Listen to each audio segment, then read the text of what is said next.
When Dumbledore leaves baby Harry at Privet Drive, Sirius Black never goes to Azkaban.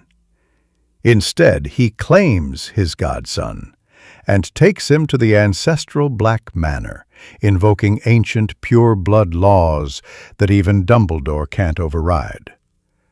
But instead of growing cruel or arrogant, Harry grows into something entirely different, a disciplined, sharp, and politically aware heir of the House of Black. Welcome to the Cosmic Harry YouTube channel. If you're new here, please subscribe. Also, join Patreon for new and recent updates. Now, without any further delay, let's start. The lane is wrong the second Sirius lands. Cold air. Smoke. A sharp, sour bite in the back of his throat. Ash drifting through the dark like dirty snow. His shoes hit gravel and then glass. Crunches. He stumbles. Catches himself on a low garden wall that's half shattered and still warm. The Potter's cottage isn't a cottage anymore. The front is open to the night. One wall is folded inward. Roof beams hang at angles that don't make sense. The front door is off its hinges and lying in the road. A window frame ticks as it cools. "James?" he shouts, voice too loud, too late. "Prongs." No answer. The wind moves through the broken house. There's a whistle through cracks and split wood. He steps forward over the door, into the hall. More glass, more heat. He tastes plaster. He swallows and tastes blood where he bit his tongue on the landing. Lily left the sitting room. He moves fast, then faster. His boots slip on a scatter of picture frames and he goes to his knees. A photo crackles under his palm. He jerks his hand back and the frame bites him. He doesn't feel it properly. Not yet. James is there on the floor, near the hearth. Sprawled, glasses bent, eyes open at nothing. Sirius freezes half a step away, because his body stops, like the floor has turned to mud around his legs.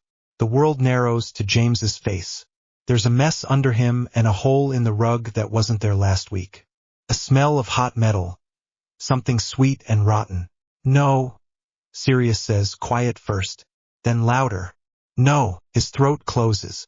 He drops to his hands and knees, shaking, and crawls the last 2 feet like a man in a trench. His fingers find James's shoulder. It's cooling. He rolls him partway, then stops because he can't, because his hands won't do it. His chest locks up. His breath goes short and dirty. He presses his forehead to James's sleeve. His stomach turns. He vomits onto the rug, hard and sudden. Acid burns his nose. It splashes his boots. He coughs, spits, wipes his mouth on his coat sleeve like a child. His hands shake. His eyes won't focus. There's a ringing in his ears that won't stop. A sound cuts through it. Crying. "Hi." Thin. From upstairs. "Harry." Sirius lifts his head so fast his neck twinges. He stares at the ceiling. Another cry. He shoves himself upright. He takes one last look at James's face. He puts a hand flat to James's chest, stupidly, like he can keep it warm, and then he pushes off and runs. The stairs are broken in the middle. He vaults the gap, lands ugly, scrapes his shin, and doesn't care. The hallway is full of dust. He coughs it out and turns right to the nursery because he has been here 100 times. The gate is hanging off one hinge. He kicks it aside and steps into a room with a blasted wall and a cot that somehow still stands. Lily lies between the cot and the doorway, hair across her face, one hand thrown toward the cot. She's on her side, eyes closed, mouth slack. There's blood on her dress. There's blood everywhere. The paint on the far wall is blackened and bubbling. Sirius stops dead again. It hits different. Not shock. This one lands low in his gut and tears at something there. His eyes sting. He crouches, moves her hair back with careful fingers, and says her name once like he's asking a question. He says it again and his voice breaks. He touches the inside of her wrist. Cold. The baby screams like a fire alarm. Sirius flinches. He looks over. Harry is standing in the cot, fists curled around the top rail, face red, mouth wide. His forehead is cut. Not deep, but it won't stop bleeding. Blood runs down his tiny nose and dots his lip. He's got ash in his hair. He's not hurt anywhere else that Sirius can see. He's just terrified. "Hey," Sirius says, voice raw. Hey, I'm here." He stands and leans into the cot. His hands shake so hard he can barely get them under the child. He lifts Harry up against his chest. The boy is hot and squirming and slippery with tears. Sirius tucks him under his chin and sways because that's what you do. Because that's what he's seen Lily do. He pats the baby's back. Harry's tiny fist closes in Sirius's coat collar and won't let go. "Pad foot," Sirius whispers into Harry's hair. Because that was the stupid joke. Because James would laugh. Because he has to say something. "It's me. I've got you. I've got you." He looks down at Lily again. He looks at the cot. He at the open wall and the night and the smoke that keeps trying to crawl into his lungs. There's movement in the wound on the far plaster, heat shimmer. He hears something from outside. A voice down the lane, distant, then a door slam, then silence. In the gap where the wall is gone, the village is watching without people. Pebbles on the road. A fence that's leaning. A jack-o'-lantern on a stoop across the way that's gone dark. Harry's crying eases to hiccups. He's heavy and small and so completely alive that Sirius's arms lock tight by instinct. Then he hears it. A distant growl, mechanical, irregular, rising and falling. Not a car. Deeper. He knows that sound in his bones. A motorbike. Sirius freezes, every muscle going tight. The sound grows, then fades, then grows again, sweeping a wide loop. It's not his. His is back at his flat. He remembers. Too late. Handing it to Hagrid a few hours ago with a laugh and a "don't scratch her." Because they were going to celebrate when the war ended. He hears the engine again. Closer now. Coming in fast from the direction of the hill. Hagrid. Dumbledore's orders. Plans. The letter James joked about, the one that would make McGonagall spit. The safety net. The trap. Sirius looks down at Lily and then at the door. His heart kicks hard. He can't think in a straight line. He can't pull air right. He hears the engine drop a gear as it hits the lane at the bottom of the village. He has seconds. Maybe a minute. He looks at Harry's face, sees James there, and sees Lily. He sees a life being lifted out of this house and dropped into a cupboard in a stranger's hallway. His chest tightens so hard it hurts. "No," he says out loud, to the empty nursery and the smoking hole in the wall. "No, not him." He pulls his wand. His fingers slip on the handle. He wipes them on his sleeve and points at the cot. "Accio blanket." Nothing moves. He swears. He leans, grabs the blanket with his free hand, wraps it around Harry, tight, clumsy, then tucks the edge under his chin.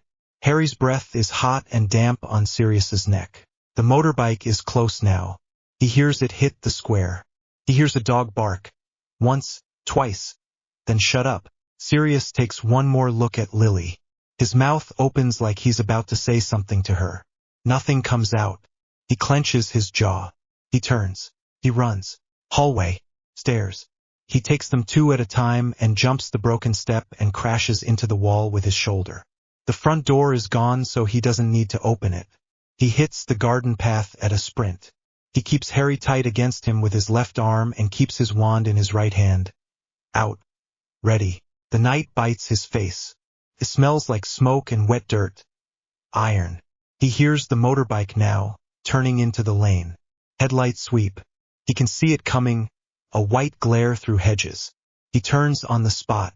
The world grabs him and squeezes. There's a fist around his ribs. His ears pop. He can't breathe. Darkness crams into his eyes. There's a crack, like the world splitting, and the lane vanishes. They hit a narrow alley so hard he bounces off a brick wall. He slides down it and lands hard on his arse. Harry screams again. A new sound, furious, frightened at once. Sirius hugs him in and breathes. Fast, shallow, like he's been punched. His stomach flips again. He swallows hard through the taste of bile. He listens. The alley is wet and smells like piss. Cabbage. Somewhere nearby a cat knocks over a bin. A window opens and shuts. The motorbike is gone. The village is gone. The only thing left from it is the shake in his hands and the smear of ash on his sleeve. Okay, he says to Harry, to himself. Okay. He can't go to St. Mungo's. He can't go to his flat, can't go to Grimmauld, and can't go anywhere anyone expects. He needs help. He needs someone who knows the old ways and the ugly ones. He needs someone who can hide them from Dumbledore and from Death Eaters at the same time. That night, with the lamps down to pins of gold, Regulus finally told him. Creature had dragged him from the cave when the water turned black and cold. Regulus bound the terms of the lake to a death mask of himself and left it there to drown.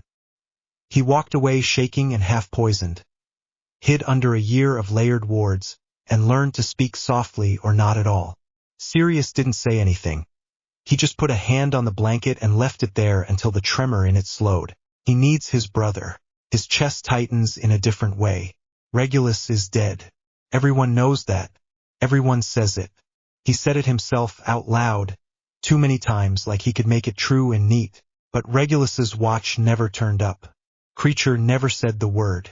There were whispers in old places if you knew which stones to press. There's a little, mean hope that's still been living under Sirius's ribs for 2 years, chewing slow. Sits up now. He shifts Harry into the crook of his left arm and reaches inside his coat with his right hand. He finds the leather cord around his neck and the small, black iron coin on it. The old crest token he swore he'd never touch again. He pulls it free. It's warm from his skin. The crest is worn smooth on the front. The back still has the hairline crack from the night he stormed out. "You're not dead," he mutters. "You little bastard, you're not." He doesn't know if he believes it. He can't let himself not believe it. He sets Harry carefully on his lap, still wrapped, still grizzling. He shrugs his right sleeve up with his teeth, exposing his forearm. He pulls a small knife from his boot, flips it in his hand, and hesitates a fraction. His stomach is a hard knot. "Sorry, kid," he says to Harry, even though it isn't to Harry, and he draws the blade across his own forearm, a short, deep line. Pain snaps bright and clean. Blood wells up fast. It runs warm over his skin and down toward his wrist.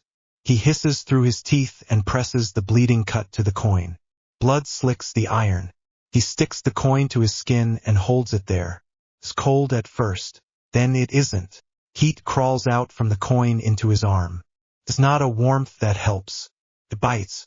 It spreads under his skin like a slow burn, up to his elbow, up to his bicep, over his shoulder, into the side of his neck. He clenches his jaw. His eyes water. Harry cries harder at the change in his heartbeat. "Black to black," Sirius says, voice rough. The words taste like dust. "Blood to blood. Brother to brother. Find me." He swallows. He says Regulus's full name the way the family tree wrote it. His mouth hates it. He forces it out anyway. The coin drinks. He feels it. Pulls at the cut like a mouth. His vision narrows at the edges. The burn becomes a pressure, then a hook. Something hooks into the middle of his chest and tugs, slow and steady. Not a place, a direction. He gasps once and then bites the inside of his cheek to ground himself, leans into the tug, and closes his bleeding hand around the coin to stop himself from tearing it off. It hurts. It's not the cut. It's under his sternum. It scrapes at him. It feels like someone tying a rope around something inside him and slowly hauling. "Yeah," he grinds out through his teeth. "I missed you too." The tug settles, steady and brutal, pointing him east, he thinks. He can tell by the stink in the air. River. Cold. Not far as the crow flies. It wants him to move now. He glances down. Harry's eyes are squeezed shut. His face is wet, blotchy. He's still wailing between hiccups, tired and angry and scared. "Nearly there," Sirius lies. He pushes his sleeve down. He tucks the knife away.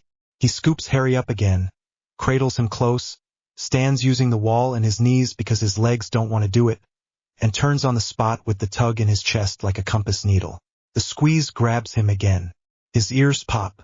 The coin burns. The alley rips away. They land in a narrow courtyard behind a shop. Closed shutters. A stack of crates. A door with a heavy iron latch. The tug is to the right. He turns and disapparates again. A rooftop. Wet slates. A chimney belching sour smoke. Sirius crouches automatically to keep his balance. Then goes again. A strip of waste ground behind a warehouse. Rats. The smell of river mud now, heavy and clean in a way that still feels dirty. He keeps moving. Pop, pop, pop. The tug doesn't care that he's bleeding. It doesn't care that he's carrying a child. It drags him on. He follows until his knees wobble. He hits a dark, narrow lane that ends in a bricked arch. The tug slams from steady to urgent. The hairs on his arms lift. The air here is different. Flat, deadened. Like he stepped into a room with thick curtains. Wards. Old ones. Yeah. He pants. That's you. He walks to the arch and stops because the world stops him. Not a wall exactly. Pressure. He knows this kind of polite threat. He shifts Harry to his left hip. Raises his right hand. Palm up. Bloody cut open. He holds the coin up so whatever's listening can smell it. Black to black. He says again, quieter. Regulus. Open the bloody door. Nothing moves. The pressure doesn't change. Come on, he says. Come on, you paranoid. A voice comes from behind the brick. Smooth. Cold. Too calm. State your name. Sirius snorts once, not amused. You know my name. State it. There's a tremor under the calm. A sharp edge that wasn't there when they were boys. The voice is closer than it should be. He's right on the other side. Fine. Sirius Orion Black. He says. Flat. He lifts Harry so the crying is impossible to miss. And I'm done playing at doors. Silence. The pressure shifts the tiniest amount. Sirius can feel a thread of magic touch the blood on his arm. It stings like nettles. Tastes his skin. Tastes the coin.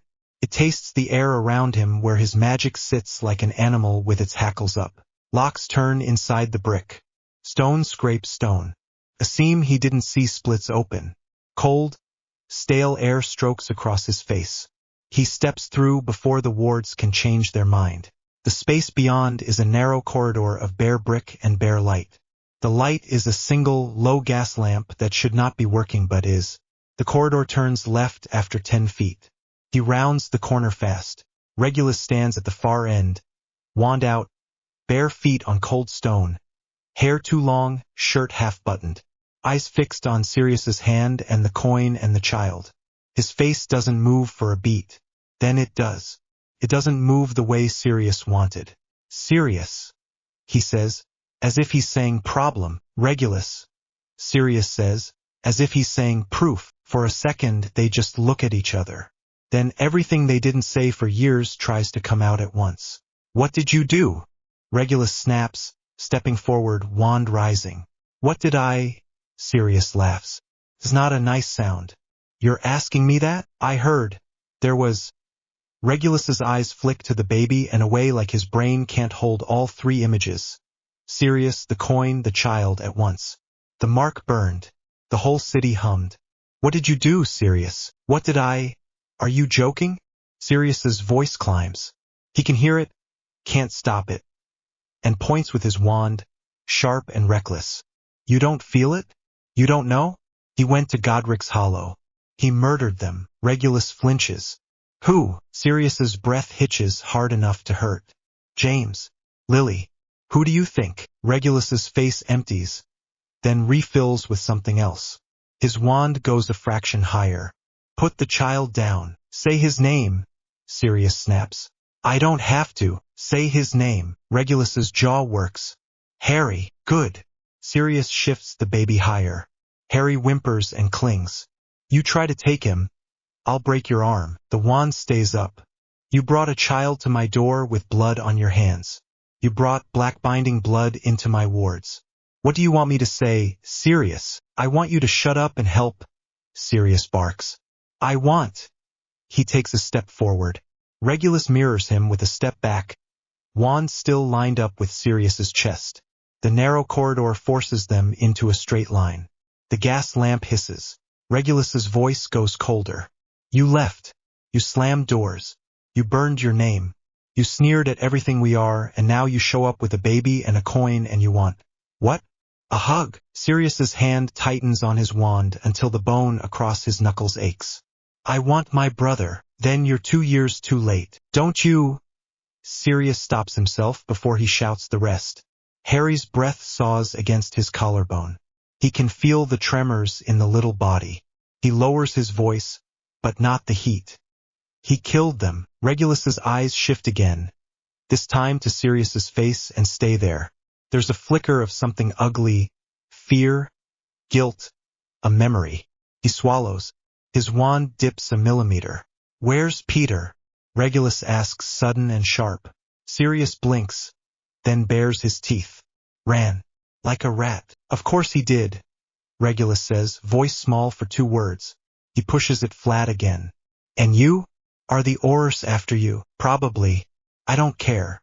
Sirius takes a breath that scrapes. Hagrid's on his way. Dumbledore wants Harry for his own plans. I'm not handing him over. I need a place that isn't on any list. I need you. He forces the last bit out past pride. Please. The wand comes fully level again, like Regulus heard the please, and his body doesn't know what to do with it. His mouth opens. Don't. Sirius lifts his own wand without thinking. A reflex from 100 fights and 1 long childhood. Don't you try to play judge. Regulus's face tightens. His fingers twitch around his wand. The air jumps between them. A little static pop that raises the hair on Sirius's arms. His heart kicks harder. His mouth goes dry. His shoulders knot. He shifts his foot half an inch for balance without meaning to. Put your wand down, Regulus says. You first. This is my house. This is my godson. They stare each other down over wood and fear. Harry lets out a sudden, raw, miserable cry. It's louder this time. From down in his belly. The sound of a baby who has had enough of everything. It fills the corridor, hits the brick, comes back bigger. Cuts the air like a blade. Both wands dip. Both men flinch like they've been slapped. Sirius looks at the tiny, screwed-up face and then at Regulus without lifting his head. Regulus looks at the child properly for the first time. His eyes go darker. Something in his mouth loosens. He lowers his wand fully, arm dropping at his side. Doesn't step forward yet. And just, is he hurt? Regulus asks, voice quiet now. Cut his head, Sirius says. It won't stop bleeding. It's not deep. He swallows. Lily. His voice goes thin. He clears it. Lily did that thing. You know, the protection. Saved him. I think. He's hot. He's fine. Regulus nods. A small, tight movement. He tucks his wand away into the back of his waistband like his hand is tired. He steps forward slowly, palms up. May I? He stops at arm's reach, not taking. Asking. Sirius hesitates. His body doesn't want to let go. Not for a second. Then he eases Harry out of the crook of his arm and lays him into Regulus's hands like he's handing over a live coal. Regulus holds the baby awkwardly for 1 second, as if it's a curse, then adjusts without thinking. Supporting the head, settling the blanket, tucking the child in against his chest. He's done this before. With who? Sirius shoves that away. Harry blinks up at him, angry and wet. Regulus stares back and blinks faster. His face does a strange thing, tight and soft at once. He looks older. Hello, Regulus says, voice not made for this softness. Harry. He clears his throat. I'm your never mind. Harry hiccups and grabs a handful of Regulus's shirt. Regulus's mouth twitches. He exhales and it sounds a little like a laugh and a little like a choke. Come in, he says without looking up. Before you bleed on the threshold. Sirius follows him down the corridor into a small set of rooms that smell like soap and old wood. The bottoms of teacups. It's clean in the way people make things clean when they can't make their minds clean. A kettle sits on the cold hob. There's a stack of books on the table turned spine in. There are no pictures. Regulus sets Harry on a folded blanket on the table. One hand on the boy's belly to keep him from rolling. He flicks his wand once, silent, and the kettle lights. He flicks again and a narrow box slides out from under the dresser and opens itself. Bandages, a jar of salve, a vial with a handwritten label. Hold him, Regulus says, and Sirius is already moving. He stands at the table's edge and puts 2 fingers on Harry's shoulder. Harry's fist is still welded to Sirius's coat. He doesn't try to pry it loose. He ducks so the baby can see his face. Hey, still with me. Regulus unscrews the vial. It'll sting, he warns. Sorry, do it. Regulus dabs a little of the clear liquid on a square of gauze and touches it to Harry's cut. The baby squalls. Sirius's jaw flexes. Regulus doesn't look up. He holds the gauze steady and counts under his breath. 1, 2, 3, 4, 5. He pulls the gauze away and the bleeding has stopped. He wipes the blood off with a wet cloth, gentle, careful, efficient, and sticks a tiny charm-sealed strip across the cut. The skin knits under it.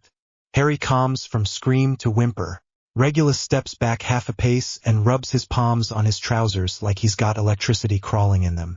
He looks at Sirius's arm next. Sit, he says, pointing at the chair. You're dripping. Sirius glances down. Blood has run from the cut and dried to a sticky sheen. It's on his wrist, his palm, under his fingernails. He hadn't noticed. He sits because his legs are shaking again and the chair is there. Regulus washes the cut with cool water that stings because of course it does. He binds it tight with steady hands, fingers quick and sure. He ties the knot off with his teeth and pats it once like he's tamping down a loose board. Drink. He shoves a mug at Sirius. Tea. Strong. No sugar.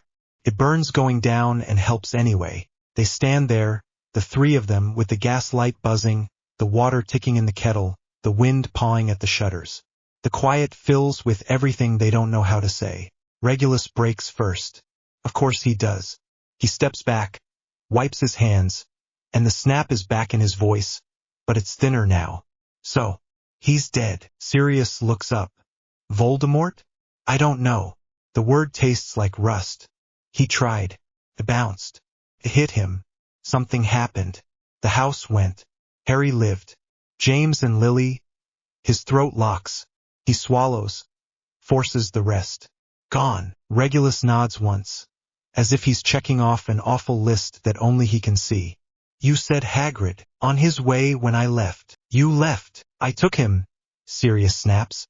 Yes, I left before Hagrid could land. I heard the bike. Regulus's mouth tightens. So you stole the child from Dumbledore. It's my godson, not his. Regulus's eyes flick to Harry and back. He doesn't argue that. He leans his hands on the table and stares at the grain. They'll paint you as the traitor, he says flat. He'll let them. It's neat. Let them, Sirius says, because the anger feels better than the grief. Let them scream it from the bloody rooftops. I'll find Peter. I'll drag him into the atrium by the tail. I'll make him talk. If you're not dead first. Sirius stands too fast. The chair skids and grates. Harry startles. Sirius catches the table with his good hand and leans in. Then help me so I am not. Regulus looks up at him. A beat. 2. He lifts his hand and rubs the bridge of his nose like he's pushing back a headache. Don't bark at me in my house. Then don't argue when there's no time. Regulus's jaw works. He drops his hand. He looks smaller for a second. Younger. Tired. You came to me. Yes, Sirius says. He doesn't qualify it, doesn't soften it. And makes himself say the truth. Because I trust you. Regulus huffs a breath that's almost a laugh and almost a sob. You're a fool. Probably. Sirius glances down at Harry. But not about this. Regulus stares at the baby again. His eyes settle. The jitter under his skin eases by degrees. He nods once. Sharp. Decision made. Fine, he says. We do it my way. Good. Noted for the record, Bones said without heat. Binder and solvent are lawful today. If you intend to use them again, you tell me first. Regulus nodded once. First? Regulus says, counting on his fingers, practical, brisk. You don't set foot outside this warded block unless I say so. I'll widen the net in the morning.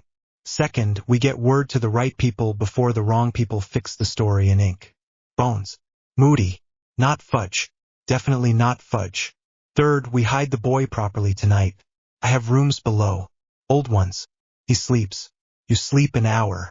Then we plan. For the record, Bones said, Mr. Black's oath ribbon is recognized under the 1764 Evidentiary Code, house sealed and admissible before the Wisengamot. Sirius shakes his head.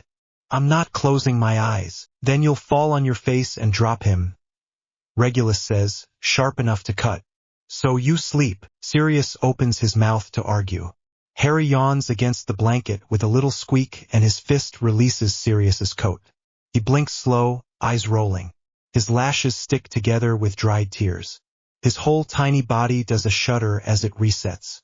The fight drains out of Sirius like someone pulled a plug. An hour, he says rough. Good. Regulus moves, efficient again. He picks up Harry with a care that's almost cautious, like the child is a spell he respects. He nods at a narrow door in the back wall. Cellar, the stairs creak. The air down there is colder and stiller. It smells like old stone.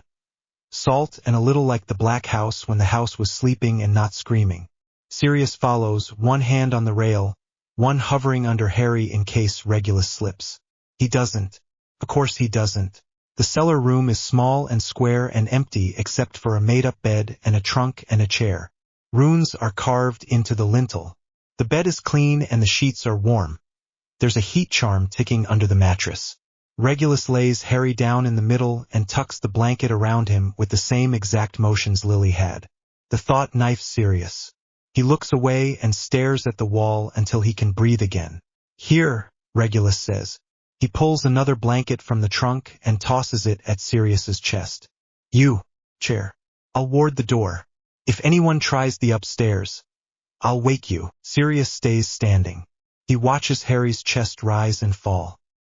Down. He waits for it to stop because his mind won't stop saying that it could. It doesn't. Harry's mouth falls open a little. A soft snore starts and stops. His tiny hand opens and closes on the edge of the blanket. Pad foot, Sirius says, useless, and then wipes his face with the back of his wrist. The cut smears. Regulus rolls his eyes and hands him a clean cloth without a word. They work. Regulus sets wards with quick, tidy movements. Whispers that don't echo. Sirius stands guard like a dog.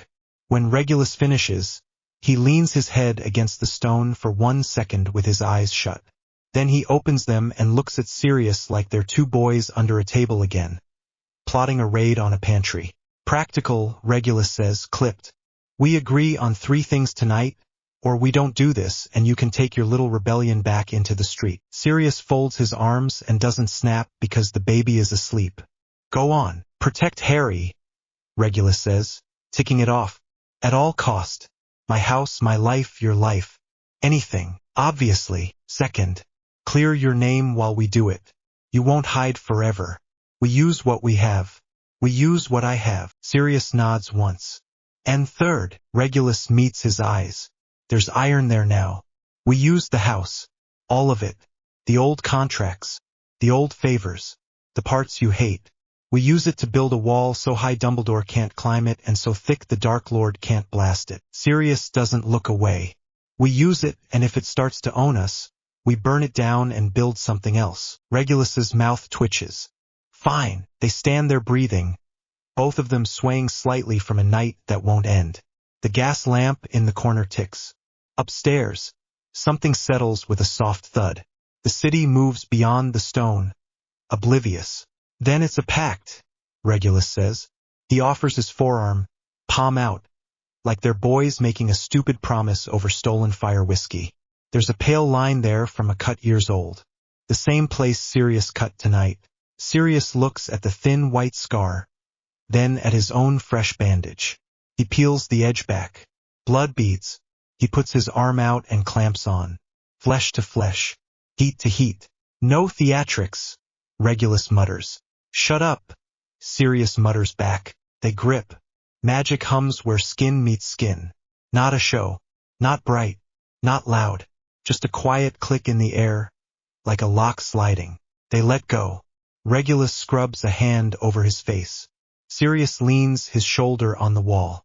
For a second neither of them is anything but exhausted. Regulus drops into the chair and gestures at it like he forgot he's Saturday, Sit before you fall. Sirius ignores the chair, drags it closer to the bed, then sits with his knees almost touching the mattress. He puts his elbows on his knees and his forehead in his hands. The scrape on his shin throbs. The cut on his arm stings. His back aches like he's been carrying a man, not a child. You can sleep, Regulus says, a little gentler. I'll watch. You sleep, Sirius says without moving. Regulus exhales through his nose. We'll take turns badly. Sirius huffs a laugh that sounds like it hurts. He lifts his head. Harry snores once, tiny, and shifts and settles. Sirius watches him until the knot in his chest loosens half an inch, just enough to let air in. Regulus, he says, not looking away from the baby. What? Thank you. Regulus doesn't answer right away. He stands instead, checks the ward lines on the door with 2 fingers, touches the rune at the lintel and comes back. He sits again, elbows on his thighs, copying Sirius without meaning to. Don't thank me yet, he says finally. This doesn't fix anything. No, Sirius says, but it stops one thing. That's enough for tonight. They sit in the damp quiet with the soft tick of the lamp and the slow breath of a baby between them. The house above is a shell of a life Regulus built to disappear. The life below is new and loud and not going anywhere. Sirius keeps his eyes on Harry until his own lids pull down. Every time they drop, they jerk open again. The 3rd time they stay down a little longer. He hears Regulus shift, hears his brother's breath even out, and lets his own slow to match. He's almost asleep when the thought hits, simple and heavy as a brick. He took Harry, didn't hand him over, and did it. He changed the line. His eyes open to the dark room and the baby and his brother with his head tipped back, mouth a stubborn line even in sleep. Sirius stares and knows it in his bones. This one choice just changed everything. Chapter 2. A house reclaimed. Clearing Sirius's name, the paper hits the table with a slap. Harry Potter missing. Sirius Black wanted for murder. Sirius stares at the headline until the words blur. His hands go cold. He reads the first line again, lips moving, then the second, then the byline he doesn't recognize. The ink smells sharp. The paper crackles under his thumb. Regulus takes the profit without asking. He doesn't sit. He scans fast, eyes moving left to right, back again, lips tight. The kettle ticks on the hob. Harry coughs in the cot they dragged next to the stove. He's asleep again, warm and small, breath catching every few beats. The room is too quiet for the size of the news. They've written the story already, Regulus says, voice flat. You're the traitor. Peter is dead. A street full of muggles saw an explosion, and the DMLE found a finger. Very tidy. Sirius swallows. His mouth is dry. They put the address? No. For operational security. Regulus's mouth twitches. Not a smile. Bones refused to leak the boy's location. Good woman. Sirius rubs his thumb along the table edge. The wood is rough. He forces air into his chest. It goes nowhere and sits there. They'll be here next. No, Regulus says, already moving. He folds the paper into a neat square, sets it aside, and pulls a leather roll from the drawer. It opens with a soft flap. Vials, needles, thin silver wire. No one who isn't invited can even see this block. That headline buys us hours, not minutes. Sirius glances at Harry. He should eat. I made a list, Regulus says. Milk, more blankets, a teething charm for later. We'll ask Andromeda for a healer's opinion. I'll owl her from a safe point. He looks up. His eyes are very clear. First we hunt. Sirius's jaw flexes. We don't leave him. We won't. Regulus nods toward the stairs. Creatures awake. He'll sit by the cot and bite anyone who opens a door. I refreshed the wards. If someone breathes too loud in the alley, I'll know. Sirius looks down at his palms. They are still grubby from last night. A sliver of glass glints under the skin at the base of his thumb. He picks it out with his nail. Blood beads. He wipes it on his trousers and stands. All right, he says. We end Peter. Properly. In front of witnesses. Alive first, Regulus says. And later, Sirius says nothing. They go down into the cellar. The air is cold and stale. It smells like stone. Oil. Regulus opens a narrow cupboard with a push of his fingers. Boxes slide forward on silent runners. He takes 3, stacks them on the trunk, opens each with a quick tap. Inside, maps folded precise, a compass that hums faintly, a shallow ceramic bowl and a set of iron pins, a narrow-bladed knife whose handle has been wrapped and rewrapped with clean cloth. Sirius recognizes the knife. Family things. Stuff you pretend not to know how to use until you need it. Regulus rolls his sleeves to the elbow. "Give me the watch," he says. Sirius pulls James's watch from his pocket. Cold metal, face cracked, minute hand stuck halfway between numbers. He sets it down. Regulus doesn't touch it yet. He tips a spoon of dark liquid into the ceramic bowl, then another of something thicker that smells like tar. He pricks his finger with the iron pin. A fat drop of blood falls and spreads. Black-red. Sirius's lip curls. "What is that?" "Binder and solvent," Regulus says. "It's old. It respects blood and names more than law." He sounds like he's reciting, bored and disgusted at the same time. He drops a hair into the mixture. It dissolves on contact with a slow hiss. "Say the name." The woven net skimmed an old dock ward and squealed, thin, fox-like. They froze. The rats came in a gray spill, claws like sleet. Regulus cut the sound with a palm, reset the pattern in silence, and Sirius breathed through his teeth until the ward hiccup died. On the second cast, the net bit clean. "Peter Pettigrew," Sirius says. The word tastes dirty. Regulus holds out his hand. "And the one that matters more to him." Sirius closes his eyes once. Hard. "Wormtail, good." Regulus dips the knife tip into the mixture and draws a small circle on the table. The liquid reeks when it hits wood. The circle smokes, then sinks into the grain like oil into bread. He sets the compass inside it. The needle spins, then shivers, then stops and points southwest. Quivers like it can feel something moving and wants to chase. Sirius's stomach tightens. He's close. Regulus picks up the bowl. He tips the last of the liquid into the circle. The compass hums louder and the needle jerks an inch to the left and stays there. "Closer than I would like." He's moving along the river. "Rats," Sirius says. "Rats," Regulus agrees. He wipes the knife clean with a slow, careful motion. He doesn't look up when he says, very level, "What we're about to do will feel wrong." It is. It stains. It also works. "Don't pull away." "Do it," Sirius says. Regulus nods once. He gestures with his chin toward the stairs. Creature appears on the bottom step like a bad thought. He looks thinner. His eyes are red. He stares at Sirius, then at the knife, then at the cot upstairs as if he can see it through stone. "Master Regulus." "Watch the boy," Regulus says, no ceremony. Creature inclines his head. Creature will watch the little master. He bares his teeth, which is not a smile. Creature will not let anyone take him. Sirius holds Creature's stare for a beat. "Thank you," Creature sniffs. "Black house protects black blood." He mutters and is gone. They step into the alley. Air like a damp cloth. The city is awake now. Cartwheels on cobble. A woman shouting for bread. A bell somewhere. The sky is a flat, cold gray. Regulus looks at the compass again, tucks it into his pocket, and cuts his palm with the knife. The wound wells and drips. He smears the blood over his knuckles and flicks his fingers toward the mouth of the alley. Sirius feels it at once. The magic crawls. It's a slick pressure on the skin, a thin film that coats his forearms and the back of his neck. It slides behind his ears and sits there. His gut twists. "Don't puke," Regulus says quietly. "It'll fade." "What is it?" "A net." Regulus's voice is calm. It sticks to things that hide. If he's within a quarter mile, it will notice him.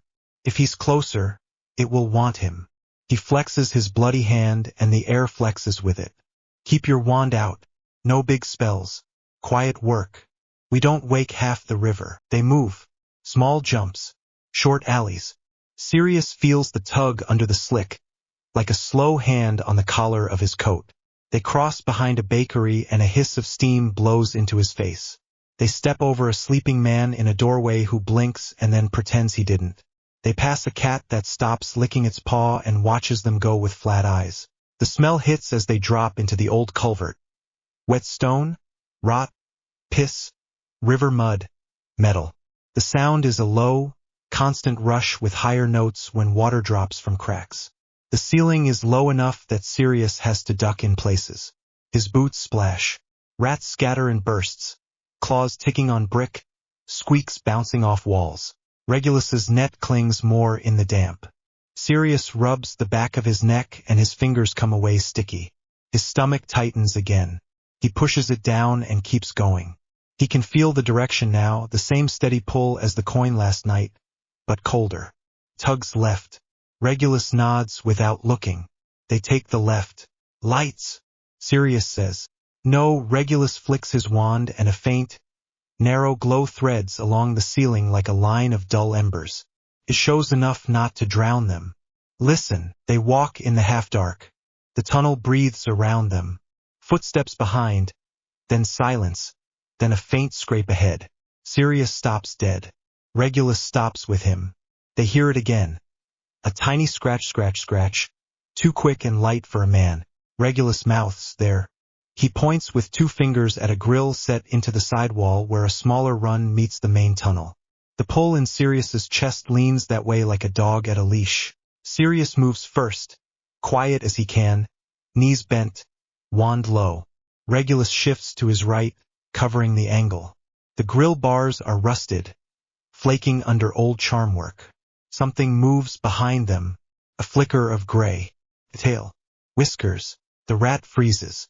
His head tilts. Its black eyes flick between them. It bolts up the side run, fast and liquid. Now, Regulus says. Sirius fires a stunner. The red light snaps in the small space. It hits the bars and bleeds. The grill eats it, old wards flaring for a breath and then dying back. The rat squeezes through a gap that is not big enough for it. Bones going thin, shape blurring, and darts into a crack along the ceiling. Left! Regulus barks. Sirius turns and sprints. Water splashes up his shins.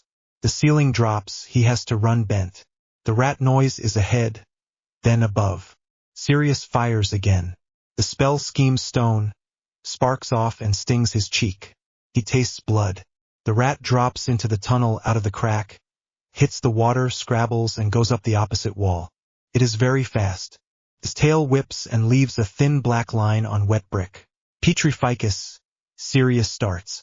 Don't kill the tunnel, Regulus snaps. Small, precise. Sirius changes mid-word, totalis, and drives the spell like a nail. Catches the rat on the haunch. The rat tumbles. It shifts mid-fall. For an instant there is a tiny, twisted human foot where there wasn't, then fur again, then skin. The shape hits the water flat and skids, squealing. Sirius is on it in 3 strides. He doesn't fire. He lunges and grabs. His hand closes on a scruff that is fur and not fur. The thing in his hand twists and bites. Teeth hit the scarred web between thumb and finger. Pain flashes. Sirius snarls and squeezes harder. Back! Regulus barks, and a thin band of gold cuts across the tunnel mouth behind them and sits there like a tripwire. The rat tries for it, hits the edge, and recoils as if burnt. It darts at Sirius's wrist again. Sirius slams it into the wall. Bone hits brick. The squeal stops for a heartbeat. Now, Regulus says low. Do it clean. Sirius forces his breath steady. He holds the rat up to his face. Its eyes are bright beads of hate and fear. Its whiskers twitch fast. His chest flutters. End it, he growls. Regulus doesn't argue. He raises his wand and speaks one word in a tongue that tastes like old pennies. The band of gold flares, folds in. It wraps the rat like wire and tightens. The fur lifts. The body jerks. Bones stretch and pop. Flesh moves sickly under fur. The shape swells and splits the rat like a shirt. Peter Pettigrew spills out onto the tunnel floor, wet and pale and shaking. He looks at them and screams. Sirius does not remember moving from crouch to standing with Peter slammed into the wall. But he's there and his forearm is across Peter's throat. Peter's feet kick at the slick bricks.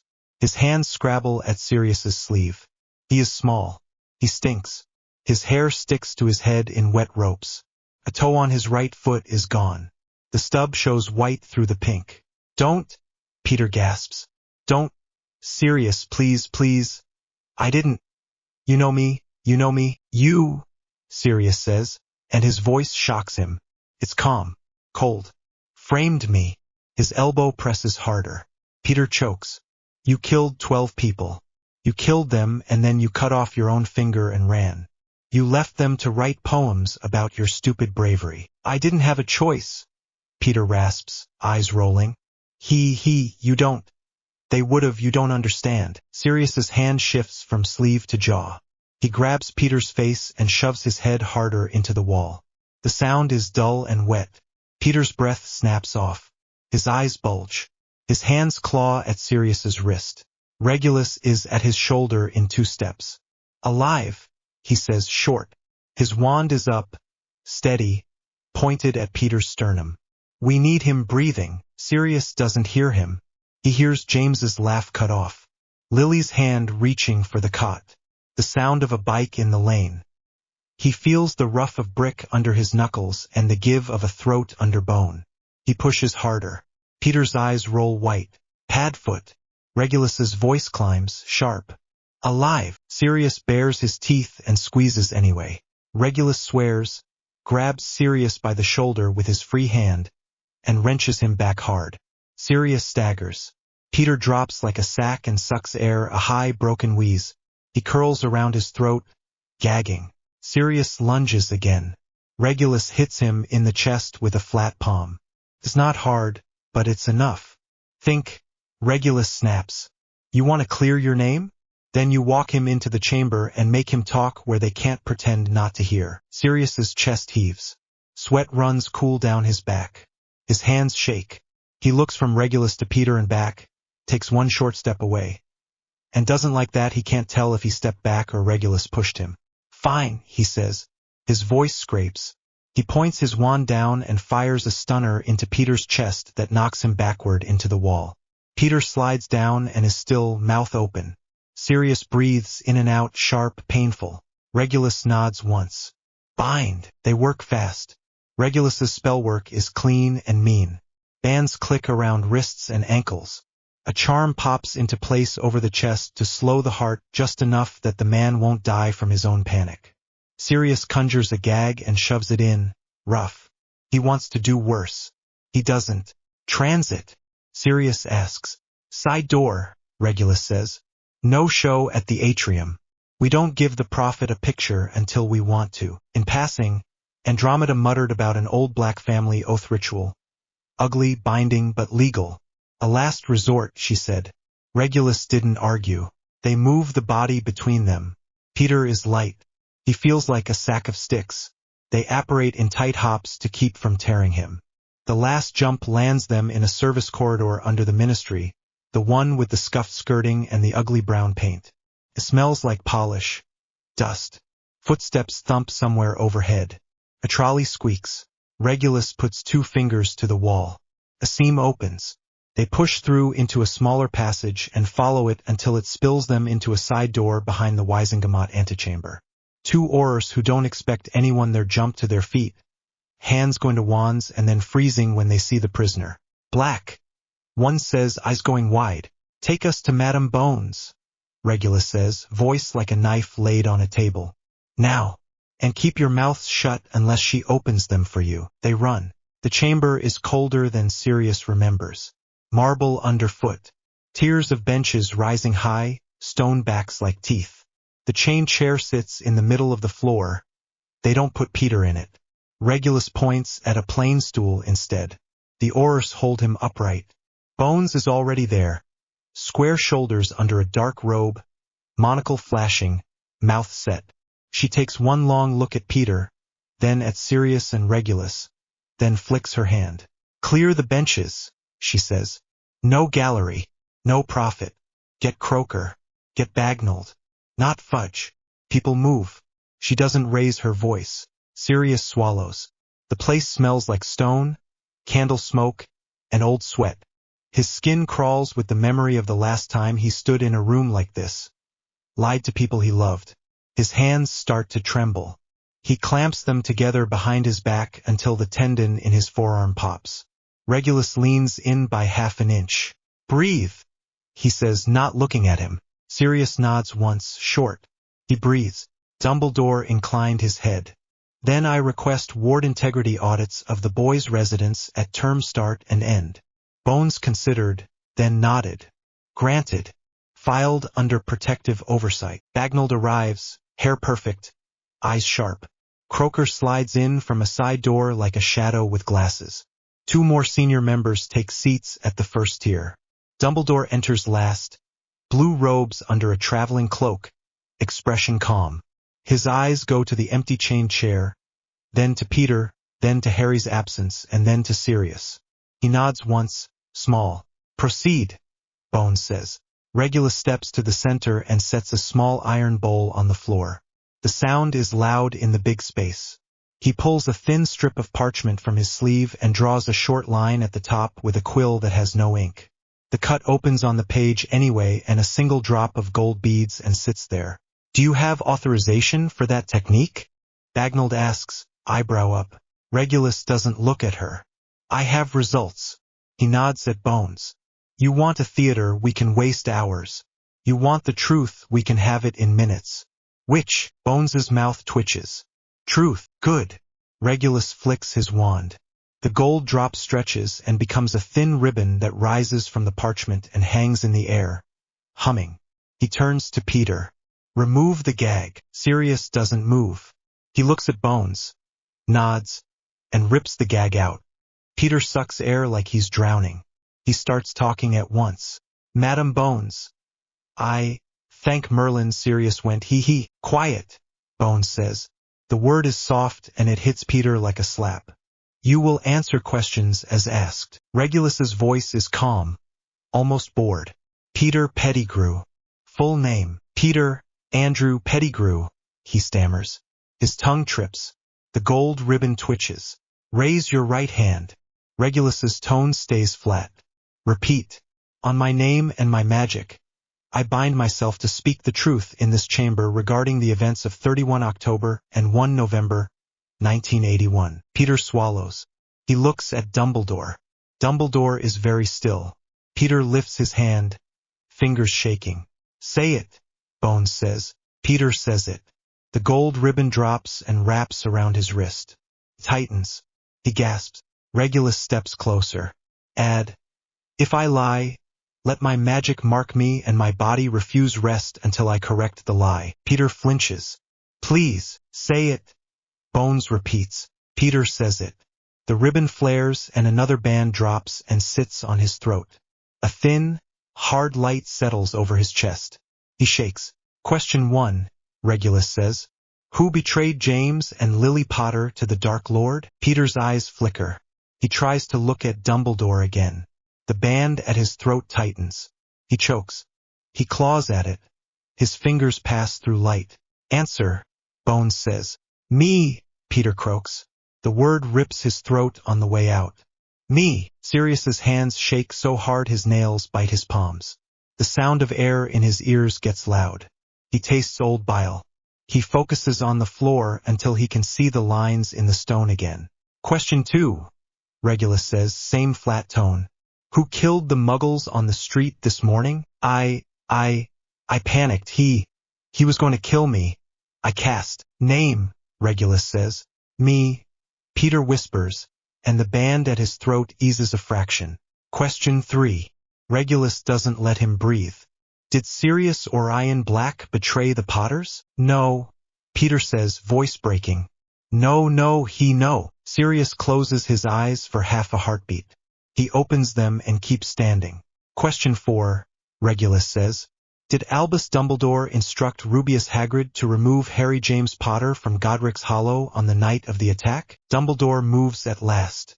He steps forward a half pace, hands folded. "If this is to become a hearing on my judgment," Bones lifts a hand. "Answer the question, Headmaster." Dumbledore's mouth tightens. He inclines his head. Yes. Question 5, Regulus says. To where? Dumbledore's eyes flicker. To a safe location. The address, Regulus says, tone still bored. Or answer, I refuse to answer on the grounds that I might incriminate myself. And sit down. Silence. The room holds its breath. Dumbledore looks at Bones. Bones looks back, unimpressed. Dumbledore clears his throat. To Privet Drive, little whinging. His aunt's home. Sirius breathes out a wordless, ugly sound. Regulus doesn't look at him. Noted. Bones says, voice like stone. Continue. Regulus turns back to Peter. Question 6. Did you, Peter Pettigrew, frame Sirius Black for your crime by removing your own finger and fleeing in animagus form? Peter sobs. Yes. The ribbon flares and then goes still, satisfied. Regulus lets out a slow breath through his nose. He flicks his wand. The bands stay. The iron bowl on the floor rings like crystal. The sound hangs and then dies. Bones looks at Sirius. Mr. Black, do you have counsel? No, Sirius says. His voice comes out hoarse. I have this. Very well, Bones says. The court recognizes your oath and the testimony as binding. She turns her head slightly. Ors. Place Mr. Pettigrew in high security, holding with a permanent dampener and 2 shifts. No one speaks to him without me. The oars move. Peter whimpers as they haul him up. Dumbledore steps forward again, palms open. Amelia, he says, mild. Harry's placement must be decided with care. His mother's sacrifice is rooted in blood. Protection of that kind requires nurturing in the blood family. Privet Drive is. Sirius steps into the middle of the circle before Regulus can move. No, Dumbledore meets his eyes. Sirius, no, Sirius repeats. I am the child's guardian. This. He pulls a thick folded paper from inside his coat with fingers that don't quite want to work and holds it up. Is the guardianship agreement signed by James and Lily Potter and witnessed by 2 members of the Wisengamot. This. He turns the next page. Is the Black family guardianship charter registered with this body before any of you were born? You do not get to override it with a letter and a bike. His hands shake. He doesn't lower them. Dumbledore's voice stays calm. Harry's protection will hold, Regulus says, stepping up beside Sirius, tone clipped. Not just hold. Improve. If he sleeps under a black roof with the proper sigils renewed and the right hearthstones laid. The old blood wards speak to blood and house, headmaster, not street names in a muggle suburb. Regulus, Dumbledore says, and there's old weight in the name. Regulus looks bored. Headmaster. Bones flips through the papers Sirius holds without taking them, eyes moving fast. The Potter will? Filed last year, Regulus says. Sealed copy in the records. You can call the clerk who stamped it. Or we can all use the sense we woke up with. Dumbledore's jaw sets. There are risks you do not see. There are enemies, and there is the Dursley house, Sirius says, voice tight. Where my godson will sleep in a cupboard under stairs while you call it necessary. His breath shakes. He forces the next words out. No, silence. The candles spit. Someone coughs in the back row and then pretends they didn't. Bones looks from face to face and then down at the papers again. She lifts her chin. The court recognizes the Potter guardianship and the Black Charter. She looks at Sirius. Mr. Black, you will be remanded into your own recognizance until a formal indemnity hearing. Given the testimony and the oath. You will present yourself daily to my office at 9 for the next week. You will not leave the country. You will make the child available for a healer's check by St. Mungo's Pediatrics and by Andromeda Tonks if she agrees. She pauses. You will, further, cooperate with all follow-ups regarding Pettigrew. Sirius nods. His neck feels tight. Yes, Dumbledore's eyes are not kind now. They are tired.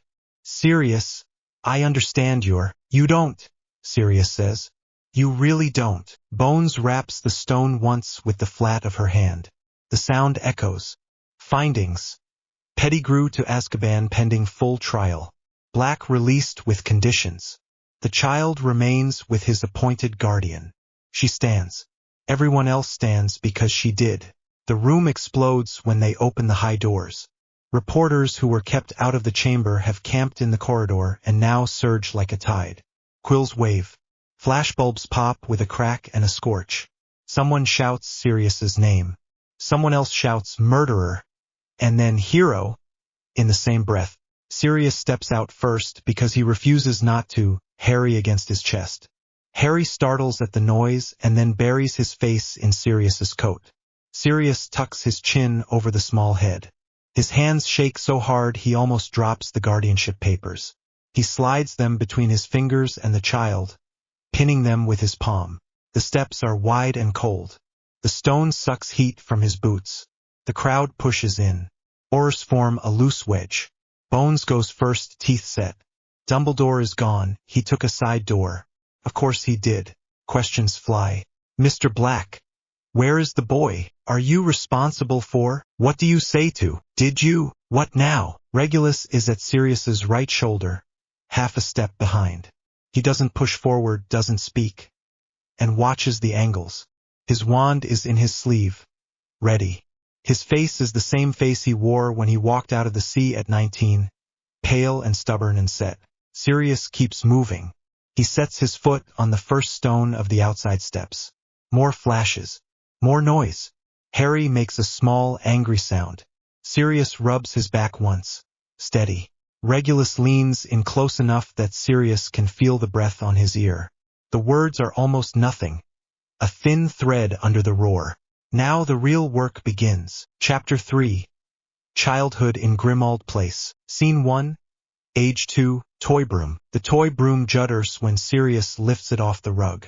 It's small, polished, and ugly as sin, but it's the only one rated for toddlers that he could find without starting a riot in Diagon Alley. His hands sit firm on either side of Harry's waist. Ready? Sirius asks. Harry's fingers clamp on the handle. His cheeks are pink. Go, he says, the word more breath than sound.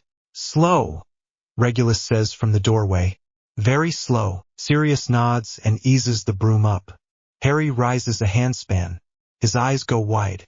He squeals, sharp and happy. His heels kick the air. Sirius feels the wobble travel through the little broom into his palms. He tightens his grip and steps with it, heel to toe, circling the faded carpet. Boards creak under the rug. Dust floats in the sunlight by the window. Creature stands in the corner with a dishcloth twisted in his hands. He mutters without moving his mouth much. Blood traders teaching the young master dangerous habits. Brooms break necks. Foolish flying in the house. We're a foot off the floor, Sirius says, breath steady. Less than a foot. Harry leans left. The broom noses that way. Sirius moves with it, sidesteps, keeps him centered. Easy. Easy, mate. Look at me. Good. Walls dent, creature says. Portrait wakes. Old house not for games. Regulus's arms are folded. He's watching Harry's knees and Sirius's hands, not the broom. If he tilts his hips, the handle will overcorrect. See the, Sirius corrects. The broom smooths. Harry shouts, up, like a command. Not yet, Sirius says, smiling despite the sweat starting behind his neck. He can feel it under his hair. Tell Uncle Reg what you see. Harry says. Lamp, Regulus prompts. Lamp, Harry whispers. Very advanced vocabulary, Sirius says, circling the sofa. He's ready for a bludger. Regulus gives him a look. Joke. Harry squeals again when Sirius drifts a little higher. 2 hands now, and the broom wobbles harder. Creature hisses. Sirius dips at once and plants his foot. The bristles bump the rug. Harry giggles and claps. Again, he says. 2 more, Sirius says. Breath coming a little quicker. He lifts. Round they go. Harry's laughter bounces off the ceiling and slides under the kitchen door like steam. The house is gloom and old wood and stale polish most days. But right now the air feels warm. The stove ticks as it cools. The kettle rocks once and settles. They land. Sirius crouches to set him on the rug. Harry's legs wobble. He stands anyway, curls damp with sweat. He pats the broom like it's a pet. Good, Sirius asks. Good, Harry says, attacking the word from the side like he's chewing it. Regulus steps in and untwists Creature's dishcloth from his hands. "We'll do it outside when the weather shifts," he says. "Less furniture to hit." Creature sniffs. "Young master will say, thank you." Harry turns. He looks at Creature, mouth open, blinks, and remembers. He squares his tiny shoulders. "Thank you." Creature tries to sneer. It doesn't reach his eyes. He bows, small and stiff. "Humph." Harry crawls back onto the broom like it's a chair. He yawns, catches, and turns into a little cough. Sirius slides an arm under him and lifts him off again. Harry's head drops onto Sirius's shoulder like it knows the place. "Nap," Regulus says, already reaching for the blanket slung on the chair back. "Nap," Harry echoes softer. His breath warms Sirius's neck. Sirius looks over Harry's head at the broom, then at the narrow corridor. The walls are close. The house is still ugly and loud and full of ghosts. Harry's palm presses against his collarbone. Sirius feels the small weight. He exhales and keeps holding on. Upstairs, the floorboards moan under every step. The nursery smells like soap, old curtains, and the faint sweet sour of milk. Sirius lies Harry down. Small fingers grip his thumb until the last moment. Harry's lips part. A bubble of spit pops. He sleeps. Creature pulls the curtains. Dust drifts in the slant of light and then the room settles. Scene 2, Age 3. The portrait. It starts as a hiss, like steam from a kettle. Then the voice tears the hall in half. "Filth!" Harry flinches so hard he drops the tin soldier. Clatters and slides. The shriek slams into him again, louder, higher. "Disgrace! Blood traitors!" The curtains around the portrait blow open as if shoved by hands. Walburga Black's painted face swells to fill the frame. Her eyes are sharp. Spittle sits on her painted teeth. Her throat cords stand out. The sound is a blade in the narrow hall. Harry's mouth opens. At first nothing comes out. Then he screams. Is high and raw and terrified. He falls onto his bottom and scrabbles backward, palms squeaking on the runner. The wallpaper is rough where it peels under his fingers. Sirius is there in 3 steps, wand already up. "Shut it!" He snarls and fires a silencio. The spell hits the frame and slides off like rain on oiled cloth. The portrait laughs and tilts her head and screams again. Enemy of his own house, shut it! Sirius fires again and again. Spells splash and fizzle. Harry sobs. He can't get air right. He hiccups between the cry sounds and then wails harder because he can't stop. His chest jerks. Snot runs and mixes with tears and drips off his lip. He a thin squeak again. Regulus freezes halfway down the stairs. He's white. His hand is on the banister. His eyes go from the painting to the child to his brother. The shouting saws through the house. Blood taint. Bringing a half. Enough! Sirius roars. It hits the walls like a blast. He throws a cloth over the frame. The cloth sticks for half a second, then peels back under a shock of magic. Walburga's mouth stretches wider. Harry's scream climbs a step and breaks. Creature appears so fast it's like he was under the stair. He takes one look at the portrait, one at Harry, and throws himself at the curtains. He drags them closed with both hands, knuckles white. They hold for a breath. The portrait bellows and blows them apart. Sirius swears. He flicks his wand at the curtain rod. It drops hard and the ring screws yank free with a ripping sound. He flings the whole rod and fabric bundle up and over the frame, presses with his whole forearm, and holds. The sound drops to a muffled roar. The house breathes. Harry is shaking. His hands are fists in the runner. His face is blotchy and wet. He makes that helpless little sound that babies make when they run out of cry, then tries to pull more air and fails. His chest stutters. Sirius drops the curtain and grabs him. It's okay. It's okay. I've got you. I've got you, he says, words pushed between breaths. Harry tries to climb into him. Sirius tucks him under his chin and sways. Breathe. In. There you go. In. Regulus hasn't moved yet. His gaze is still on the portrait. His mouth is flat. For a second he looks 16, back against a different wall while someone shouts. Then he blinks and comes down the last steps. Give him, he says quietly. Sirius doesn't. Harry's fists are still balled in Sirius's shirt. His legs lock around Sirius's waist. No, then take him out of the hall, Regulus says, same quiet voice. Let me deal with this. Sirius looks at the frame, still shaking under the cloth. He looks at Harry's wet face, swallows, and nods once, and shoulder barges the hall door open with his hip. The cold draft from the front steps slides across his neck, down his back. He carries Harry into the kitchen. The air in there is warmer. It smells like bread and tea leaves. He sits on the floor because the chair will take too long. He wipes Harry's face with his sleeve and keeps talking. Hey, you're okay. That was just noise. She's just a picture. She can't touch you.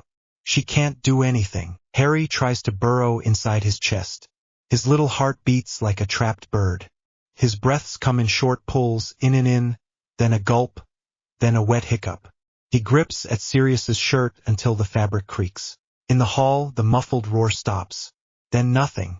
Then Regulus's voice, low and vicious. A tone Harry has never heard from him. Sirius can't make out the words. He doesn't try. He rocks. The floor is cold under his thigh. Harry's damp curls stick to Sirius's jaw. Footsteps. Regulus comes in, breathing measured. He has a thin smear of white plaster on his sleeve. He looks at Harry's face and his eyes change. Quiet now, he says. Harry's breath hitches. He looks at Regulus through wet lashes, breathes again, slower this time, and hiccups one more time and then slumps heavy. He's exhausted. His fist loosens. Sirius pries his fingers away from his shirt and rubs his little knuckles with his thumb until they relax. Regulus crouches beside them. I changed the hinges, he says. Charms will hold until I redo the frame. Sirius nods. His own hands are shaking a little.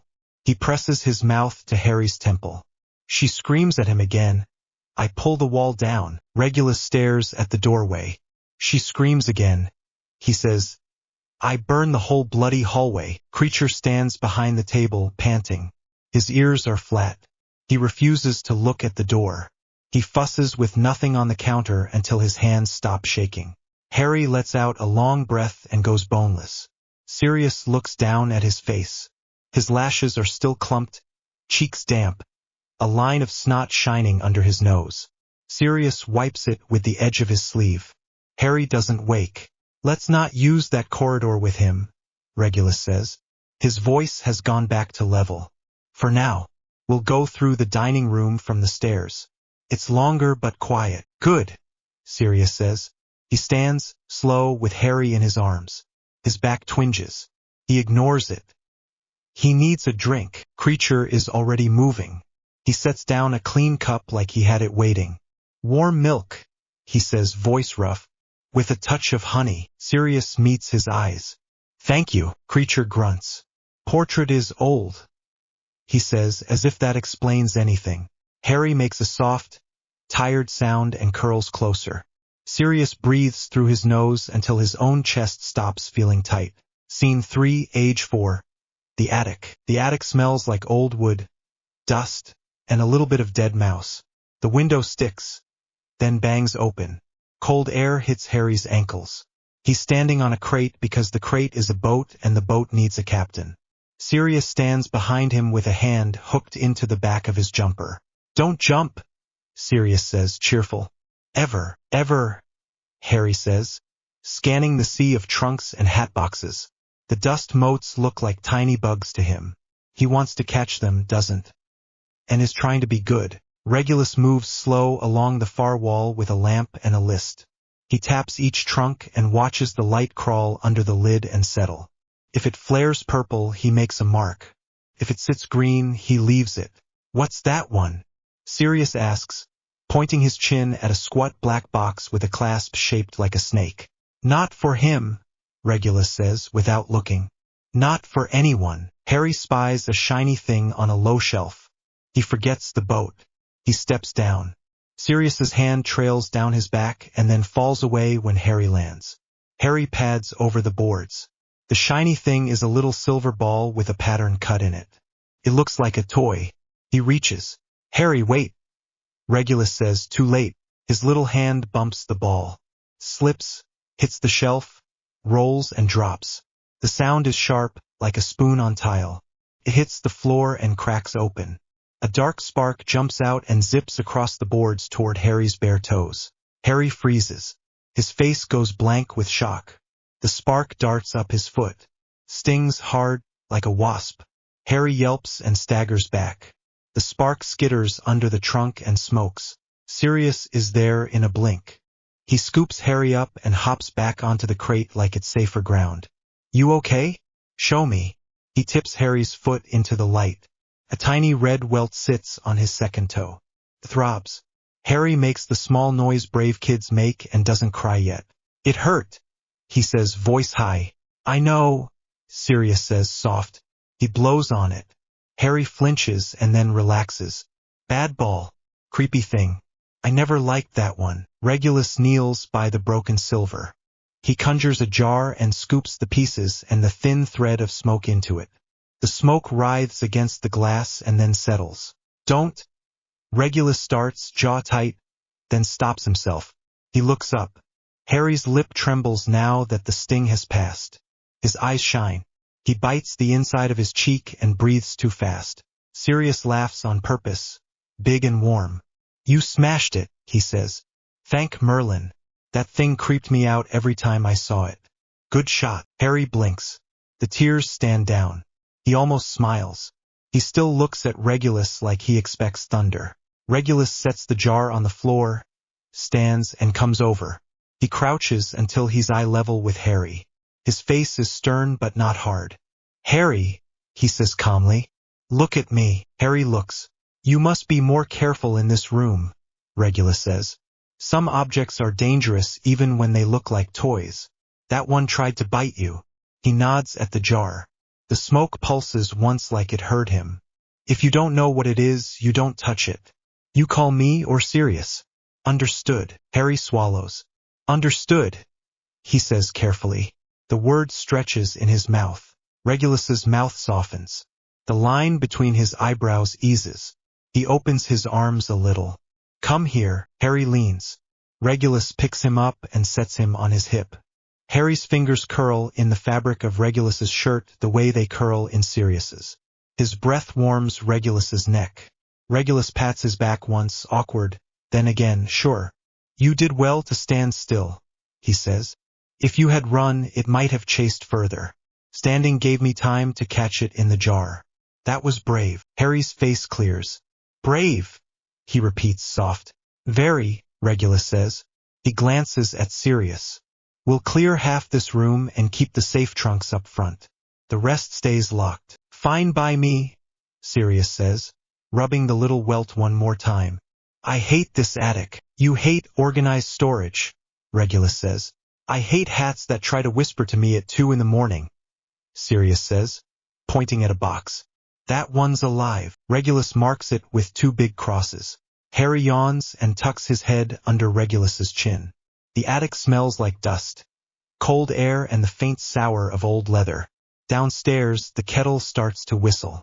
The house groans as the afternoon wind pushes against it. Regulus shifts Harry to the other hip and the small hand in his collar stays. It fits there like it belongs. Scene 4, Age 4, Bedtime Story. Rain taps the window steady. The nursery lamp burns low. The sheet is warm and smells like soap. Harry lies on his stomach with his cheek mashed into the pillow. He's fighting it. His eyes sag shut, then flick open as if the air pinches him awake. Regulus sits on the edge of the bed with a heavy book open on his lap. The cover is cracked but clean. The pages smell like glue and old ink. Arcturus Black negotiated the treaty with the Alpines after 6 months of deadlock. Regulus reads, voice even. He insisted the goblin delegation sit at the same table. No raised dais. No chained chairs. Harry lifts his head an inch. "What's a goblin?" "People," Regulus says. "Smaller than us. Sharper than us. Don't cheat them." He turns the page. The paper rasps. Harry blinks slow. His fist is under his chin. He breathes through his mouth now. Quiet. He peeks at the picture. The wizard in the drawing has a big nose and sharp eyes and a hat that doesn't fit. Why's his hat silly? Harry asks, words blurring. Fashion is a curse, Regulus says dryly. He keeps reading. He returned home with a contract sealed by both blood and consent. It's one of the only bits of law in this house I don't want to burn. Harry giggles once and then goes languid again. His eyes slip shut, open halfway shut. He fights. He loses ground. Regulus pauses, thumb holding his place.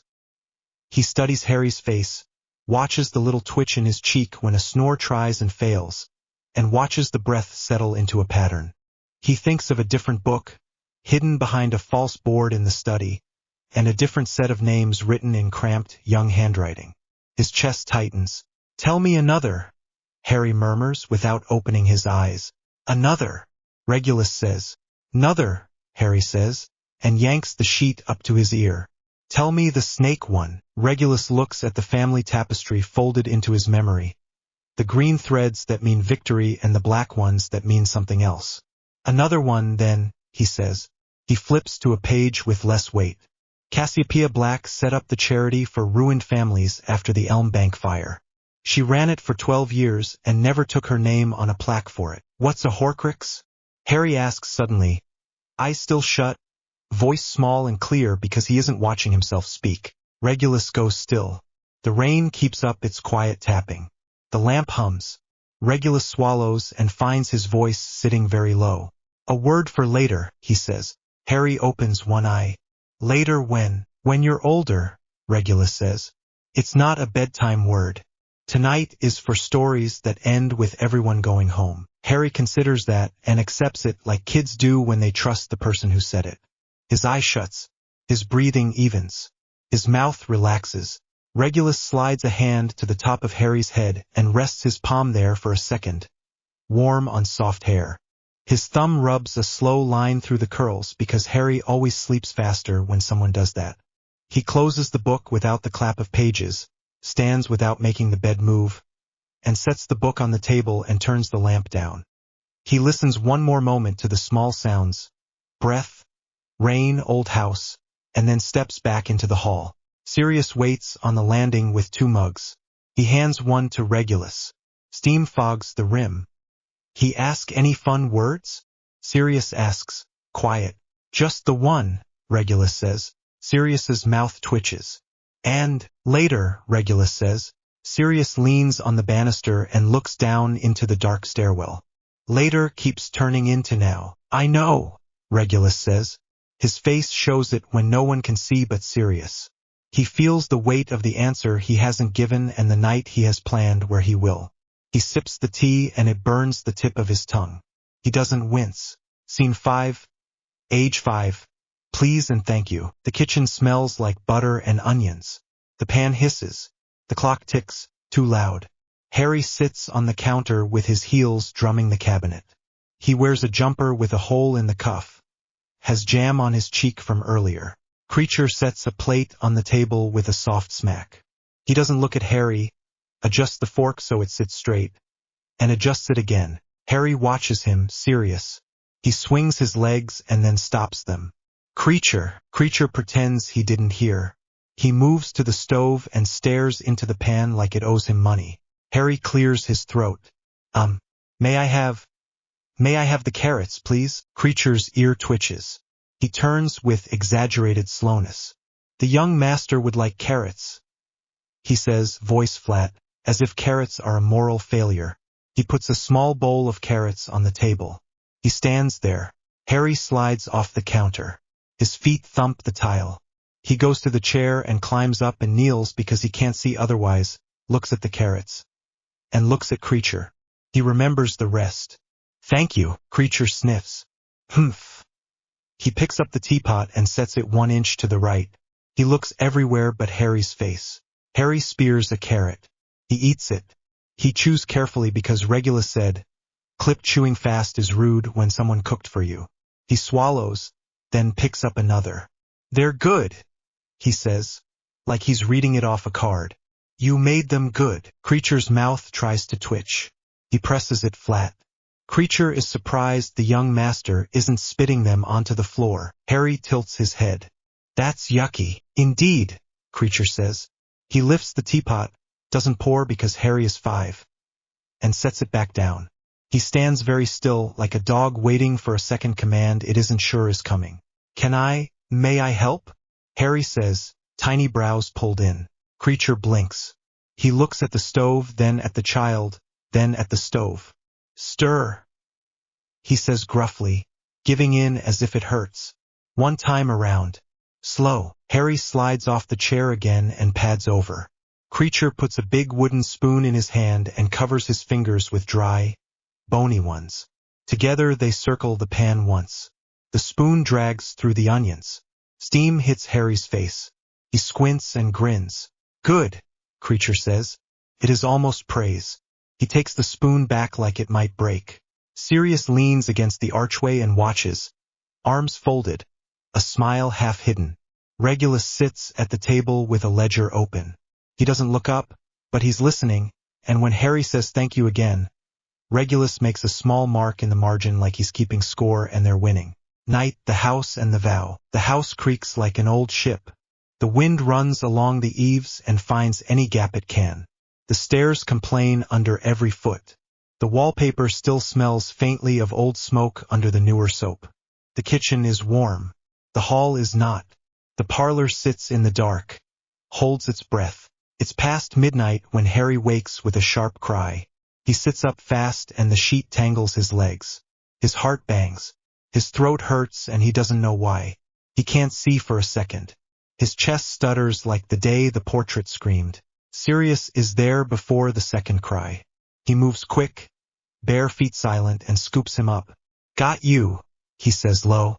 Harry's small hands clutch at his neck. Sweat slicks the back of Harry's head.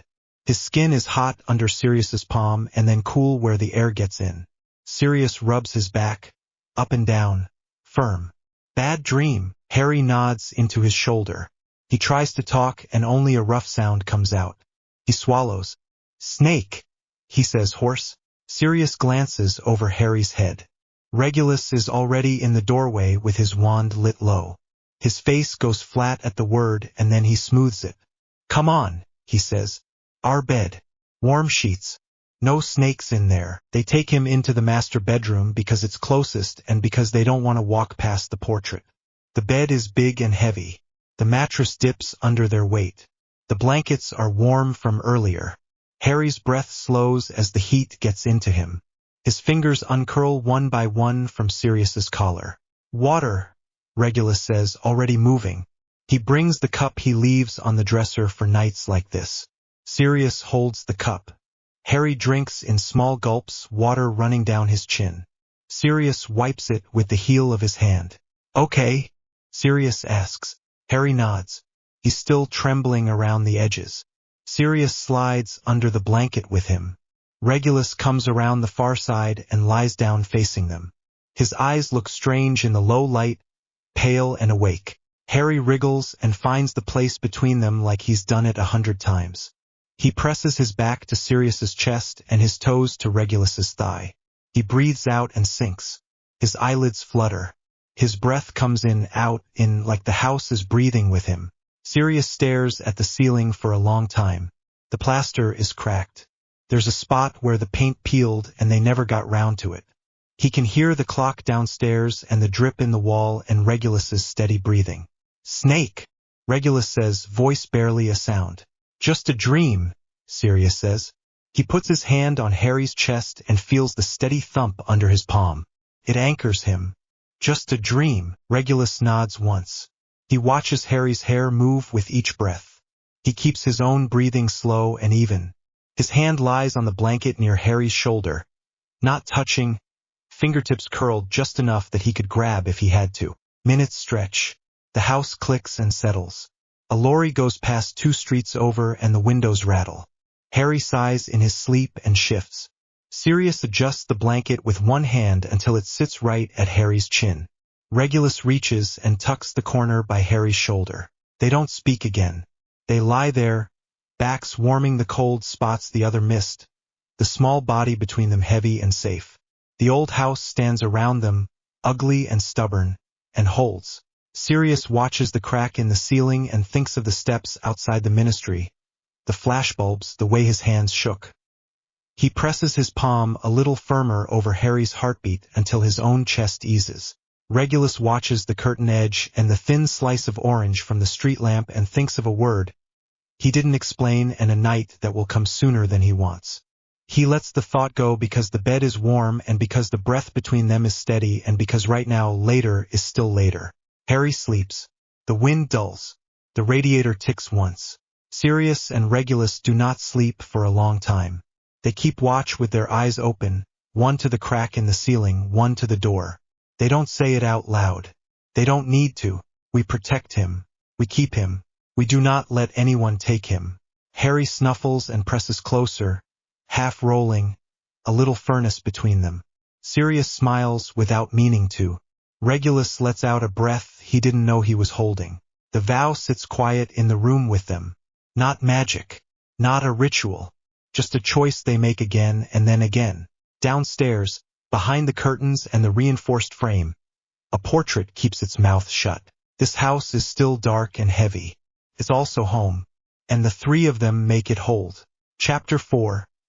Lessons of the Noble House, Harry's Early Training. Scene 1, Age 8. Latin and Dates. The tutor sets 3 books down and straightens the cuffs of his robe like they offend him. He's thin, sharp-nosed, smells faintly of ink. The study is warm from the fire. The clock on the mantel ticks too loud. Begin, he says, tapping a line with his quill. Third-person forms. Clear voice. Harry sits up on the straight chair. His feet don't touch the floor. He grips the edge of the table with his fingers to stop them fidgeting. Accio aximus excitus, he says, then corrects himself. Sorry. Accident if you're keeping the old declension. The tutor blinks. We don't. But noted. Translate. We summon, he summons, they summon, Harry says. Although we call reads better when you match it to spoken use. The quill stops tapping. The tutor flicks his eyes at Regulus, who leans against the bookcase with his arms crossed. Regulus says nothing. He watches. Fine, the tutor says. Pre-founding era dates. Godric Gryffindor's assumed year of birth. Between 990 and 992, Harry says at once.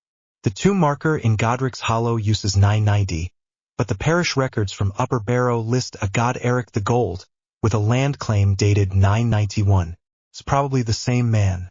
Most people round. The tutor looks down at his notes and then back up, expression slightly pinched.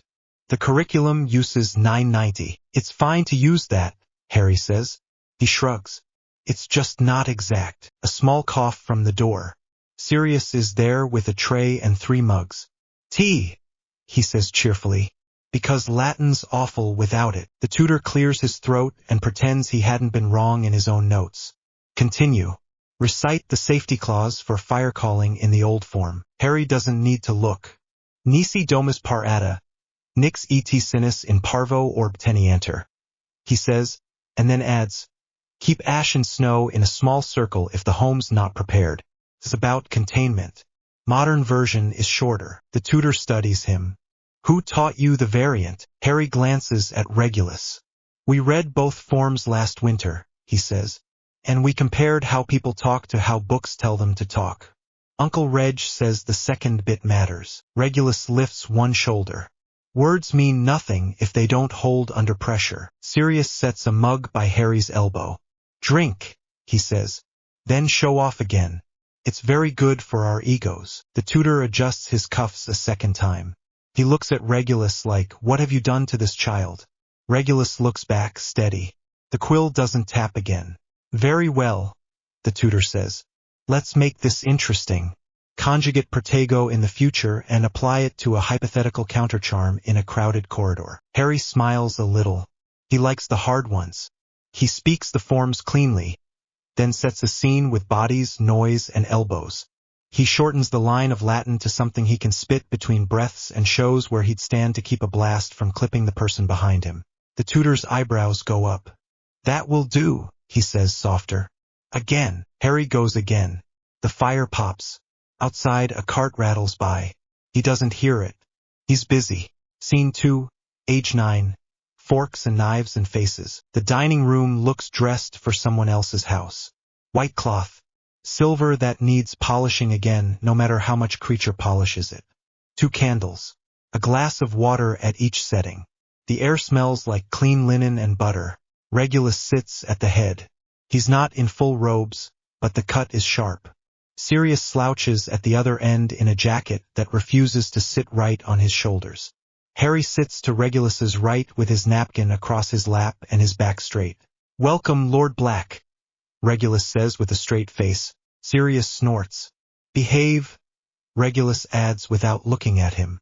"Good evening," Harry says, trying not to grin.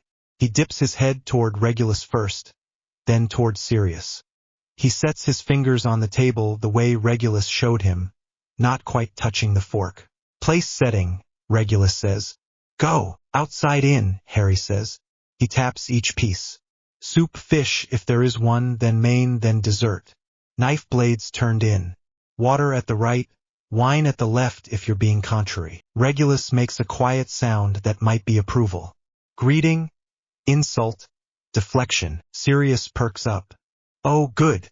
The fun bit." Regulus lifts his chin as if addressing a guest. His voice goes polite in that way that means trouble. "What a creative choice," he says, glancing at Harry's robe cuffs. "So daring for a child." Harry feels the heat rise in his face, then remembers. He keeps his tone even. "Thank you. It's very comfortable. We had it made because the old one rubbed my wrist." He lifts his water, sips, sets it down. His hand barely shakes. "Your brooch is unusual. Is it a family piece?" Regulus inclines his head a fraction. "Satisfactory. You thanked and moved on. You offered them a safe topic about themselves. Again, but slower. Take the sting out of their words with the pace of your reply. They run it again." Regulus throws a few sharper lines. "So you're raising him here of all places?" And Harry learns where to place a small pause, where to ask a question with his eyes instead of words, and how to let an insult hit the cloth and slide away without touching him. Sirius plays the rude cousin and drops his fork loudly on purpose. Harry startles, fumbles his dessert spoon, and the handle knocks the rim of his glass. Water sloshes. He grabs for it and shoves the base sideways. The glass tips. Water spills into his lap. "Ah, sorry. He stands half up, chair scraping loud. His heart jumps. His face burns. "Stop," Regulus says calm. He doesn't raise his voice. "Sit. Breathe. You're not on fire." "Napkin." Harry sits. His hands shake while he pats the napkin against his robe. His throat feels tight. Sirius has already vanished and returned with a dry towel, like he was waiting for it. He hands it over without a joke. "Accidents happen," Regulus says. "The rule is the same. Slow the room down. You do that with your voice and your hands. Wipe. Smile once. Ask for a cloth like you expect to be given one." Harry nods, swallows, and does it again. This time he gets the words out smooth, and his chair doesn't squeal when he sits back down. "Good," Regulus says. Sirius grins. "Also, forks are weapons in a pinch," he says. "Sirius," Regulus warns. "What?" "Practical education." Regulus ignores him. Next. Introductions to people who matter and people who think they matter. Keep your eyes on theirs. Watch for flinches when you say your name. Harry practices the nod, the hand he offers, the slight tilt of head that says "I'm listening," even if the person's words are nonsense. His shoulders loosen as they go. The room feels less like it's waiting for him to get it wrong. They finish with a simple pudding and a bit of jam on his sleeve. Regulus passes him a clean cloth without a word and taps the side plate that's slightly crooked. Harry straightens it with a tiny twist and finds himself smiling. He can do this. Scene 3, age 9. The tapestry. The cold from the old walls seeps through his jumper. The family tapestry covers most of the left side of the drawing room. The colors are still bold even with age. Names curl under faces. Some places are scorched black and dead. Regulus stands with one hand behind his back.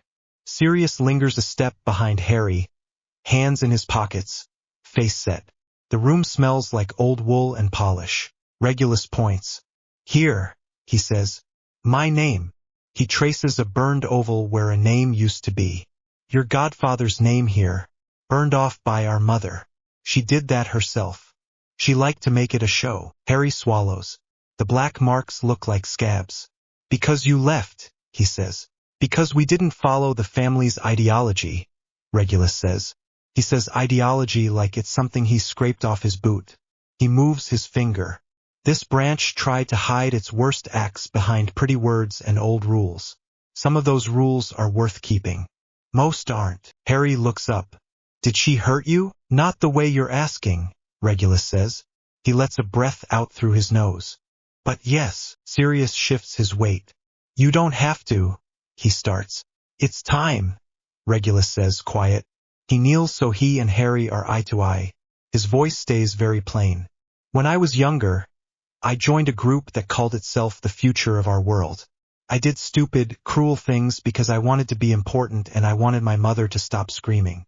I wore a mask. I hurt people. I was a coward for a long time. Harry's stomach twists. He tries to keep his face steady and fails. His hands are cold. Did you kill anyone? Regulus looks at the black mark again. His jaw works once. I helped people who did, he says. I made choices that got people hurt. I stopped before the end. I tried to fix one piece of what I helped make. It doesn't undo it. It's still mine to carry. Sirius's hand lands on Regulus's shoulder and squeezes hard. He doesn't say anything. Harry's breath fogs in the cold room. He looks at the empty ovals and then at Regulus's face. You're not like that now, he says. He hears the wobble in his voice and hates it. No, Regulus says. But the past doesn't disappear because we want it to. He glances at Sirius. You should know what this house did and what we did in it. You should know why we teach you the way we do. Rules can keep you safe. They can also excuse harm. Learn the difference. Harry nods. He feels small and heavy and weirdly older at the same time. He slides his hand into Regulus's sleeve and grips his wrist. Regulus flips his hand and takes Harry's in his palm. Sirius clears his throat and points to a name 3 rows up. That one lit a pig's tail with his wand by accident and the pig chased him into the pond. He says, You're great something. We keep that story. Harry's mouth quirks. The room doesn't get warmer exactly, but it stops feeling like it's getting smaller. Scene 4, age 8. What Harry heard. What they said. It starts with voices in the hall after he's supposed to be asleep. Harry slips out of bed and pads to the top of the stairs in socks. The wood under his feet is cool. He sits on the second step from the top because the third squeaks. He fiddles with the hem of his pajama top and listens. Not tonight, Sirius says, angry and tired at the same time. We don't have the luxury of later, Regulus says. His voice is low and clipped. He deserves the truth. Pieces of it. He's 8, Sirius says, like that's the whole answer. He's 8 and already pulls information out of rooms like string, Regulus says. Do you want him to learn the word from a newspaper? From a mouth that hates us? Silence. Cupboard door clicks. The house settles. Harry holds his breath. Sirius again, softer. You say it then. A chair scrapes the kitchen floor. Harry creeps down one more step for the angle and peeks through the railing. The kitchen light is on. Regulus is at the table with both hands around a mug. Sirius stands with his back to the counter, jaw set. Fine, Regulus says. Fine. We do it clean. Harry hears the words first as pieces before he knows what they are. Split his soul, keeps him alive, immortal until 7. Harry's stomach turns over. He doesn't know why he's cold. His fingers feel numb. He moves and the stair creaks. Both heads snap up. Harry, Sirius says, already moving. Back to bed. Harry doesn't move. He doesn't run. He looks at them and they look at him and the line of Sirius's shoulders drops. Regulus pushes the chair back with a soft scrape. Come here, Regulus says. No anger. He pulls a chair out from the table. Sit. Kitchen talk, then bed. No sneaking tomorrow. Deal? Harry nods and shuffles in. The chair is too big. His knees bump the underside. Sirius ruffles his hair, then stops himself and rests his hand on the table. I heard pieces, Harry says. His voice sounds small and thin and not like him. I know, Regulus says. He folds his hands. He looks tired, but his eyes are very clear. You remember how we talked about bad magic and why some of it is banned? Harry nods. Some wizards try to make themselves harder to kill by hiding parts of themselves in objects. That part is the soul. Regulus pauses. It's not a pretty word or a pretty thing. You do it by murdering someone. You tear yourself and put the torn piece into a container. Harry's gut pulls tight. He grips the edge of the chair until his knuckles ache. You're talking about Voldemort, he says. Yes, Regulus says. He did this. Not once. How many? Harry asks. Enough that it took years to find them, Regulus says. He doesn't sugarcoat it. I found one. I stole it. I tried to destroy it. I failed. Creature got me out. Dumbledore and others dealt with the rest later, but not all. We don't assume all. Harry breathes through his nose. The kitchen smells like old tea and wood smoke. Does that mean he could come back? He asks. The words scrape his throat. It means we never pretend he can't, Regulus says. It means we prepare and we don't panic. He touches the tabletop with 2 fingers. It also means you are not responsible for any of it. You were a baby. Adults made choices. Adults will keep making them. Harry looks at Sirius. Sirius's face is tight and angry, but the anger isn't aimed at him. What's my part? Harry asks. What do I do if there's one of those things? Sirius looks at Regulus. They share a look Harry can't read. Pride and something else. Regulus answers. You do not touch it with your bare skin, Regulus says. You call for us. If you must approach it to stop someone else touching it, you use metal tongs or a summoning cloth. If I am not there, you ask for Professor Dumbledore or Professor McGonagall once you're at school. Some things destroy them. Basilisk venom. Fiend fire. There are rituals. None of those are for you to do alone. McGonagall's hands shake as she straightens a crooked name card. A Hufflepuff boy wipes his nose with his sleeve and nods at nobody in particular. How do you know if it is one? Harry asks. It feels wrong, Regulus says. Not like dark artifacts wrong. Like a smell you can't wash out. Your head will hurt if you get close. You'll feel pulled. You step back. You breathe. You call for me or Sirius. You do not try to be brave by yourself. Harry nods. His hands have stopped shaking. Okay, Sirius sits at last and scrubs a hand over his face. I wanted to wait until you were older, he says. But you'd hear it somewhere. Better here. Harry looks at both of them. Their faces are drawn. Their mugs sit untouched. He feels odd and steady. Like when he jumped into cold water on a dare and the shock cleared his head. All right, he says. Thank you for telling me. Sirius huffs a tired laugh and reaches across to squeeze his wrist. Regulus nods once, as if they've all passed a test. Bed, Regulus says. Tomorrow you'll help me label the trunk we don't open. You'll write, do not touch, big enough that even your godfather can see it. Oi, Sirius says. Harry smiles, small. He goes back up the stairs with his feet still cold and his mind full. He sleeps hard once he does. Scene 5, age 10. Occlumency hurts. Again, Regulus says. Harry sits cross-legged on the rug with sweat on his forehead and his shirt sticking to his back. The room is quiet enough to hear the lamp hum. He tries to empty his head, which is impossible because telling yourself to think of nothing is thinking of the word nothing over and over until it gets loud. Push thoughts away, Regulus says. Don't fight each one. Step to the side. Let them pass. Build the wall after the corridor is clear. Harry tries. The moment he gets a blank, his brain throws a picture. Sirius dropping a fork, Ron laughing, the smell of onions, the word Horcrux he hates in his mouth. His jaw tightens. The pressure behind his eyes builds. He feels angry and then feels angry at himself for feeling angry. Regulus watches him. Don't grit your teeth, he says. You're adding noise. Breathe. Harry unclenches his jaw and sets the breath in his chest like a box. In pause out. He imagines floorboards with gaps wide enough for a thought to fall through. It helps for 2 breaths. Then a memory clatters across the boards and sticks like gum. His shoulders rise. I can't. You can, Regulus says. He stays seated, hands loose on his knees. His voice doesn't change. You won't do it fast. No one does. This isn't flying. It's sweeping a room in the dark. You do the corners last. Harry breathes.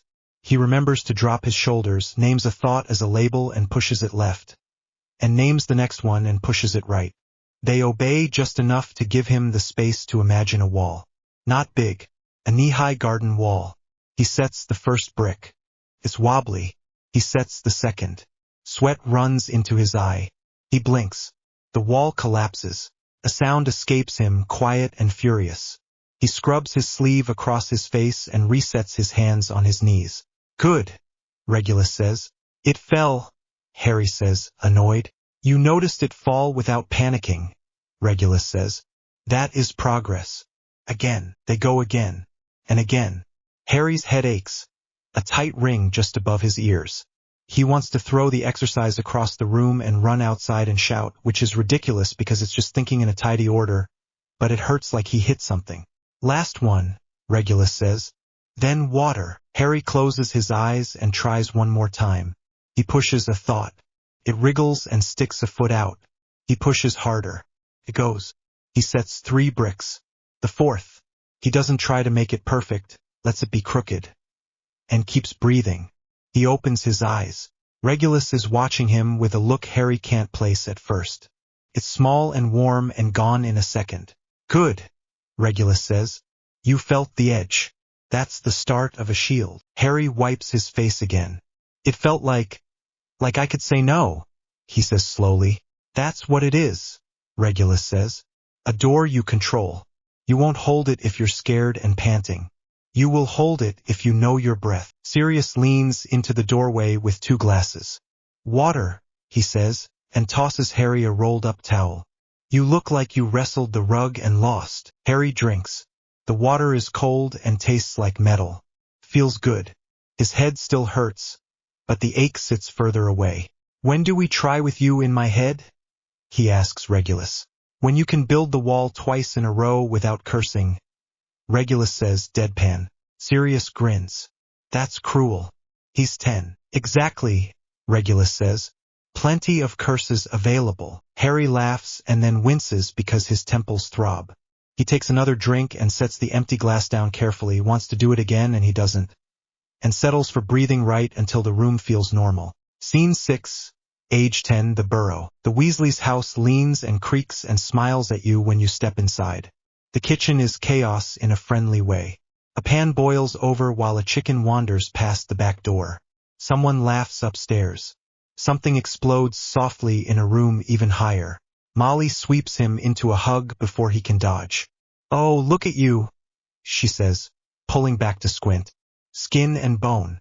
Doesn't Sirius feed you? He does, Harry says, grinning, and Molly clucks and shoves a plate of biscuits in his hands anyway. Arthur shakes Sirius's hand 3 times like he means it. Good to have you, he says. Don't mind the kettle. It whistles when it feels like it. The twins stick their heads around the door frame in unison. Is this him? He's smaller than I thought. Rude, Molly says without looking. Ron barrels in with grass stains on both knees and a grin that shows a chipped tooth. Come on, he says, jerking his head. Broom. Harry follows him out into the back field. The air smells like grass and smoke. Something sweet from the hedgerow. Fred and George have already set up 3 old hoops and a line of dented buckets for goals.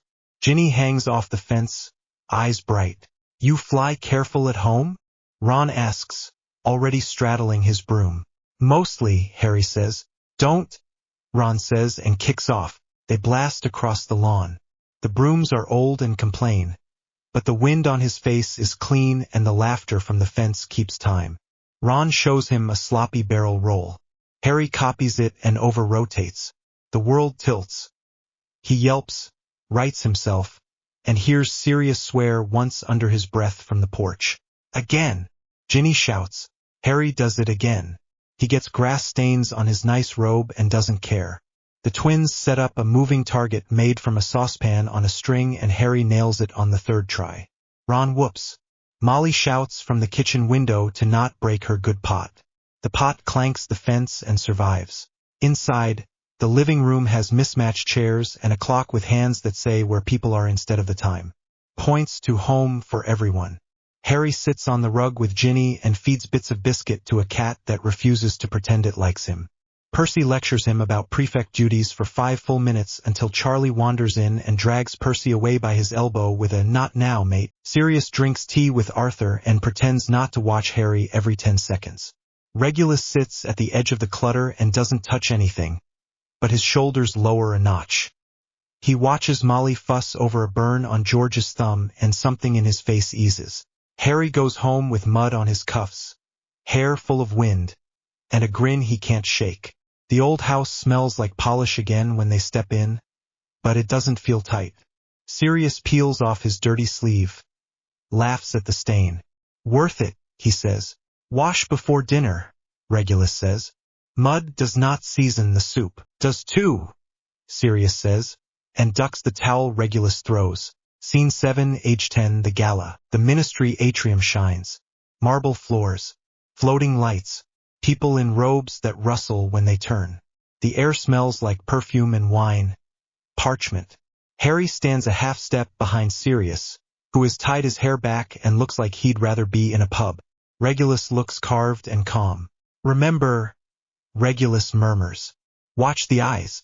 People say more with those." Harry nods. His collar is stiff. He doesn't scratch it. He fixes his cuff. The black signet he's allowed to wear tonight sits heavy in his pocket. Not on his finger yet. "Lord Black," someone says in the tone that means, "I want something." Lucius Malfoy's smile is smooth. His hair shines like he polished it. His hand rests on Draco's shoulder, steering. "Lucius," Sirius says, voice bland. "How's the peacock?" Lucius's smile doesn't move. "Healthy." He looks down at Harry. "Ah, the child. How very." "Harry Potter," Draco blurts, eyes big. He sticks out his hand like he's not sure if he should bow instead. "Draco. I'm Draco. Father, I told you." "Nice to meet you," Harry says, shaking once, firm, then releasing. He looks at Lucius. "Your tie pin is interesting. Is it a family crest?" Lucius glances to see if that was a jab. "It wasn't." He nods. "It is. Looks heavy," Harry says, tone innocent. "Does it pull when you turn?" Regulus hides a smile in his glass. Lucius's eyes flicker. "One grows used to weight," he says, and moves them along. Theodore not appears quiet as a shadow. He is thin and careful. "You prefer chess or flying?" he asks, as if it's a code. "Depends who I'm with," Harry says. "Chess with someone patient. Flying with someone reckless." He tilts his head. "You, not patient," Theo says. His mouth tugs. "Not reckless either." "Smart," Harry says. They hold each other's eyes a second too long to be an accident. Theo nods once and fades back into the crowd.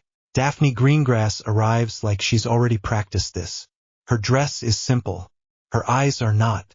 "Mr. Potter," she says, small curtsy. "I hope you're enjoying the evening." "I am," Harry says. "My guardian says I have to say that until the pudding." "Wise man," she says. She glances at Sirius, who has wandered toward the drinks table, then at Regulus, who is pretending to study a tapestry. "You should try the lemon tart. Avoid the custard." "Why?" Harry asks. "It wobbles," she says.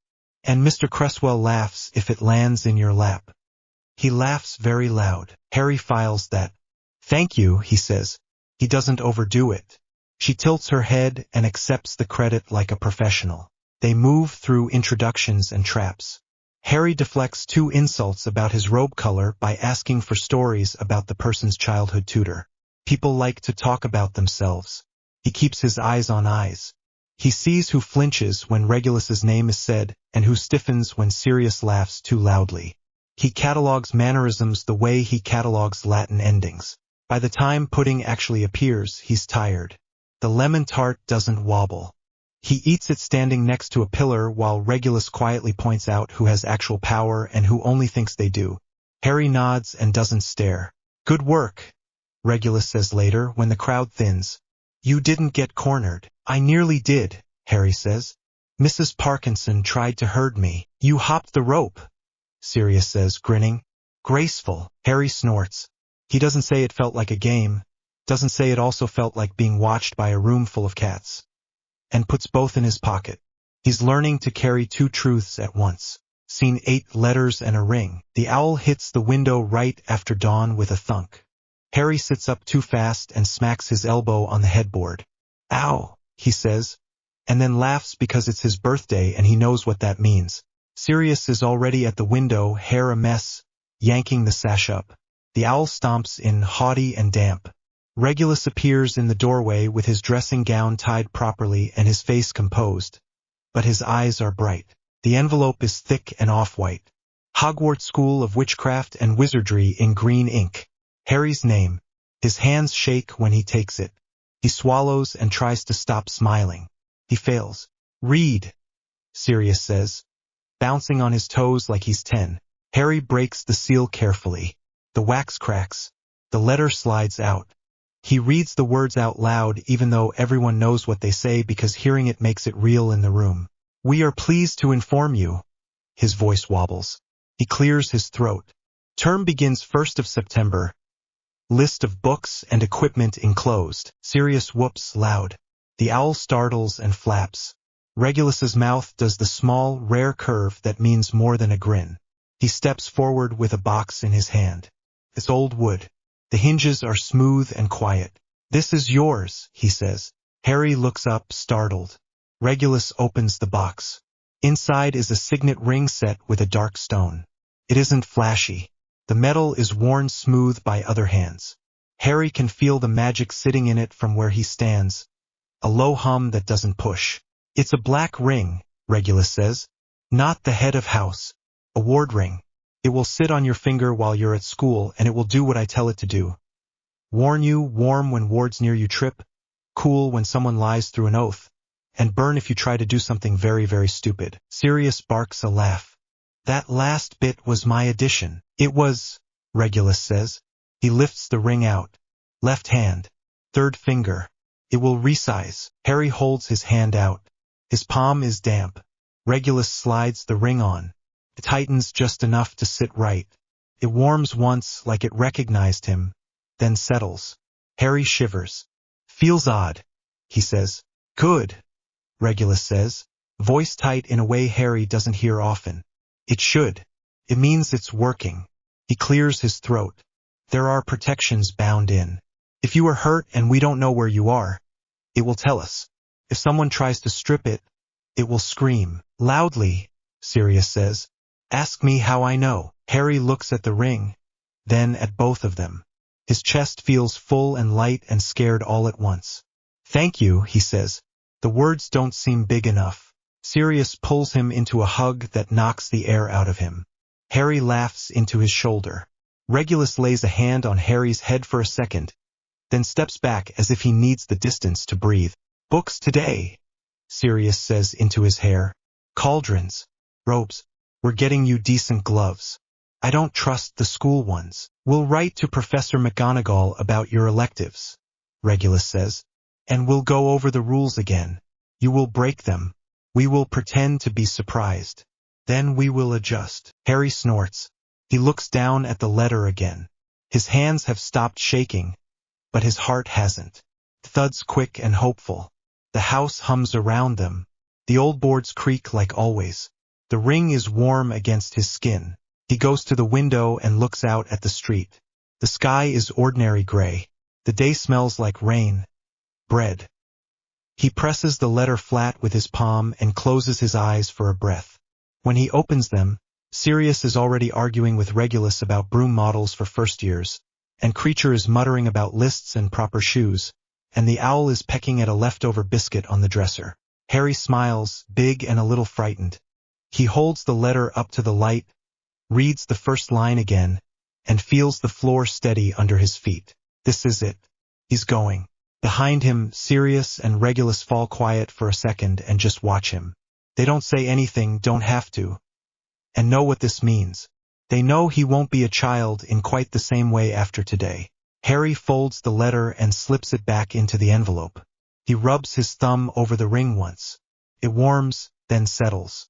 Right, he says, voice steady now. Diagon Alley? Diagon Alley, Sirius says. Regulus nods, eyes still tight at the corners. Stay close, he says out of habit. Harry looks down at the letter one more time. Nervous, excited, ready. Childhood shifts, just a little, and the house feels it. Chapter 5. Hogwarts bound. The alley is loud the second they step through. Shoes scrape on stone. An owl screeches from a window. Someone laughs too loud near the apothecary and the sound ricochets down the row. Warm bread from the bakery mixes with potion stink. Hot metal. Harry keeps his head up. He breathes slow through his nose and matches his stride to Regulus's. Sirius walks on his other side like a wall that can also grin. People turn. They always do. The looks aren't subtle. That's him, the scar, with Sirius black. Harry feels it land across his shoulders like a wet cloak. He doesn't hunch. He doesn't tuck his chin. He keeps his gaze near eye level and notched a little above, the way Regulus taught him. I see you, I'm not staring, I'm not prey. His palms sweat anyway. He rubs a thumb against the seam of his pocket and makes it look like nothing. Sirius leans in. You're doing fine, he murmurs. Harry nods once. He knows if he speaks too loud right now, his voice will wobble. They move fast.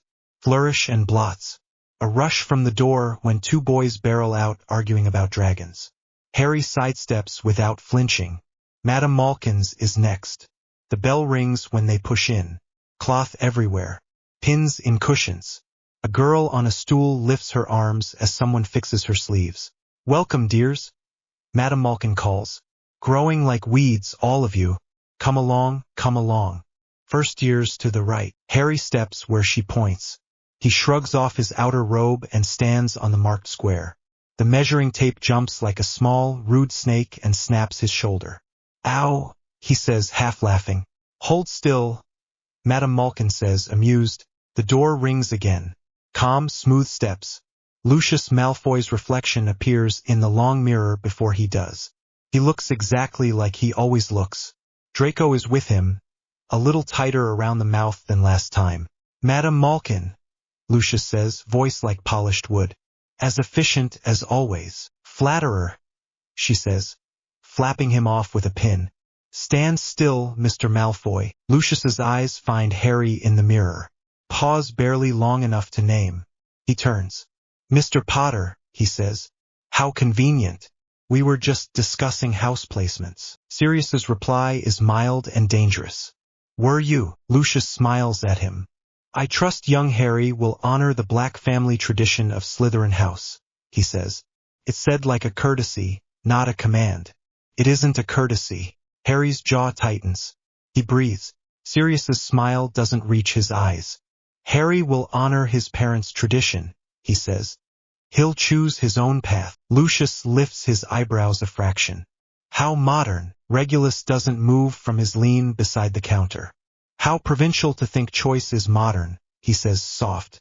Madame Malkin clears her throat like a bell. No dueling in my shop, she says. Or I'll measure you both for something very itchy. Draco steps forward. He looks at Harry's socks and then his face. We should shake hands properly, he says quick, like he decided and leapt. He holds his hand out. Harry reaches. Firm, one shake. Nice to see you again, he says. You too, Draco says. His eyes flick to Lucius and back. He steps away just enough to show he has an edge of his own and isn't only an arm under a hand. Pins flash. Cloth drapes. Turn, Madame Malkin says. Harry turns. The tape checks his inseam and he does not kick it. He keeps his face plain while Lucius and Sirius fence in vowels. How is your ward? Black? Lucius asks, letting the last name carry dust.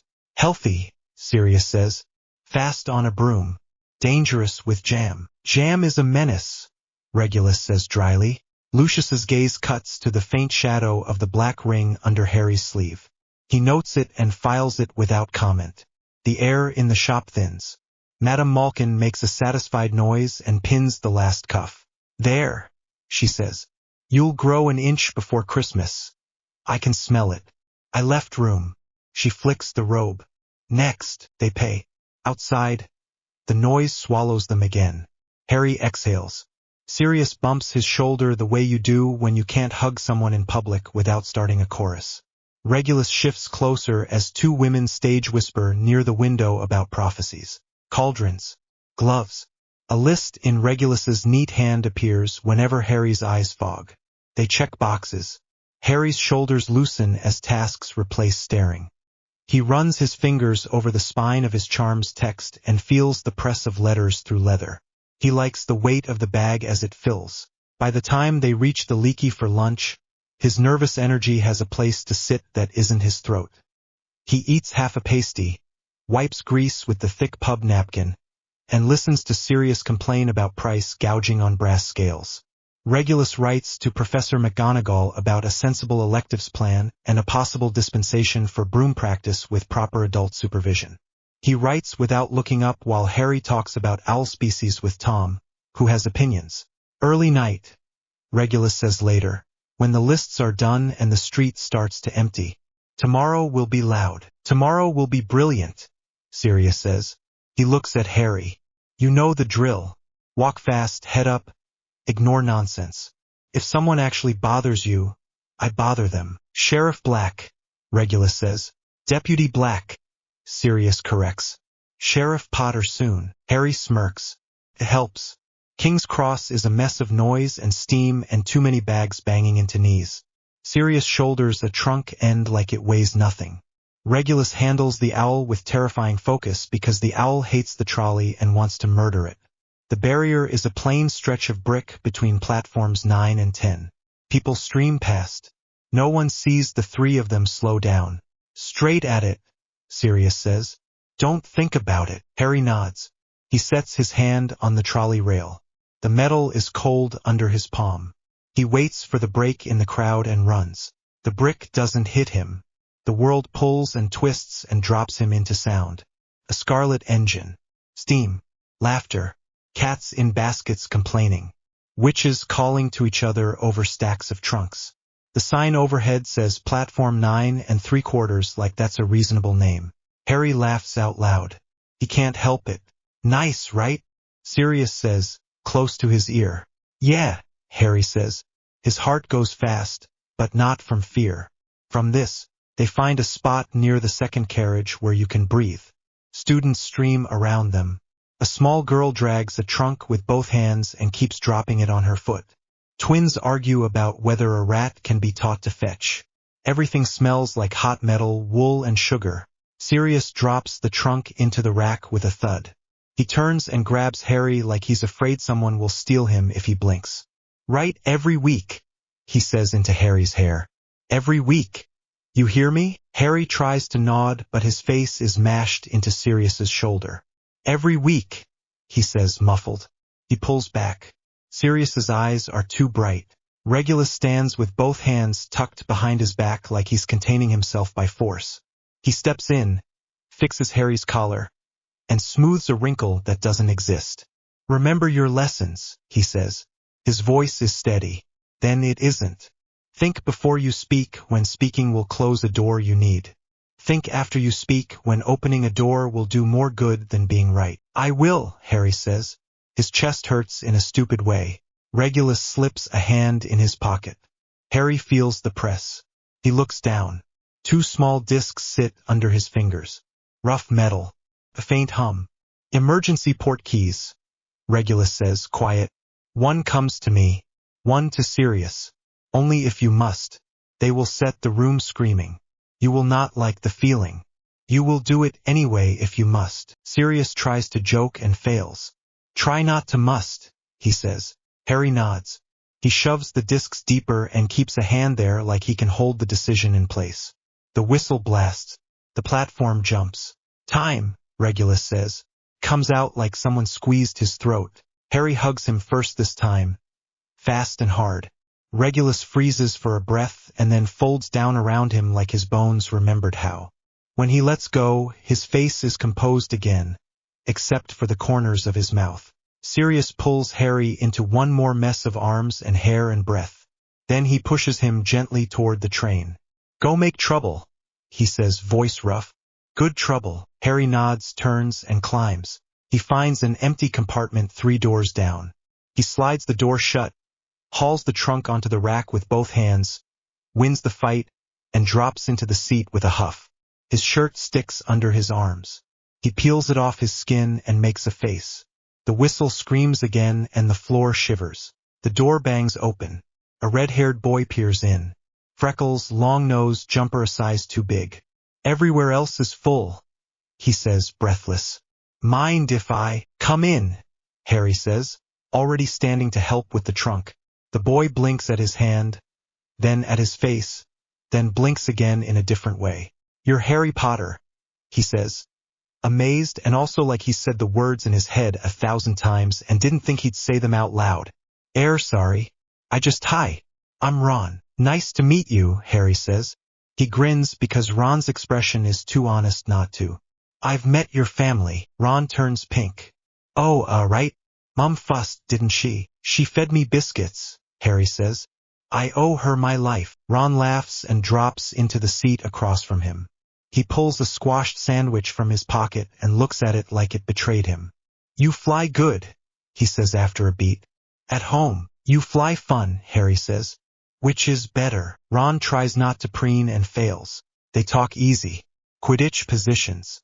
Whether cats hate rats on principle or by training. Which classes sound like a trap. Harry doesn't have to think about how much to say because Ron's rhythm is simple. Ask. React. Tell a story that has a loud middle and a quiet end. It fits. The door slides open again. Draco stands there with Crabbe and Goyle like a poster and two pillars.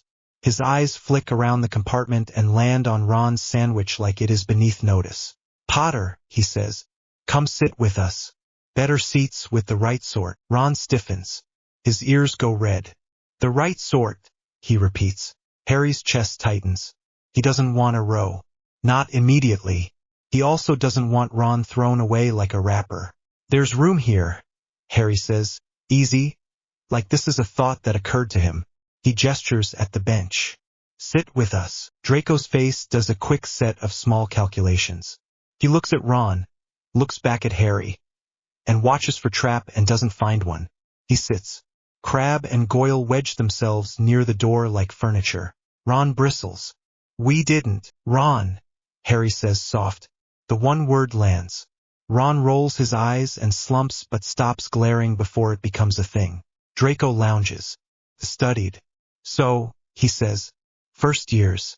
Scared. Little bit, Ron says defiant.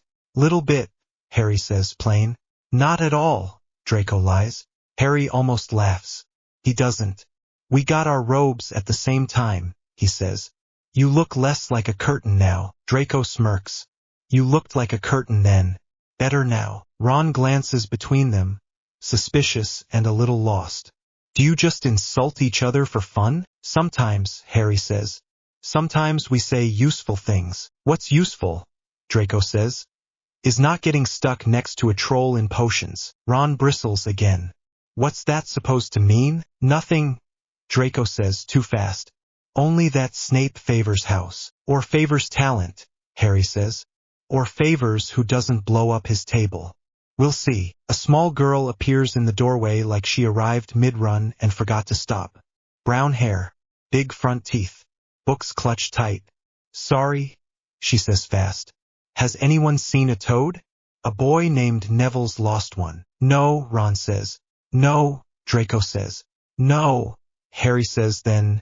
We can look. Do you want help? He's already half standing. She blinks at him like she expected a no and has to reboot. Oh, yes, please. I've checked 4 compartments. He's very worried. Name? Harry asks. Hermione Granger, she says at machine speed. And you're Harry Potter and you should sit down because the train is moving and you'll fall. He looks at the floor. It hums. He sits. We'll check up and down, he says. What does the toad answer to? Trevor, she says. Of course it does, Draco mutters. Hermione hears him. She folds her mouth like a line. If you're not going to help, don't be rude, she says. Ron leans back, impressed. Draco's eyebrows go up. Harry cuts it before it turns sharp. We'll help, he says. Draco? Draco holds Harry's eyes for a beat, then sighs like the world is heavy. Fine, they split. Harry and Ron go left. Draco and Goyle go right with Hermione marching in front like a general and Crabbe behind like a confused wall. They open doors, ask, and get 3 cats, 2 owls, 1 very offended rat, and no Toad. Neville appears as a sad puddle in the corridor. Round face. Wide eyes. "I've lost him," he says, miserable. "We'll find him," Harry says, trying to sound like the thing he wishes someone had sounded like for him at 8. "We've checked back to the dining car. We'll go forward." Draco reappears with Hermione at his elbow. He looks cranky and faintly damp. "Your amphibian is very stupid," he tells Neville. "It jumped into someone's tea." Hermione speaks over him. "We got him," she says, holding a cup with both hands like it's priceless. "He's fine." Neville deflates in relief. He takes the cup like it's his heart. "Thank you," he says. "Thank you so much." Hermione beams. Draco looks away like gratitude might burn him. They end up all 4 back in the compartment with the door shut and the corridor noise a soft roar. Ron eyes Draco like a dog next to a cat. Draco flicks a crumb off his knee with deliberate boredom. Hermione sits down and reorganizes her books by height, then evaluates Harry like a teacher who wants to pass him but won't unless he breathes right. "You've read the standard first-year texts?" she asks. "I read them twice. I tried a few spells already. The wand did a little spark, but I don't think I had the right wrist." "Wand chooses the wizard," Ron says, rolling his eyes. Hermione looks at him like she's writing the words "rolls eyes" in a textbook with a big red pen. "Yes," she says, "but practice matters." Ron glances at Harry. Harry nods once. "Peacekeeping. We can practice together," he says. "Not on the train." Hermione softens. "All right." They thrash through what houses are like without saying the obvious words. Ron hopes for Gryffindor and pretends he doesn't care. Draco expects Slytherin and cares very much. Hermione wants where the books live. Harry listens. He holds the shape of a decision in his chest and doesn't show it. The sky darkens against the glass. Lamps glow along the walls. Sandwiches come by on a trolley, and Ron looks at the pumpkin pasties like they'll heal all wounds. Harry buys too much so no one has to count coins out loud. Draco pretends not to be relieved when Harry pushes a cake into his hand with a shrug. Hermione thanks him with a nod like she's recording a result. They talk until the compartment feels too warm. They doze in turns and jerk awake when the train shrieks. Harry presses his forehead to the cool glass once and watches their reflections blur with the dark. His stomach flips. He breathes, counts, sets the flip down next to the portkeys. The train slows. The platform outside is all stone and night. A huge voice booms, "First year's this way," and the compartment startles like a flock. They spill out into cold air. Their breath makes ghosts. The path crunches under their shoes. The smell of the lake moves in, green and sharp. When the trees break, the castle rises out of the dark. It isn't a picture. It is stone, windows, and height. The lights in the windows look like 1,000 eyes. His skin prickles. He stands still and lets his chest lift once. "Boats!" the big man with the lantern shouts. Hagrid, Sirius huffed. "No more'n 4 to a boat." They climb in. Harry ends up with Ron, Hermione, and Draco because the universe has a sense of humor. The boat rocks. Hermione squeaks. Ron grabs the side. Draco pretends to be bored and fails when water splashes cold onto his sleeve. The lake is black and close. The oars move by themselves, quiet, patient. Wind nips his ears. The lantern lights wobble on the water. The castle looms bigger with each breath. A low tunnel kisses their heads with wet stone. The boats slide into a cove and knock gently against the landing. They climb out, feet skidding on the slick step. Harry's shoes squeak. The cold slides under his robe and makes him shiver. He likes it. Feels like being awake. McGonagall waits in a sharp line near a doorway. Her mouth is stern. Her eyes are not. "Welcome," she says. "Follow me." They queue in a stone antechamber that hums with nerves. Someone near the back is breathing too fast. Hermione whispers the order of houses to herself and then calls herself silly. Ron picks at a hangnail. Draco watches the door like it will open on a trap. Harry feels the ring warm once and settle. He rolls his shoulders. keeps his face plain, and keeps his breaths even. He knows what he'll say if the hat pushes. McGonagall opens the doors. The great hall hits like a wall. Candlelight floats. Plates shine. The hum of 100 voices drops to a hush and then climbs again in a murmur that carries his name whether anyone says it out loud or not. He forces himself not to look for the staff table and does anyway. Dumbledore is a flare of color at the center. He looks kind, like a painting that got hands, and concerned, like someone reading a letter that ends with a question mark. McGonagall's mouth is tight at the corners. Snape's eyes are steady, heavy, measuring. He at Harry and then at the ring and then at Regulus's lessons like he can see the shape of them under Harry's skin. They line up. The hat sits on the stool and looks like a hat, which is stupid because it is also a person. Names start. Children step, sit, jump when the brim drops, then stumble to tables under cheers. The line shrinks. Potter, Harry. The room pulls tight. He walks. Shoes muted on stone. He sits. The hat drops over his eyes and the world goes brown. Close, smelling like dust and old wool and a cupboard that got trapped in a summer. Ho, a voice says in his head. Calm. Curious. Old. Well, you're an interesting knot. Harry swallows. Hi, he thinks because saying nothing feels rude. Plenty of nerve, the voice says. Amused. And a tidy little wall. Someone taught you to sweep your thoughts. How inconvenient for me. Move a brick and let me through. Harry hesitates, then shifts one. He lets the hat walk 3 paces into the corridor and no more. Thank you, the hat says. Ambition, yes. Not the hungry kind that eats everything and calls it dinner. The deliberate kind. You want to build something. You want to pick your place and push from it until the room moves. Harry's fingers twitch on the stool. He keeps breathing. Loyalty like a chain, the hat says next. Fierce as anything. You'll forgive 1,000 small things if someone stands in the doorway with you once. You'll break yourself before you drop someone's hand. Dangerous, that. I'll learn the line, Harry thinks. Brave enough, the hat goes on. Not for glory. For people. For the small things that add up until they make a life. Clever, too. Careful. You like rules because you like knowing which ones to break and when. All 4 have a case. You would do very well in Gryffindor. Harry closes his mouth around a dry swallow. I could, he thinks.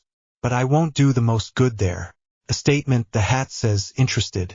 Explain. Slytherin has teeth, Harry thinks. It has rooms where plans are made before anyone else hears them. It has people who will be enemies if I let the room make them enemies by default. I can learn the map from inside. I can cut problems before they get teeth. I can push from there. I can make a difference. Now, not later. You understand what that will cost, the hat says. Not a question. Yes, Harry thinks. His stomach is cold and solid. I choose it anyway. The hat is very quiet for a long breath. Then it laughs, soft and proud, like an uncle on a porch who just saw a good throw. Well then, it says warm. Well then, Slytherin. The word lands like a dropped plate. The room gasps. A fork clatters. Someone says, no, and then, oh. Harry pulls the hat off and hands it back with steady fingers. His legs are not steady. He stands anyway. The Gryffindor table's noise stutters and then rises in a confused buzz. The Slytherin table does something like a cheer and something like a hiss and something like silence held too tight. Draco looks like someone handed him a crown. Ron looks punched. Hermione like a question mark that learned to walk. McGonagall's eyebrows go high and then down. Dumbledore's mouth tightens half an inch. Harry walks. Shoes on stone. Hands empty. Eyes forward.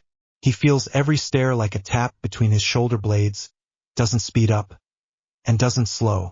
He reaches the table. There's a space. Draco is half standing. Theo Knott makes a small nod and slides his plate so there's room.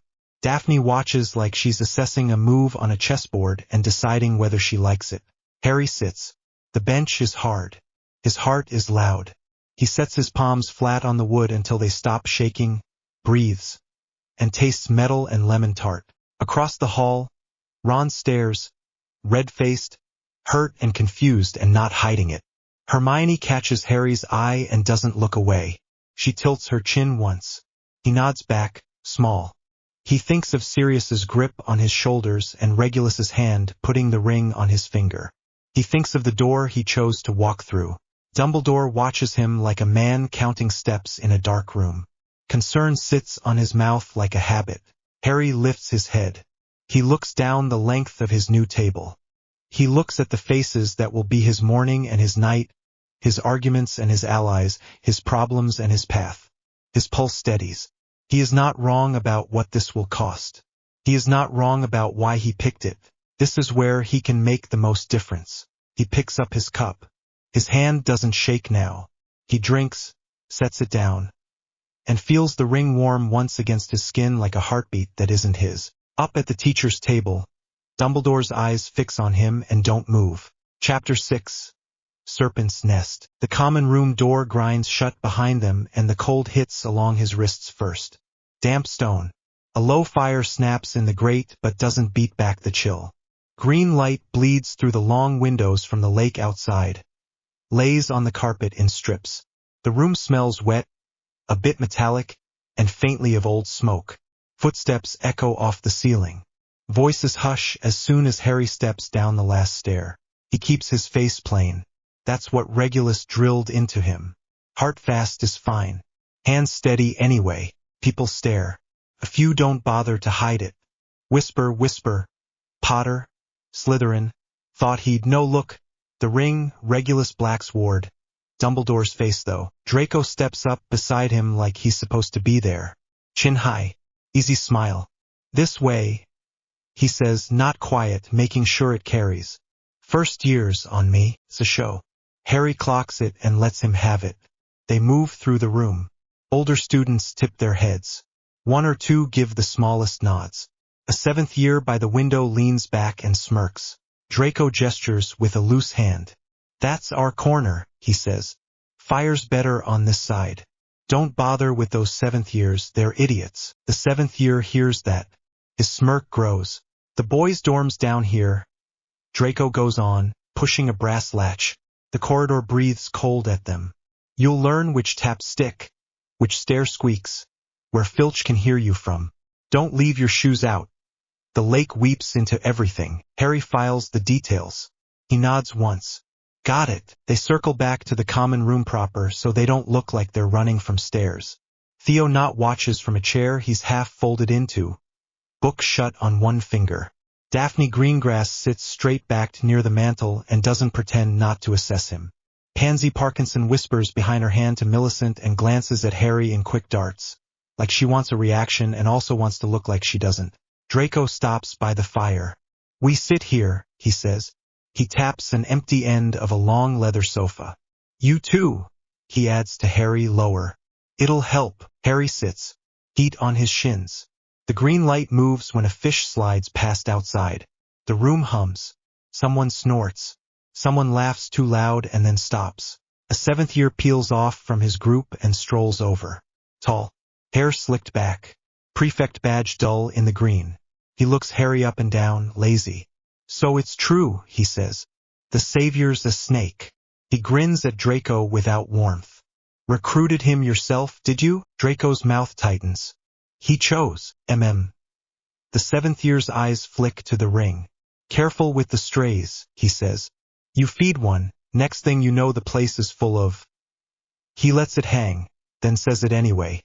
Mudbloods. The room goes quiet so fast the fire crackle is loud.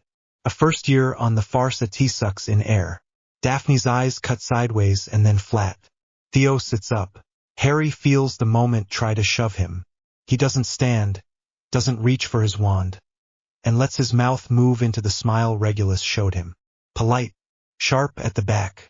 Do you think you're stronger than Voldemort was? He asks even. No emphasis. The seventh year blinks. The name lands like a dropped plate. A handful of first years flinch. He laughs, but it's thin. What? Answer, Harry says, still polite. Don't be stupid, the boy says. No one. Then maybe stop calling people filth, Harry says, still level. Because the last time he tried to kill me, he was beaten by a Muggleborn sacrifice.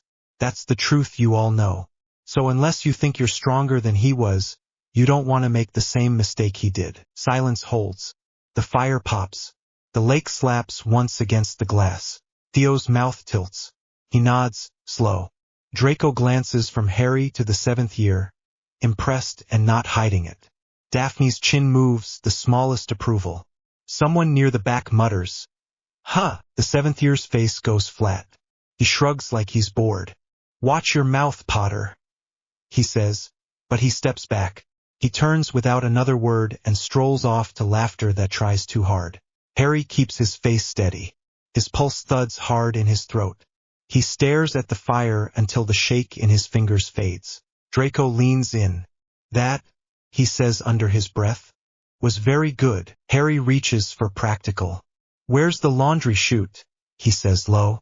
"And do we mark robes with our initials or with year and bed?" Draco blinks, then grins. "Both.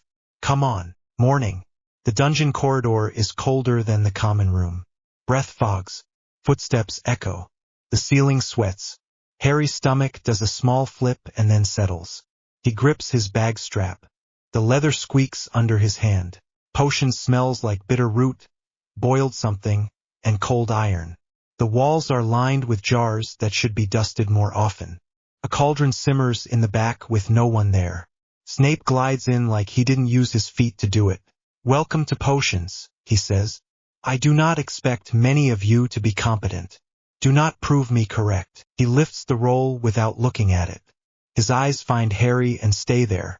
"Potter," he says, "what would I get if I added powdered root of asphodel to an infusion of wormwood?" Harry answers before his chest can go tight. "A draught of living death." Snape's mouth doesn't move.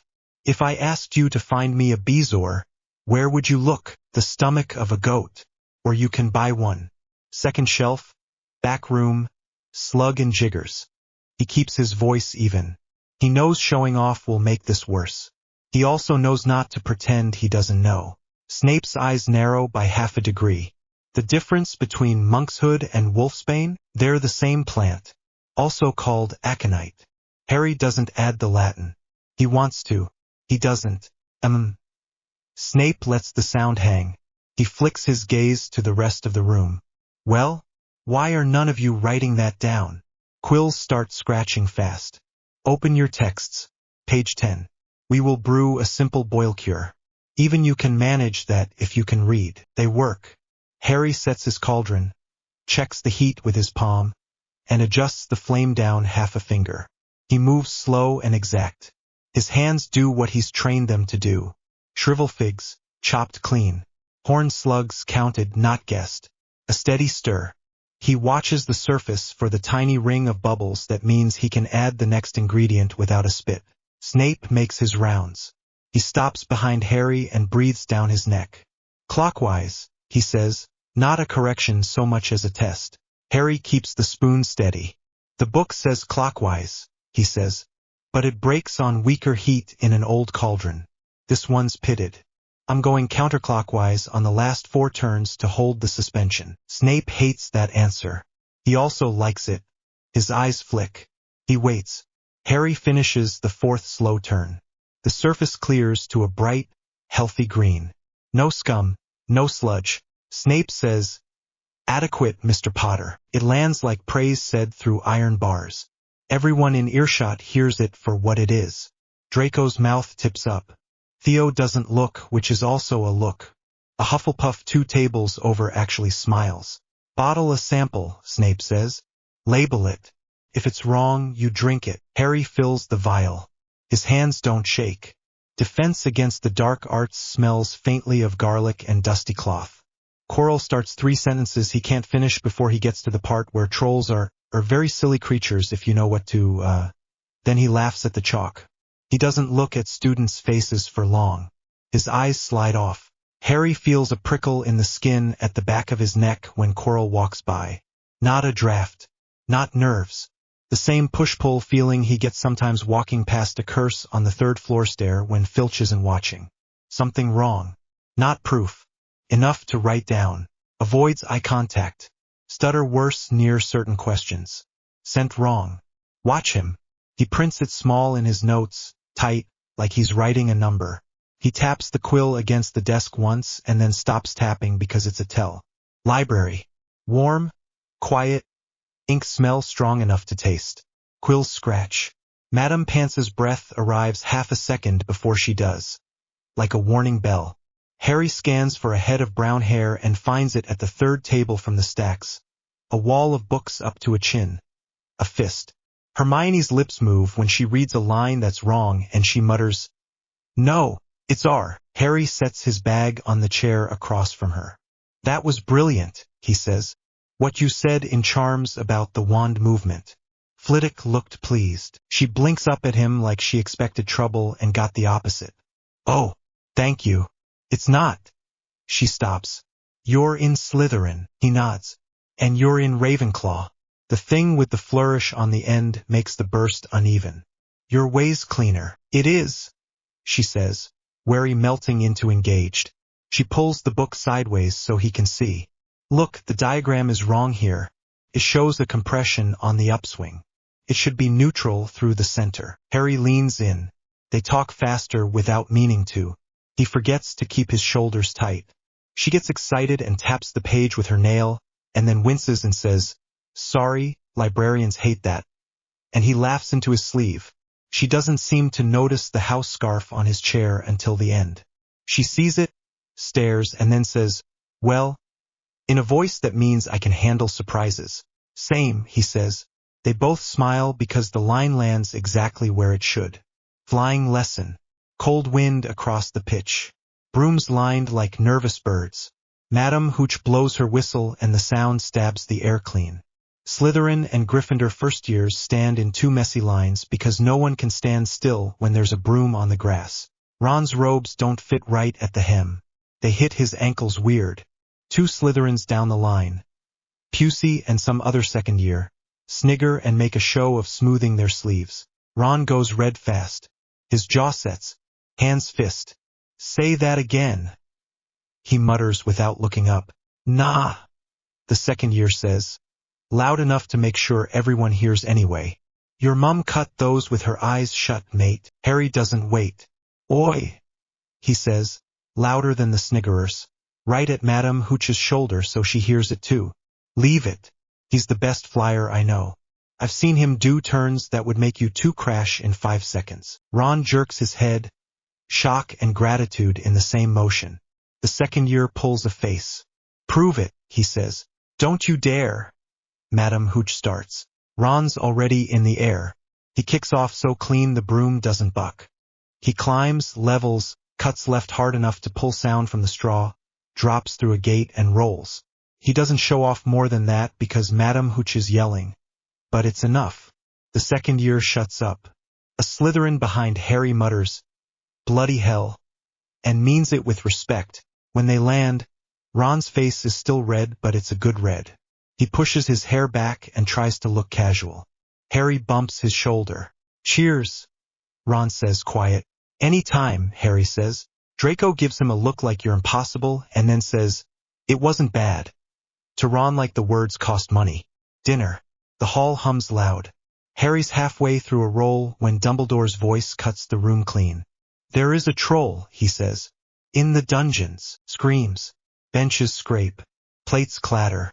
Teachers leap up. "Silence." Dumbledore booms. The sound hits the ceiling and falls back. "Prefects, take your houses back to your dormitories." Harry's table surges to its feet. The Slytherin prefects corral them fast.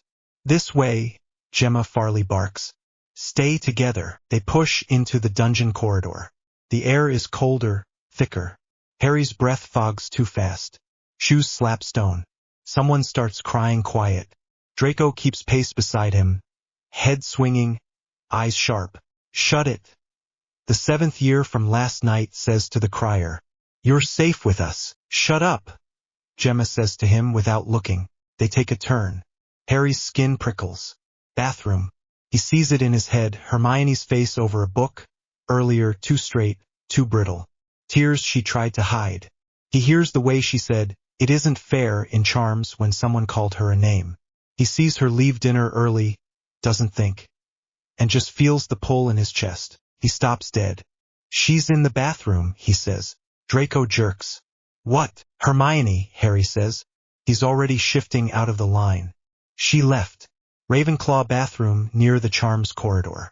She was crying. Potter. Gemma snaps. Back in line. Harry glances down the hall. He can't see the prefects at the back anymore, can hear the murmur of the rest of the school moving, like a distant river, and can hear the low thud of something heavy on stone from somewhere else. The hairs go up on his arms. I'm going, he says.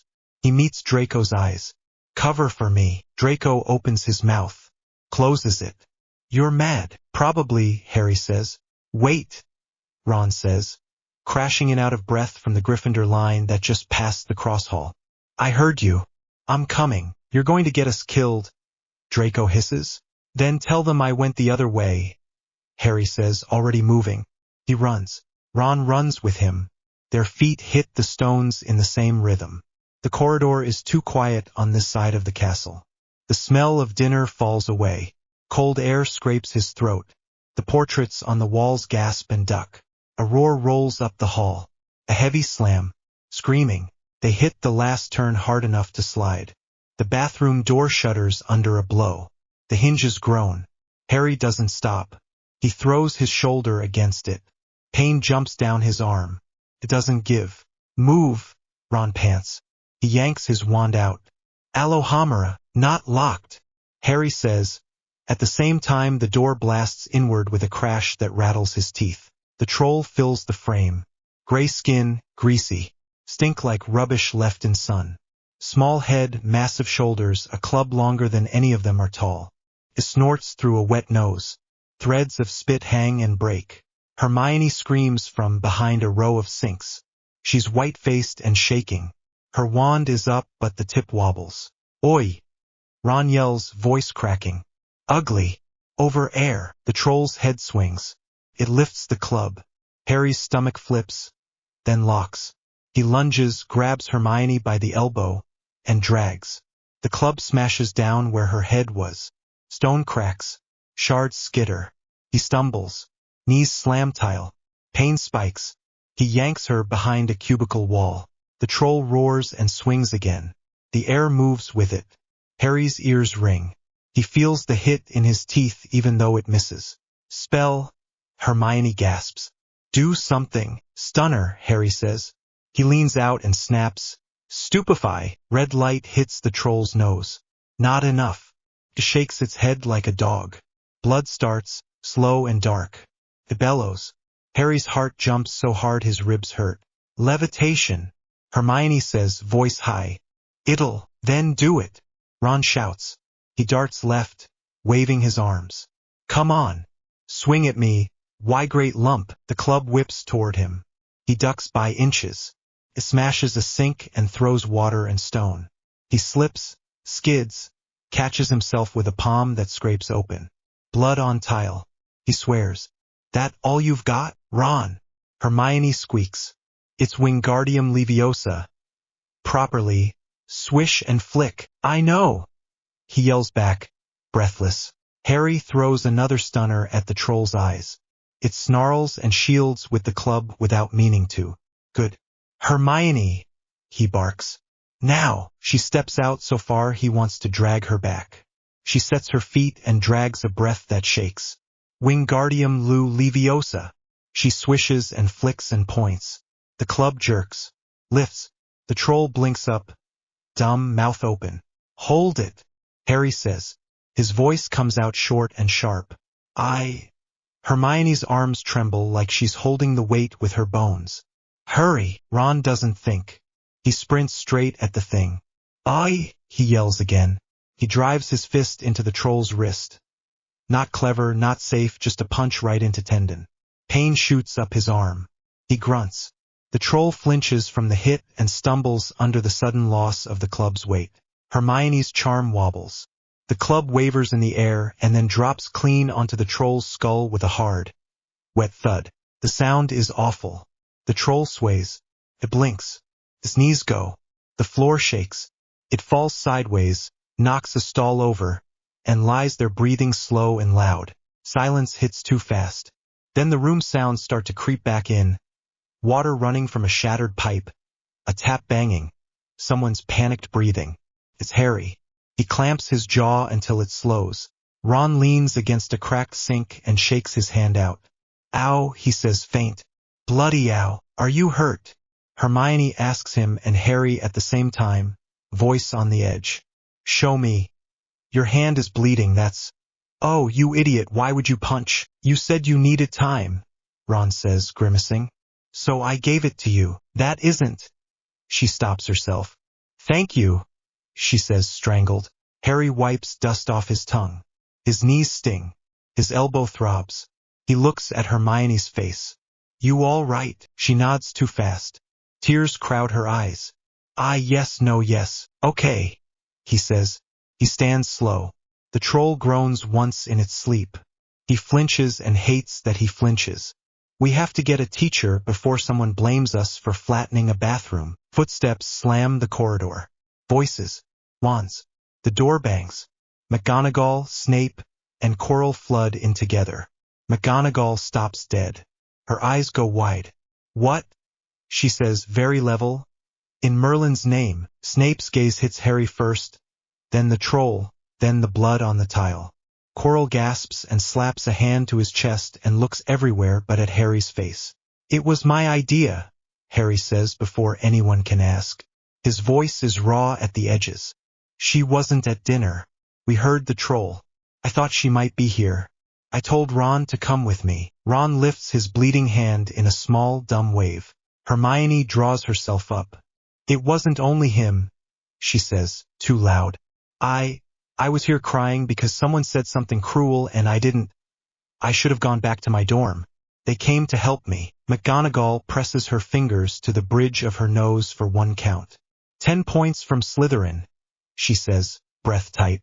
And 10 from Gryffindor. For idiocy.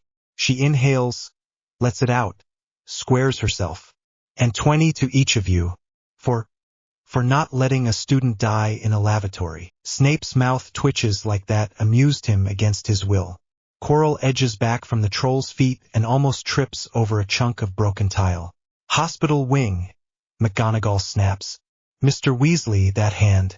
Miss Granger, your knees. Mr. Potter, are you hurt? I'm fine, he says automatically, then winces because his elbow pulses. Just, you are not fine, she says. Madame Pomfrey will decide. Move, they move. Ron hisses when Pomfrey cleans the scrape because she doesn't do it nice. Hermione cries again and then apologizes for crying and then tells Ron it's apologize with an S, not a Z, and Ron laughs and says, you're mental. And Harry's chest loosens in a weird, shaky way. By the time they get back to the common rooms, the troll is gone, the castle buzz has dropped to a low rumble and word has spread. Slytherin falls quiet when Harry steps through the door, silence sticky with new opinions. Someone says, he ran toward it. Like they can't decide whether that's brave or idiotic. Daphne watches him walk to the fire and doesn't look away. Theo lifts a hand from his book in a gesture that might be respect. Draco sits up in his bed later and waits until the hanging's close. Why'd you do it? He asks into the dark, voice low so it doesn't carry. Go after the troll? Harry's arm aches. His knees throb. He stares at the canopy he can't see. The cold of the dungeons breathes against his cheek. The lake light on the wall is just a smear. Because it was right, he says. Draco doesn't answer. The quiet fills with water sounds and the small stretch of someone 2 beds over and a soft cough. He hears Draco shift once and settle. The bed creaks. Harry pulls the blankets up to his chin. He lets his eyes close. His heart finally slows. He thinks just once of the odd shape of his life. A Slytherin who spent his first week making friends with a Gryffindor and a Ravenclaw, and how nothing about that is what anyone here planned. It still fits. He falls asleep with his wand in reach and the sound of the lake pressing soft against the glass. Chapter 7. The Philosopher's Stone Gambit. By winter the castle has a rhythm. Class, homework, training, sleep that isn't enough. Harry slots his own work inside the gaps. He doesn't talk about it in the common room, doesn't leave patterns in the corridors, and keeps notes neat and coded. The big one at the top of the page says, Quirrell equals wrong. Late nights in the library. He and Hermione sit across from each other with piles of texts.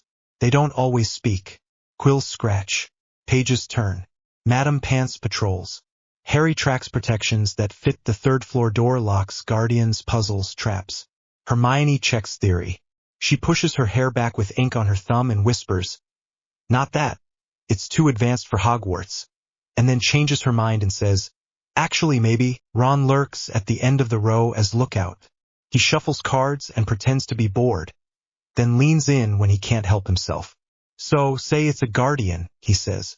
"What kind?" "Big," Hermione says without looking up. "Loud." Harry underlines big once and loud twice. They talk in empty corridors with their voices barely above breath. "If it's Quirrell," Ron says. "Why's he so jumpy all the time?" Harry thinks of the prickle at his neck. "Because he's hiding something that's eating him alive," he says. Hermione glances up. "Quick. You can't know that. I can feel it," he says. "And I'm not guessing about his magic. It's foul. It clings." Ron pulls a face. "Nice." Harry doesn't say the rest yet. He doesn't say Horcrux, not to them, not here, waits for proof. And waits for the thing that clicks the last piece. The cloak helps.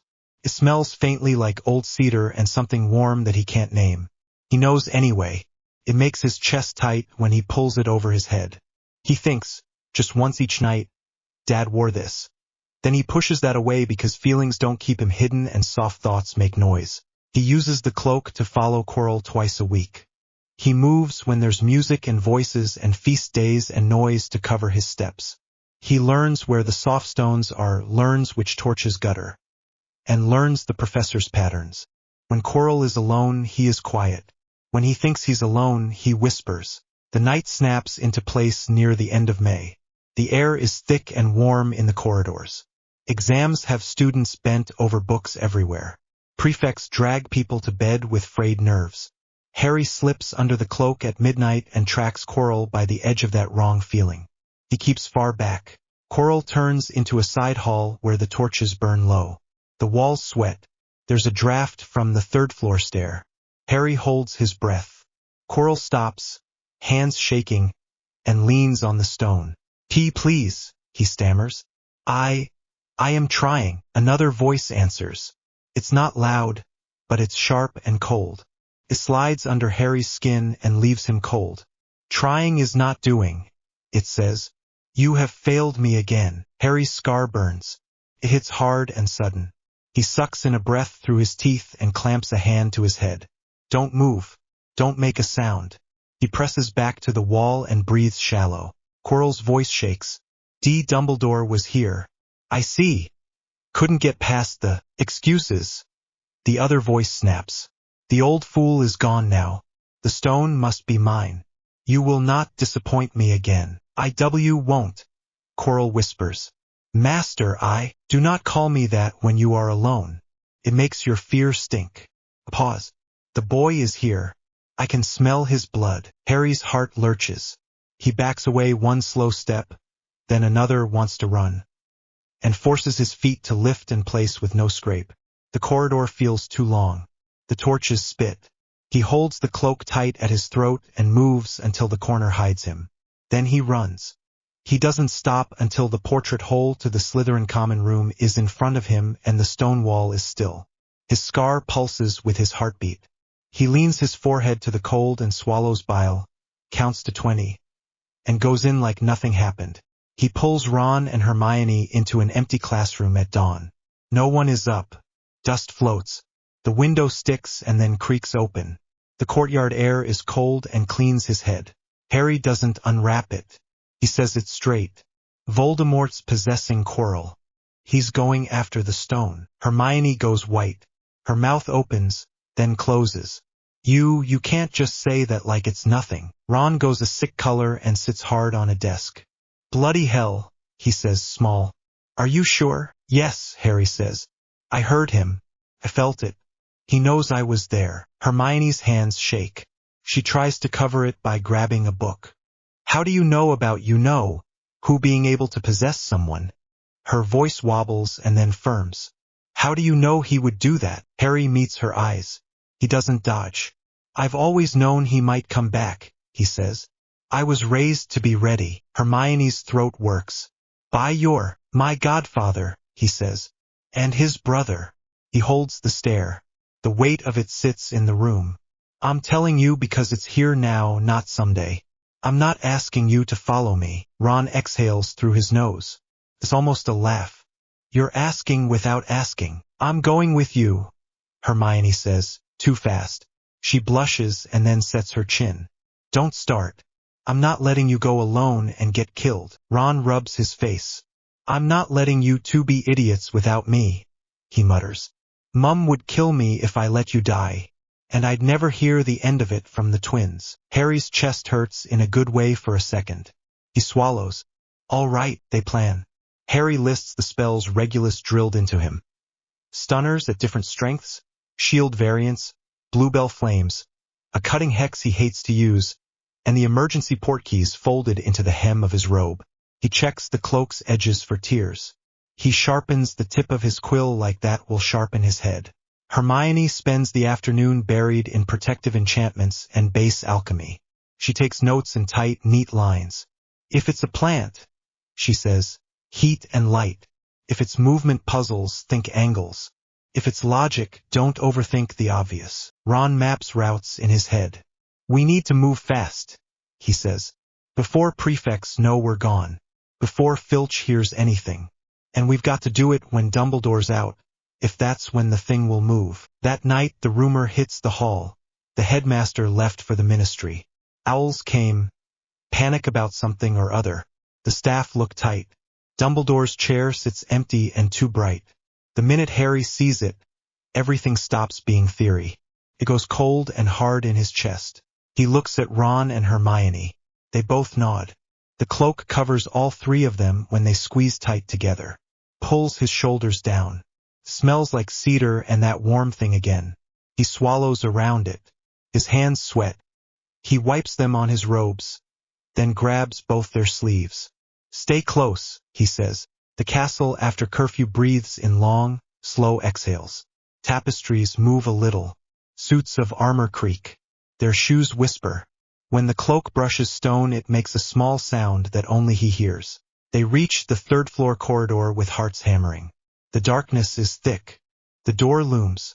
Harry tries the handle. Locked. He steps back. Hermione raises her wand.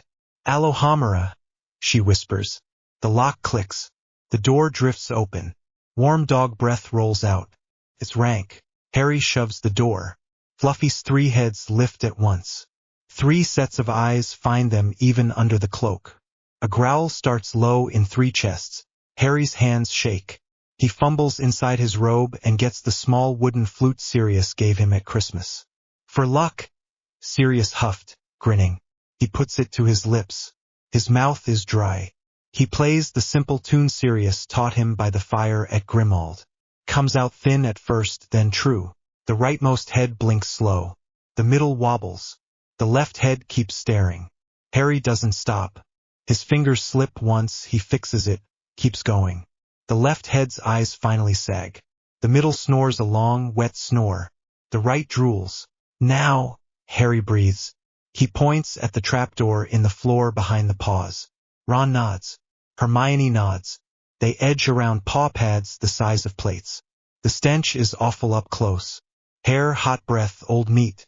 Ron gags and then clamps his mouth shut. The trapdoor lifts with a groan. Darkness gapes. I'll go first, Harry says. He doesn't look down long. He jumps. The fall isn't far, but the landing is bad. He hits soft and then the soft tightens around his ankles and calves and starts to creep. He swears. Devil's snare. Hermione drops next and swears too. Exactly the same way. The plant slides over her wrists. Ron drops and goes straight to thrashing. The more he fights, the tighter it pulls. Get it off, he yells. Get it off. Get it off. Don't move, Harry snaps. Stay still. He draws his wand. His voice is steady because Regulus's was always steady when it needed to be. Bluebell flames. The blue fire blossoms from his wand tip, clean and hot. The heat licks his face. The plant recoils, hissing. It loosens on his legs. Then Hermione's. Ron's still writhing. Ron! Hermione pants. Stop. Stop moving. Hold still. I'm trying. Harry leans over and shoves the flames close to the vines around Ron's knees. The plant jerks back. Ron sucks in breath and stops fighting. The last loops slip. They roll out and lie there a second and breathe. Nice, Ron says to the ceiling, shaky. Hate plants. They move. A stone arch opens into the next chamber. The ceiling is high, the air colder. Metal wings beat faint over their heads. Hundreds of keys flash in the light and circle like angry insects. An old broom leans against the wall. A door waits across the room with a keyhole big as a coin and streaked with scratches. Ron squints up. Look for the damaged one, he says low. The one that's been caught already. Harry scans. His eyes flick and flick. He looks for notches, bends, wings crimped wrong. There, near the top, a key with one wing bent at the tip. It darts erratic, like it remembers fingers. That's it, he says. He grabs the broom. He's in the air with one smooth kick. The room drops under him. The cold bites his face. He hears Hermione's breath and Ron's soft curse from the floor. He pushes up, levels, fakes left, cuts right. The keys surge after him, clattering. He keeps his eyes on the damaged one. His fingers stretch, almost, jerks. He follows. He swipes once, misses, circles, dives hard, comes up under it and snatches it clean. The keys scream and swarm. They slam at his shoulders and arms. He holds the bent one to his chest and drops to the floor hard. Pain punches up his knees. He shoves the key at the lock. It sticks. He twists. It turns with a reluctant click. Go, he says. Before they chew my ears. They run through and slam the door. Keys rattle against wood and then lose interest. The chessboard waits. Stone floor, black and white squares, pieces taller than Harry. The nearest rook turns its head and watches them. A knight snorts. Ron steps forward, face set. We've got to take the places of pieces. Harry hates it before it starts. He does it anyway. Hermione takes a bishop. Harry takes a rook. Ron climbs onto a knight. He straightens his back and looks, all at once, like someone who carries a lot in silence. The game grinds. Ron calls moves, calm when it matters, angry at himself when he misses a beat and then corrects. Stone smashes stone. Every capture is a noise in Harry's bones. He keeps his feet, moves where Ron tells him, and trusts him. He doesn't like the feeling in his chest. He doesn't look at Hermione's hands where they grip the edge of her square. The end comes when Harry sees it a second before Ron says it. There's a way through. It needs a sacrifice. Ron's jaw tightens. He looks at the board, then at Harry, then at Hermione. I've got to be taken, he says. It's the only way to checkmate. No, Hermione says, immediate. No, that is ridiculous, you are not. Ron, Harry says. His voice is small. He clears it. Mate. Ron grins lopsided. Don't get soppy. He nudges the knight forward and pats its neck. He looks at Hermione and says, It's are you going to be all right? Not is, don't start. And she laughs and cries at the same time. He nods at Harry. See you in a bit. The Queen's sword comes down. The sound is awful. Ron goes limp and slides from the knight to the floor. Hermione screams. Harry's body moves before his head does. He drops to his knees, checks Ron's pulse with shaking fingers. Is there strong? He exhales so hard it hurts. Go, Hermione says, voice ripped up. You have to go. Harry stands. He can't feel his legs right. He forces them to work. He steps off the board when Ron says, checkmate. In his head, because he hears it even if it's not out loud. The king bows and scrapes away. He is alone when he pushes through the last door. The chamber is stone and quiet. The mirror of Eriste stands tall and wrong in the middle like it grew there. Quirrell is in front of it with his hands loose at his sides. He turns. The stammer is gone. Potter, he says. I was wondering if you'd make it. Harry closes the door behind him. Clicks. His heart hammers.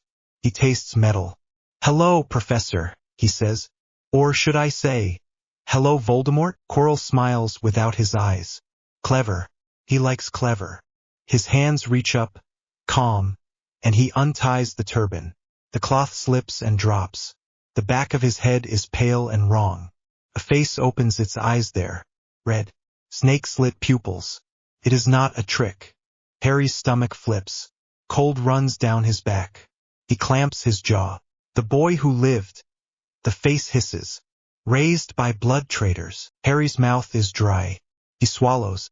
I know about your Horcruxes, he says. Silence hits like a slap. Quirrell stiffens. The face's eyes narrow to knives. Impossible. Harry doesn't blink.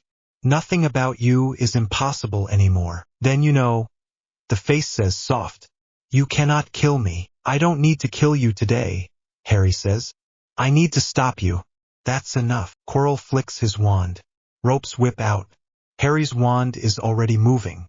Defendo, he snaps. The ropes slice. They fall. Quirrell snarls. He blasts glass from the windows. Shards knife through the air. Harry throws up a shield. It shivers and cracks and holds. A sharp edge cuts his cheek. Blood runs warm. He blinks it away. He doesn't have spare hands for it. Give me the stone, the face says. You do not understand what you protect. I understand enough, Harry says. Quirrell drives a curse at his shoulder. It hits like a hammer. Pain shoots down his arm. His fingers go numb for a second. He switches the wand to his left without thinking and fires. Expelliarmus! Quirrell's wand jerks. He keeps hold, barely. They circle. The mirror looms. Look, the face says to Quirrell. Use the mirror. It will show you how to find it. Quirrell steps to the glass and stares. His mouth goes slack. I see myself, he says, voice soft. I see. I hold it. I'm giving it to you, Master Eye. Use the boy. The face hisses. He is the key. He has touched the protections with his filthy blood. Harry edges until he can get his fingers on the mirror frame. The metal is cold. He stares into the glass at himself, pale and shaking, blood down his cheek. The room inside the mirror shifts. He sees himself slip a small red stone into his pocket, feels a weight drop into his real pocket, and doesn't react. He doesn't even breathe for a second. Then he takes a small, even breath and says, You look worse without the turban. Quirrell lunges. Harry doesn't think. He grabs Quirrell's wrist with his right hand and yanks him back from the glass. The smell hits first, burnt meat. Quirrell screams. Smoke curls from where Harry's skin touches his. Blisters bloom in a second. Harry's scar explodes. His vision whites out at the edges. He doesn't let go. Stop! The face shrieks. Kill him! Quirrell tears free and staggers. He flings a curse wild. It hits the mirror. The frame jumps. Harry dives, shoulder burning. He rolls, comes up, and slams both hands onto Quirrell's bare forearms. Flesh sizzles. Quirrell howls and throws his weight. They go down. Harry's head cracks the stone. Stars burst. He keeps his grip, smells his own skin cooking too, and gags and swallows it. He holds. Now, Harry says through his teeth, and slams his palm into the portkey sewn into his hem. The world jerks. A hook yanks his navel. His stomach turns. The room tears away. Quirrell's scream stretches and snaps. Something cold rips through him like wind. He thinks he hears Voldemort's rage like a shriek in his bone. He thinks he hears his mother shout his name. The mirror's weight slams into his shoulder because he's still got a fist on the frame. The stone in his pocket burns cold. They crash hard onto the entrance hall floor. Stone bites. Harry's breath blasts out. The mirror tips and lands with a bone-shaking thud. It doesn't shatter. His ears ring. Behind him, the air whumps as something incorporeal tears past and goes, wailing. Through the doors and up and away. Silence after. Then noise. Shouts. Footsteps pounding. Wands. Light flares. Merlin's beard, someone says. McGonagall. What is? Harry tries to stand and can't. His shoulder is wrong. His cheek is wet and sticky. The stone is a hard lump against his leg. He tucks his hand over it. He doesn't let anyone see. Everything angles. He hits the floor again. It goes dark. He wakes to white sheets, the sting of salve and lemon drops. Dumbledore sits in the chair by his bed, blue eyes serious and tired. Light slants through the hospital wing windows. His body is one big ache. "Good afternoon," Dumbledore says, voice soft. "Sir." Harry swallows. His throat hurts. "Quirrell, dead," Dumbledore says, eyes not leaving his face. "Professor Snape found evidence hours ago that he intended something very grave. You stopped him. At some cost." Harry looks at his bandaged hands. He flexes his fingers, slow. "I had help," he says. "Ron. Hermione. You did." Dumbledore glances down the ward. Both are recovering. Mr. Weasley will use crutches for a few days. Miss Granger has bruises but insisted she prefers books to bed rest. Harry's mouth twitches. "Sounds right. They told me some of it," Dumbledore says. He turns a lemon drop between his fingers and doesn't offer it. "I do not think they know the whole of it." "I think you do." Harry holds his gaze. He stays still. "My godfather taught me to be prepared, sir," he says. Dumbledore's eyes crease. "Indeed he did." He is quiet for a long moment. "I am glad you were ready. I do not like that you needed to be." Harry doesn't answer. Dumbledore leans in. "I will ask one question and you may choose not to answer it. Did you retrieve it?" Harry lets half a beat go by. "I made sure it wasn't in Quirrell's hands," he says. Dumbledore sits back. "A careful answer." He nods once, slow. "There are many careful answers in this castle tonight." He stands. "Rest, Harry. Your friends will be in soon. There will be questions I can answer and some I cannot. But know this, I am not angry with you for acting. I am sad, perhaps, that a child had to do it." "I'm not a child," Harry says, a little sharp. His throat tightens after. Dumbledore's mouth softens. "No," he says. "You are not." He leaves with the quiet step of someone who has left many rooms like this. Ron clatters in later on 2 crutches that he keeps trying to swing on. Madame Pomfrey tells him off. He grins at Harry anyway. "You look like dragon food," he says. "You look like a scarecrow," Harry says. He means thank you. Ron hears it. Hermione follows, eyes wet, hands clenched. She hugs Harry so hard his ribs creak and he can't breathe. "Sorry," she says into his shoulder. Your hands. I thought I was." "It's okay," he says, voice muffled. "You're crushing me." She lets go and straightens her blouse and pretends she wasn't crying. "It's not is," she says to Ron when he starts to say it's something. Ron rolls his eyes so hard it looks painful and then laughs. They sit and talk around the gap where the worst things are. Ron tells the chessboard like it's a match at the Burrow and gets the moves wrong twice and corrects them with his finger in the air. Hermione explains bluebell flames for the 3rd time. To herself, hands fluttering, adrenaline still leaking out. Harry listens and watches them breathe. He lets the sound lower his shoulders. When the train comes, the castle feels held together with string and stubbornness. Exams end. Trunks bang. Owls complain. The journey home is loud in bursts and quiet in others. They sit together and don't say much. Ron dozes with his mouth open. Hermione rereads the same page for an hour. Harry stares out the window at green smeared by speed and lets the stone feel like a brick in his pocket. He won't keep it, won't say where it goes in a letter, and will hand it to the only 2 people he trusts to decide. King's Cross is heat and noise. People shout names. Trolleys squeal. Harry steps through the barrier and stops because Sirius is right there and doesn't pretend not to run the last 3 steps. He grabs Harry and crushes him so hard Harry's back cracks. "You're okay," Sirius says into his hair. He says it like a prayer and like a promise and like he's angry it needed saying. Regulus stands a step back. He doesn't wait long. He pulls Harry into his own hug and holds on a breath longer than he usually would. His voice when he speaks is steady and thin. "You did what you had to." Harry leans back enough to look up at both of them. He doesn't dress it up. "I faced him," he says quiet. "Voldemort. I was ready because of you both." Pride moves across Sirius's face and fear smashes into it and both stay. Regulus doesn't look away. "We talk at home," he says. "Not here." Harry nods. He still glances over his shoulder at Ron and Hermione. Ron lifts a hand. Hermione waves. Sirius claps Ron's shoulder and tells him he heard about the chess and Ron glows and says, Wasn't bad. And then trips on his crutch. Regulus thanks Hermione in a formal voice that makes her stand straighter. Then they go. Grimald's front door closes and shuts out London noise. The house smells like polish. Old paper and the kitchen's last stew.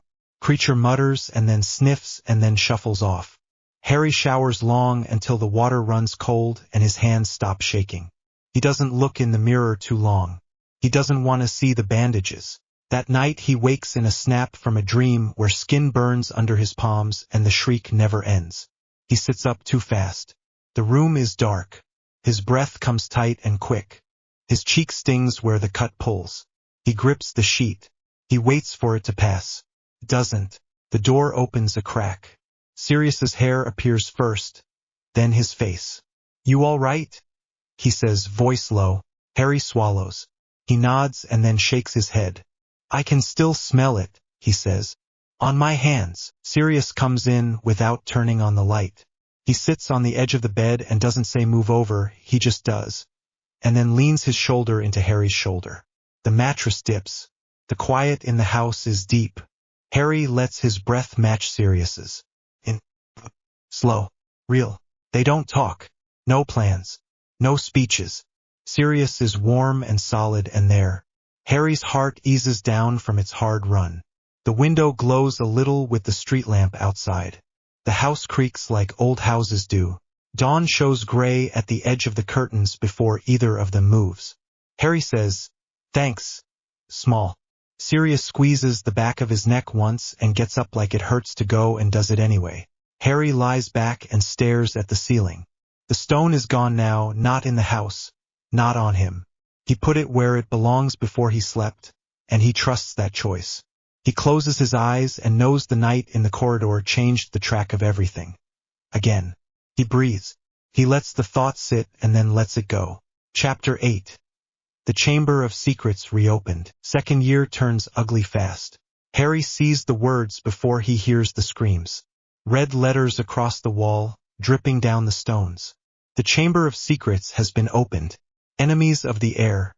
Beware. The air smells like wet rock and something metallic. Mrs. Norris hangs stiff from a torch bracket.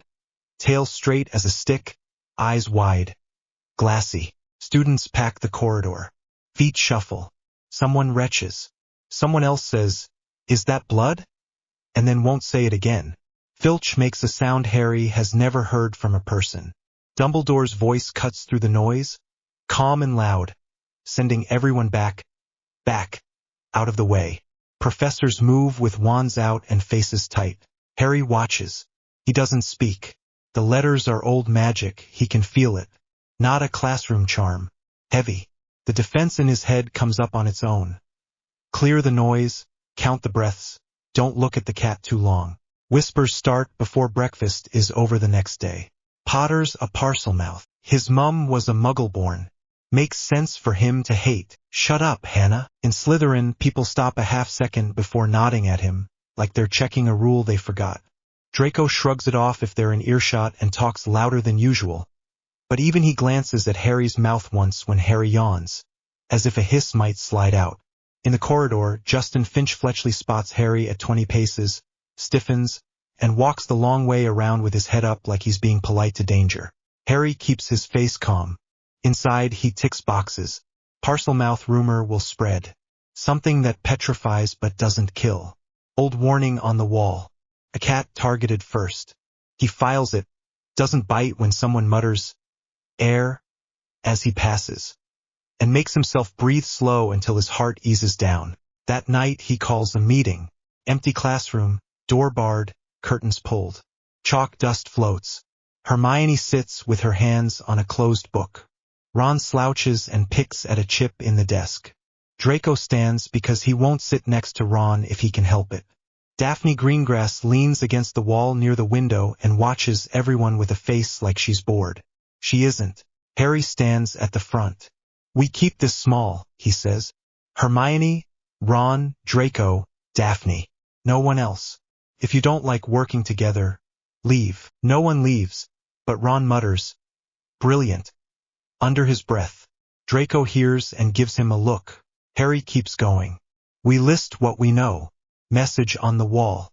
Petrification, not death. No one saw the attacker. It happened near the second-floor landing. Old magic feel to it. Not feel, Hermione says without meaning to.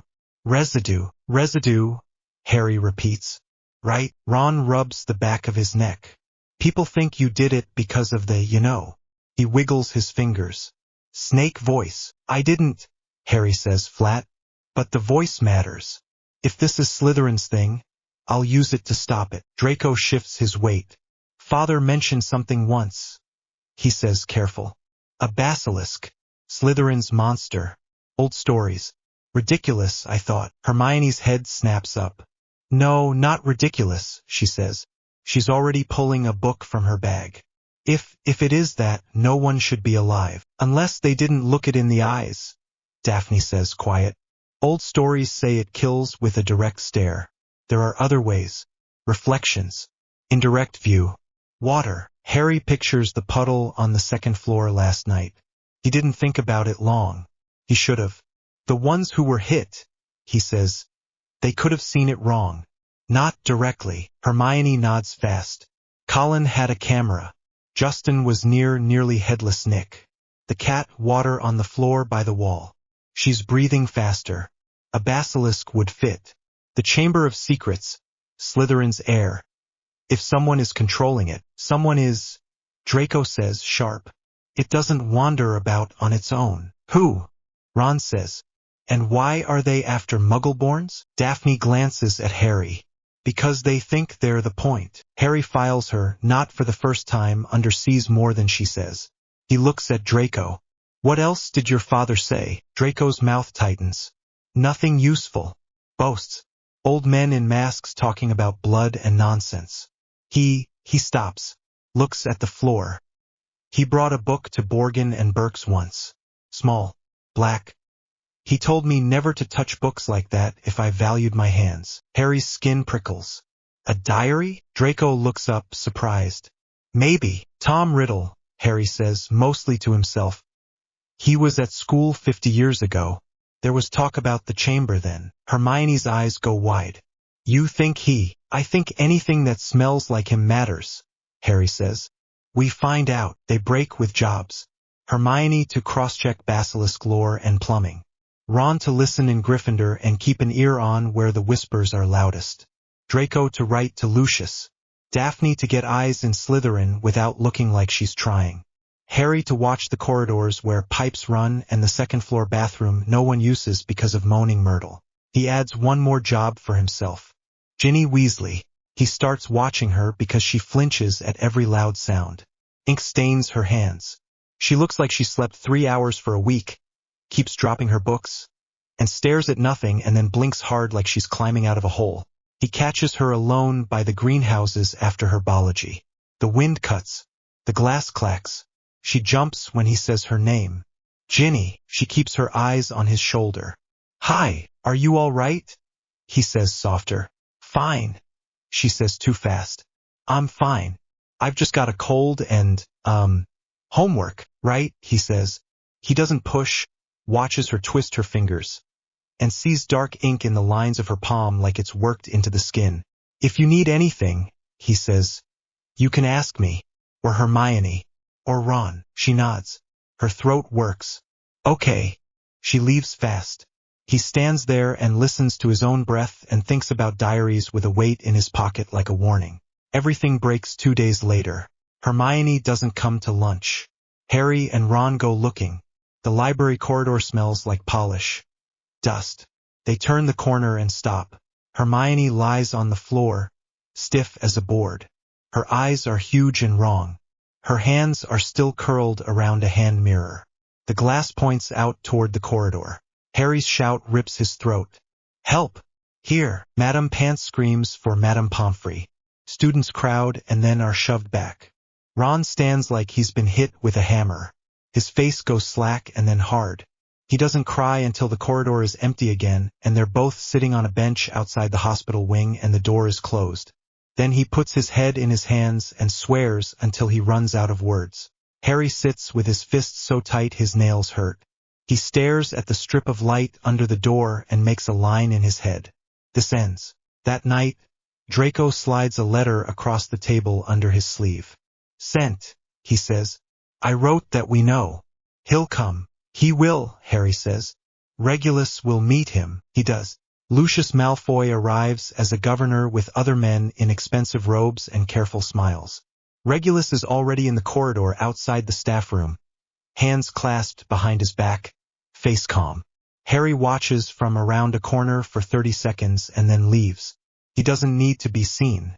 You have something that doesn't belong in a school, Regulus says, voice soft and cold. It's not a trinket. It's not a prank. Hand it over. Lucius's jaw moves like he's chewing a lemon.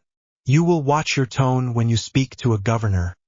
Black. Regulus doesn't blink.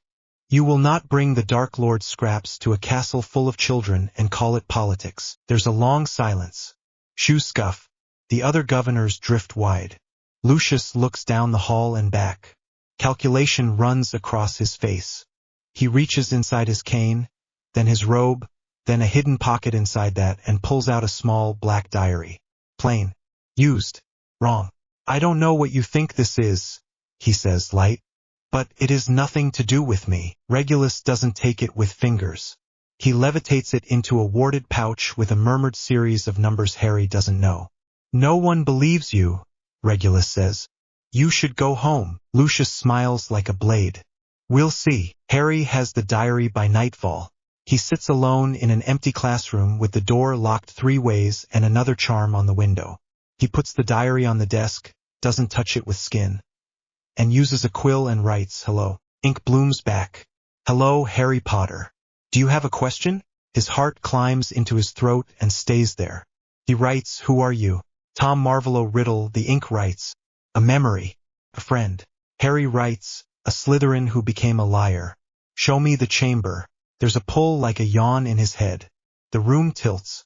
The diary opens into motion and sound. Harry stands inside someone else's remembered corridor from 50 years ago. He watches Riddle talk to a younger Dumbledore, watches a girl die, and watches Hagrid blamed. He watches a bathroom tap and a snake carved in stone. He hears a word in Parseltongue and a wall opening.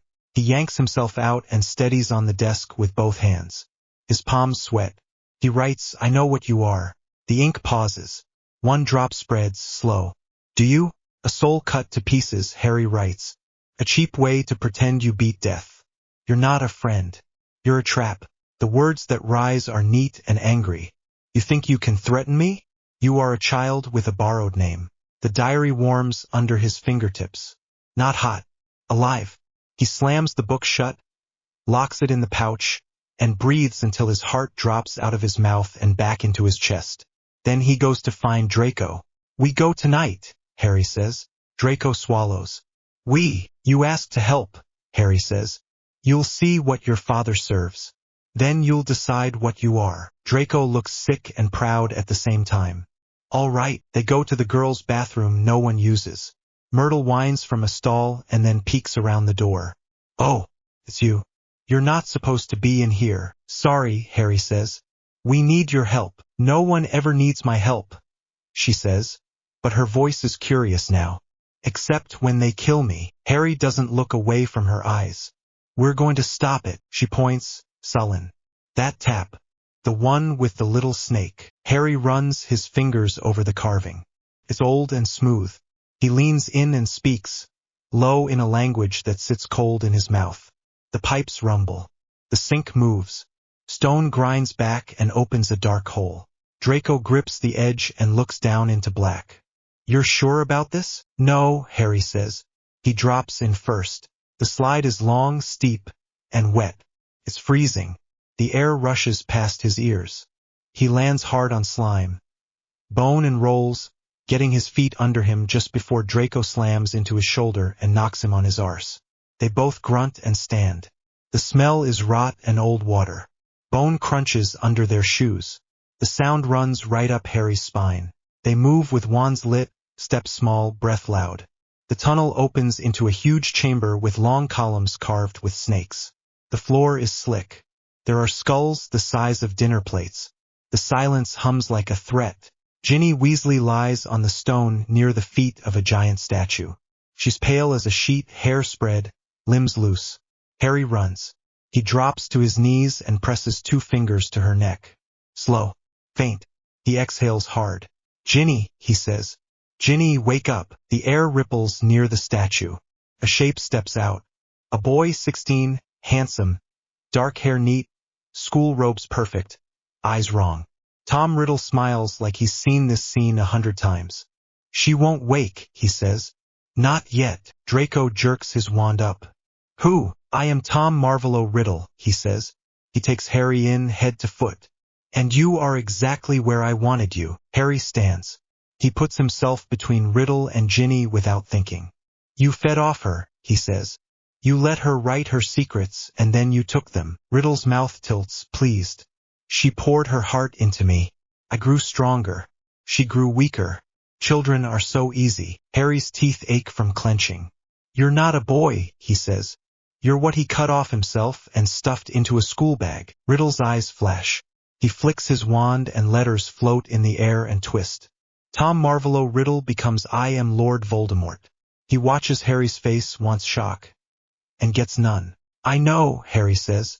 "You're a coward's trick." Riddle's smile drops. "Call my basilisk," he says to the statue, in the same cold language Harry used upstairs. Stone grinds. The mouth of the statue opens. The basilisk slides out. It's enormous. Scales scrape stone as it pours itself into the chamber. The smell is heat and damp earth. Old blood. Harry's eyes go to the floor because looking up would be stupid. He yanks the mirror from his bag and straps it to his forearm with shaking fingers. "Don't look," he says loud. "Draco, don't you dare at its eyes." "I'm not a complete idiot," Draco says, voice high. He's white as chalk. His wand hand trembles. The basilisk uncoils, snaps, and strikes. Harry jerks aside. The wind of it knocks him off his feet. He hits stone, ribs barking. He rolls and comes up with his wand and the mirror angled, heart pounding so hard it hurts. "Left!" Draco yells. "Harry, left!" Harry stuns blindly to his left. The spell splashes uselessly off scale. He dives behind a column. Stone chips fly as the basilisk slams into it. Dust fills the air. He coughs and swallows grit. "Eyes!" Harry shouts. "Take its eyes!" Draco grits his teeth. "Confringo!" His blast hits above the slit pupils, near the hinge of the lid. The serpent jerks and hisses, head slamming into the floor. He fires again and again, walking his shots. One lands on the eye. It bursts with a wet pop. Harry flinches. The serpent rears and thrashes. Mouth open, head weaving, sight ruined on one side. "Harry, now!" Draco shouts, voice cracking. Harry runs. He doesn't think. He points his wand and the word tastes like poison coming out of his mouth. "Fiend fire. It's a bad idea. It's illegal." It's in his blood anyway, old and ugly, taught in a safe room with a bucket of sand and Regulus's voice saying, "You never use this unless there's nothing else left. If you start it, you finish it, or it eats you first." The fire isn't normal. Crawls like it wants to be alive and chooses a shape that makes Harry's stomach flip. It rises as a serpent of flame, mouth wide, heat blasting his face. Sweat runs down his neck. His bandaged hand aches like it remembers other burns. He drives it with both hands. The fire serpent lunges and wraps the basilisk. The chamber becomes an oven. Stone cracks. Air roars. Draco swears and shields Ginny with his body, dragging her back inch by inch, coughing, eyes streaming. The basilisk fights the fire like it can bite it to death. Can't. It thrashes and rolls, crushing columns, tail smashing the floor. The fire eats its scales, finds soft flesh, digs in. The smell is beyond awful. Harry holds it. His vision tunnels. His knees shake. He feels heat in his teeth. The basilisk snaps at him blind and its fang grazes his forearm. The pain is instant and total, burning that spreads in a line up his veins. He drops to one knee and gasps. The fire flickers. "No," he says to himself.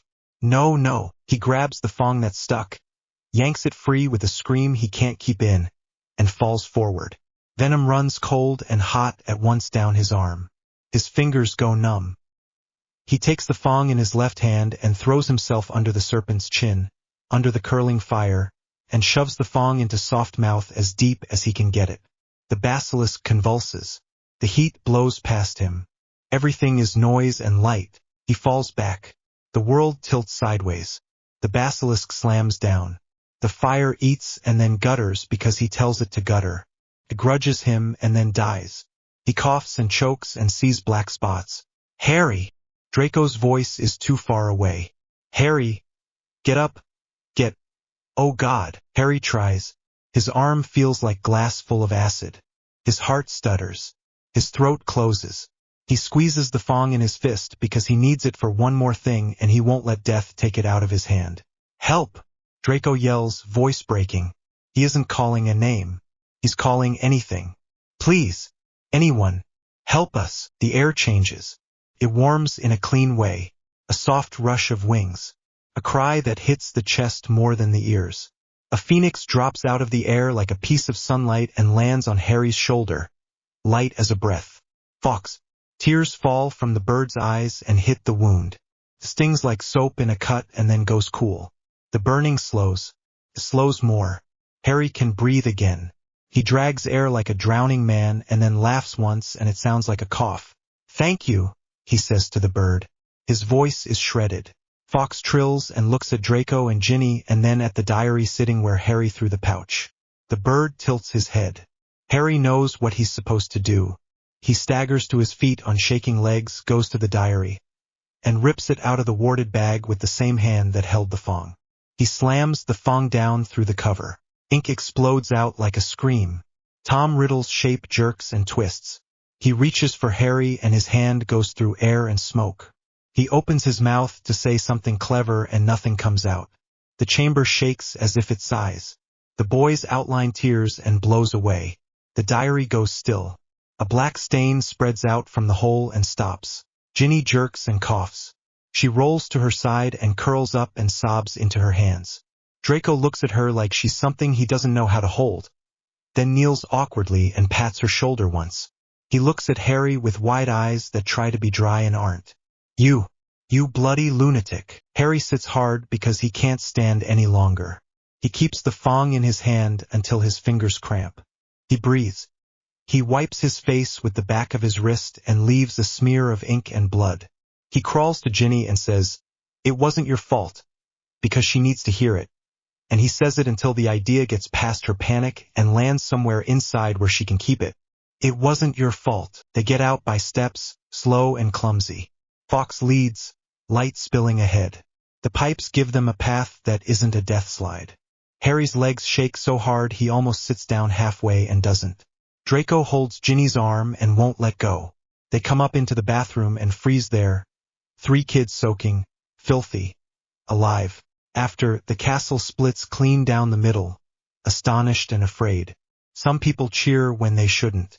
Some whisper louder. Dumbledore speaks to Harry in an office that smells like smoke.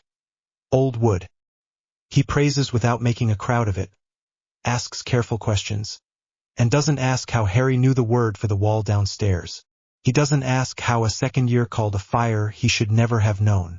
He looks very old for a second and then young again because he chooses it. Lucius Malfoy falls on his face in public. Not literally, but close. Regulus doesn't smile when he speaks to reporters. Sirius does, with teeth. House Black will support whatever investigation the Ministry thinks it's man enough to conduct, Sirius says to anyone with a quill. Into the diary, the chamber, and anyone who thought sending cursed books to schoolchildren was political theater. In a quiet corner days later, Draco stands in front of Harry with his hands in his pockets and his shoulders high. "I saw it," he says. No drawl. What he really is. What he makes. "I don't," he swallows. "I can't pretend that's noble, or clever, or anything Father calls it." Harry doesn't make it a speech. "All right," he says. Draco lets out a breath he didn't know he was holding. "All right." Harry sits on his bed that night with the diary cover in his hands. The stiff now where the ink dried. His bandage is clean. His arm aches under it in a deep way that says remember. He runs his thumb over the torn hole. One down. He looks at the wall in the dim and doesn't dress it up. The real war is just starting. He puts the ruined book in a locked box. He turns out the light. He lies back and listens to the house creak and the city hum and his own breath.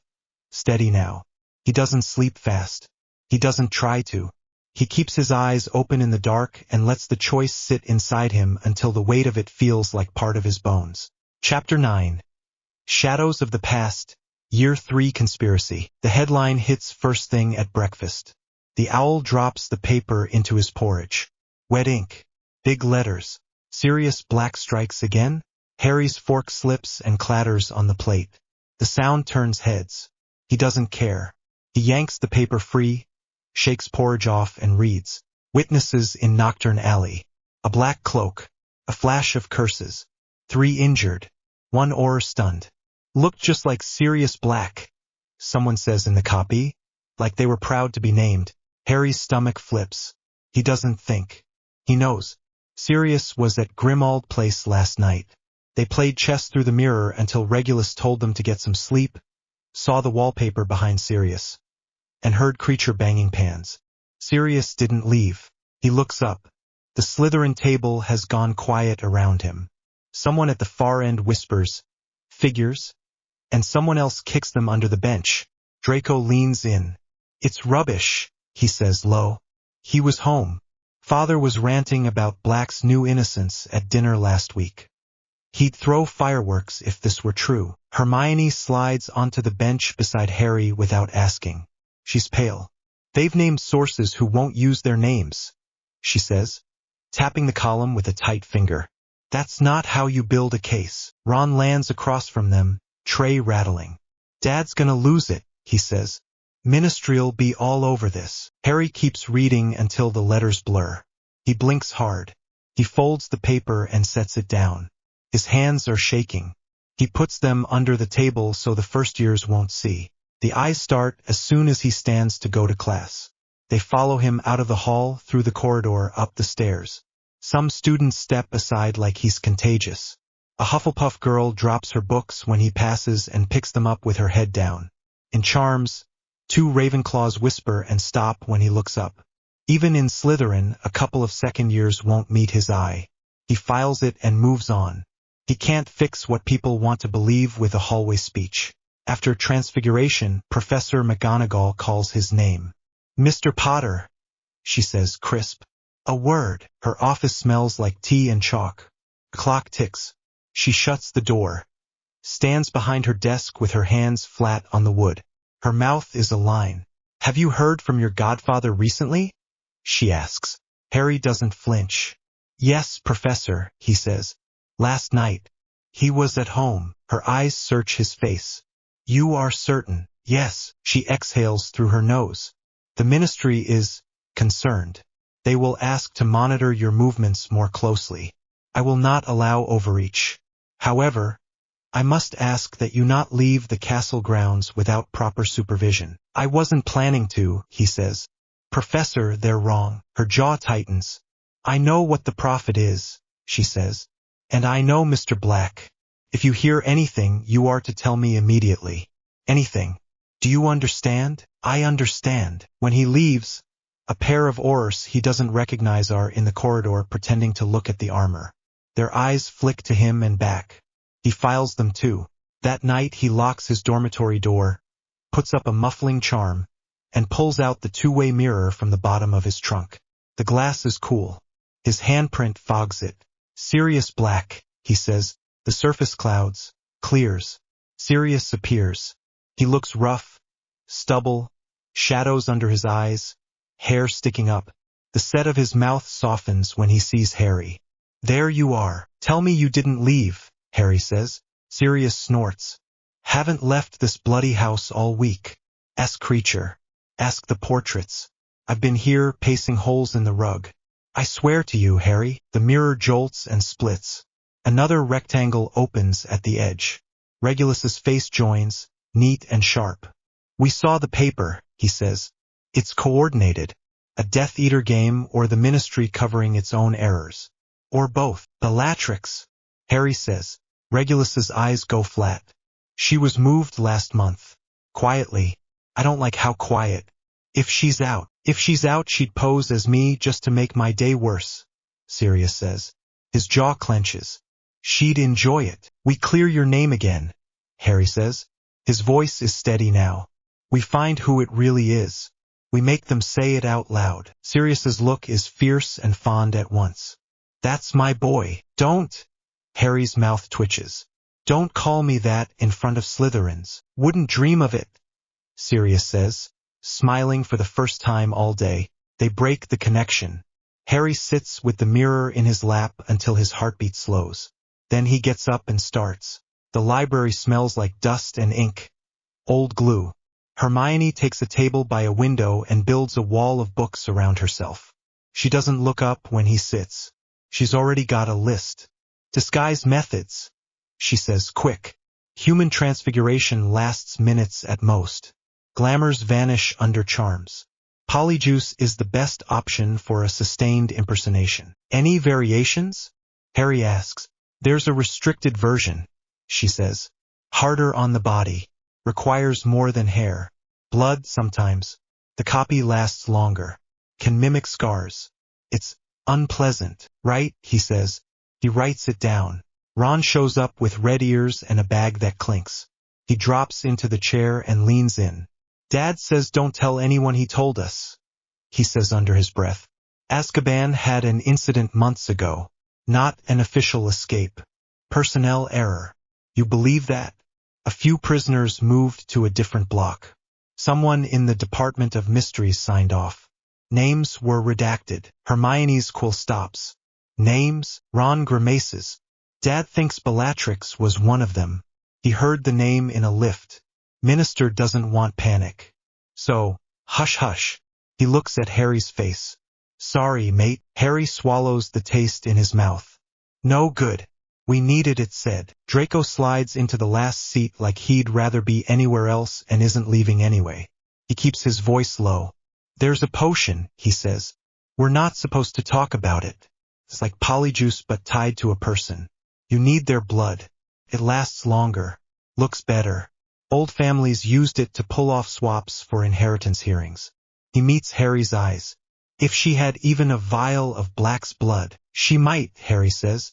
Family hates are a hobby. They work. Hermione drafts a list of countercharms. Ron checks Hogsmeade weekends. Draco grudges up what he knows about old wards and Black family bloodline tricks. Harry keeps his focus on steps. Plan, test, move. In defense the next day, Lupin teaches Boggets. He smiles the whole time, but it doesn't reach his eyes. After class, Harry hangs back. The door shuts. Lupin waits. Professor, Harry says. You knew my dad. You knew Sirius. I need your help. Lupin's hand tightens on the desk. I did, he says. I do. The prophet says he attacked people, Harry says. He didn't. We think someone's using a disguise. We think Bellatrix is out. Something breaks in Lupin's face. Not loud. Small. I heard whispers, he says low. Things the ministry doesn't want in memos. Dementors complaining about thin meals. Prisoners gone. No alarms. He looks at Harry like he's trying not to. I want to believe my friend, he says. He was reckless. He wasn't a liar. He isn't, Harry says. If you hear anything, you'll be the first, Lupin says. He looks tired enough to fall asleep standing up. He adds, because he can't help himself, and you'll keep your feet out of traps if you can. I'll try. Hogsmeade weekend arrives cold and bright. Breath steams. Shops spill warm air and sugar. Harry walks between Ron and Hermione. Draco lags, hands in his pockets, eyes scanning roofs. Daphne came but pretends she didn't. They stand outside Honeyduke's arguing about whether to go in when the ground thumps. The explosion goes off near the far lane. Windows blow out in a line. Glass rains. People scream. Smoke mushrooms up and crawls across the street. Harry doesn't think. He runs. Harry! Hermione coughs. Chasing. Ron swears and sprints. Draco keeps pace, white around the mouth. Debris skitters underfoot. The air tastes like ash. Harry's ears ring. He pushes through a knot of students and sees a figure in a black cloak stepping through smoke. Tall. Lean. A profile he knows as well as his own. Sirius. Harry's chest locks and then he's moving again. Sirius, he yells, but the word comes out wrong in the smoke. The figure looks back. The face is almost right, hair, jaw, mouth. The eyes are wrong, meaner. The smile cuts sideways. The figure turns and runs. Harry goes after. He shoulders past a broken barrel, leaps a fallen sign, slips on wet stone, catches himself with a hand and keeps going. Branches catch his cloak when the chase spills into the edge of the forest. They whip his cheeks and sting. His lungs burn. He hears Hermione behind, calling his name. Ron's boots hammer. Draco is close enough that Harry hears him breathing. The figure ahead laughs. It's a sharp sound. It doesn't sound like Sirius. It pulls at something old in Harry's memory anyway. Like a bad dream, they break into a clearing. The trees arch back from a packed dirt circle. The figure stops and turns. The face melts. Sirius's nose shortens. The jaw narrows.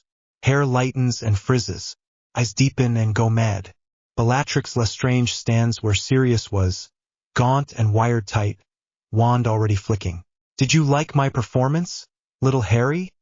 she says, bright as a bell. Harry's wand is up before she finishes the sentence. "Expelliarmus," he snaps. She bats it aside like dust. Her return curse snaps the air and would have taken his arm off if he hadn't dropped flat. It scorches a tree. Sap hisses and pops. Draco freezes mid-step. His wand dips. "Aunt Bella?" It's barely a sound. She turns her head. Her smile widens. "Look at you," she says. "Pretty little snake. Has your father taught you to kneel yet?" "Draco, move!" Harry shouts. She slashes a cutting hex at Draco's face. He snaps up a shield too late. The edge of it nicks his cheek. Blood beads, bright. He flinches, hand flying to his face. "Traitor blood," Bellatrix croons. She points past Draco at Harry.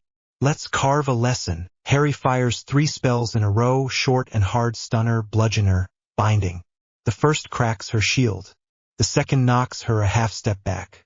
The third she slices in half and flicks away with a laugh. Hermione bursts into the clearing, breathing hard, wand already moving. "Finite Protego." She stacks charms around Harry and Draco like bricks. Ron arrives a step later and throws a wide blasting curse that shatters a stump and showers them with splinters. "Aye," he yells, red-faced. "Pick on someone who can't be bothered to like you." Bellatrix's eyes light. "Weasley," she purrs. "Poor, poor little mice." She lunges. Harry meets her halfway. It's ugly. No flourish. No show. He blocks a curse that would have tunneled him in half. Feels it grind against his shield like sand. He shoves a rope charm into her legs and gets a kick of it back so hard his wrist jolts. He tastes blood. His heart knocks. He hears Hermione mutter something tight. Exact, and a ring of light snaps under Bellatrix's feet, slowing her for a breath. Ron uses it to land a body bind that hits shoulder instead of chest. She snarls and burns it off like cobweb. Draco stands 3 steps behind Harry, wand shaking, mouth open like he's trying to breathe around water. He pulls himself together by inches. He fires low, a tripping jinx, old, schoolyard simple. It snags. Bellatrix stumbles. She slashes at him in reflex and the curse goes wide. A red beam slashes in from the trees at an angle. Takes Bellatrix in the ribs. She staggers sideways and almost goes down. Snape steps out of the shade like he grew there. His cloak hangs straight. His wand points like a knife. "You've caused quite enough trouble, Bellatrix," he says flat. She bares her teeth. "Severus." "Drop it," he says. She laughs. "Make me." They stand there, all the noise collapsing into breathing. Harry's shoulder throbs. Draco's cheek bleeds. Hermione's shield hums. Ron shifts his weight to his back foot. Snape's eyes never leave Bellatrix's hands. She looks at each of them one by one. She eats the sight. "The Dark Lord is coming back," she says, almost gentle. "He'll make you all pay." Her fingers twitch. Harry sees it by luck. He moves before he thinks. "Down," he shouts. Her hand goes to the inside of her sleeve and she crushes something. The air twists. She yanks and vanishes with a pop and a snatch of mad laughter that hangs behind. like something sticky. The clearing holds its breath. Then the woods breathe again. Birds, late, start yelling. Snape lowers his wand slow. He looks Harry over. He looks at Draco. Blood. He back at Harry. "Are you injured, Potter?" he says, like the words taste sour. Harry wipes his mouth with his sleeve. "No, sir," he says. "Thank you." Snape gives a thin nod. He flicks his wand. Draco's cheek seals. The cut leaves a pink line. Draco doesn't say thank you. He can't yet. He's staring at the spot where Bellatrix stood. Snape looks at the ground where the polyjuice bottle lies broken. He gives a small, disgusted sound. "You will give me everything you saw," he says. "Every word. Every step." "Now," they do. He listens without interrupting, face like stone. When they finish, he tucks his wand into his sleeve. "Back to the castle," he says. "All of you, quietly. If anyone asks, you were never near Hogsmeade. Miss Granger, wipe the soot off Mr. Weasley before his mother thinks I set him on fire." "Yes, sir," Hermione says, voice steadying. It takes a day for the Wisengamot to sit and another half-day for the announcement. The Great Hall is full when the owl post comes. More papers. More ink. Amelia Bones announces investigation. Sirius Black cleared in latest attack. That last headline is smaller than it should be. Still, it's there. Sirius and Regulus don't waste the window. They stand on the steps of the Ministry with cameras clicking and wands tucked. And push. "If Bellatrix Lestrange is free, you have a problem," Sirius says, jaw set. "Not a headline. A real one." Regulus talks quieter and cuts deeper. "You don't cover this up," he says into a row of quills. "You hunt. You use resources that aren't incompetent. Start with the money men." He doesn't look at Lucius Malfoy when he says it. He doesn't have to. Back at Hogwarts, the hallways shift. Students who dodged Harry earlier don't dodge. They don't crowd either. They look and then look away like they're thinking. A fourth-year Hufflepuff says, "Nice work," as he passes and then pretends he didn't. A Gryffindor first-year stares like Harry grew a second head and then says, "You chased Bellatrix," like it's a story already. It sits in people's mouths as fear and something like respect. Draco doesn't talk that night. He eats 3 bites at dinner and leaves early. Harry finds him on the astronomy tower later with his back against the stone and his knees up. The wind is sharp. The stars are bright and mean nothing. Draco's hands are balled on his knees. He doesn't look up when Harry stops. "She's my aunt," he says. "She babysat me once. She taught me a hex for knots."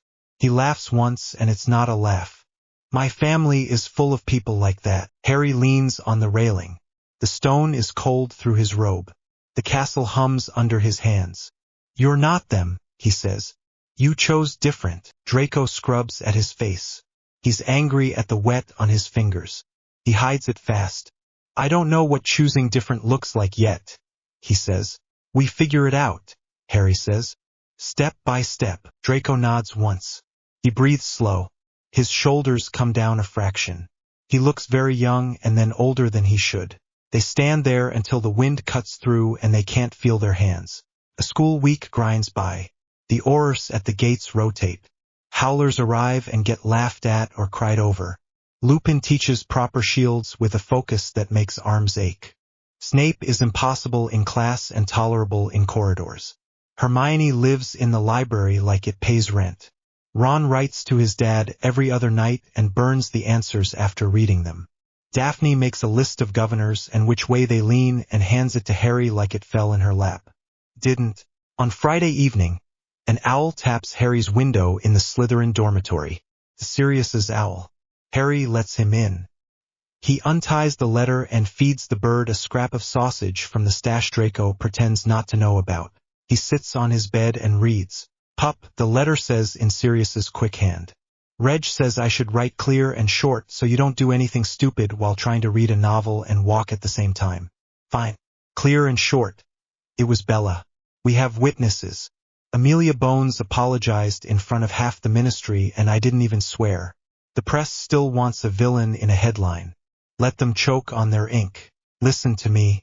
If Bella is free, Voldemort's return isn't far off. Be ready."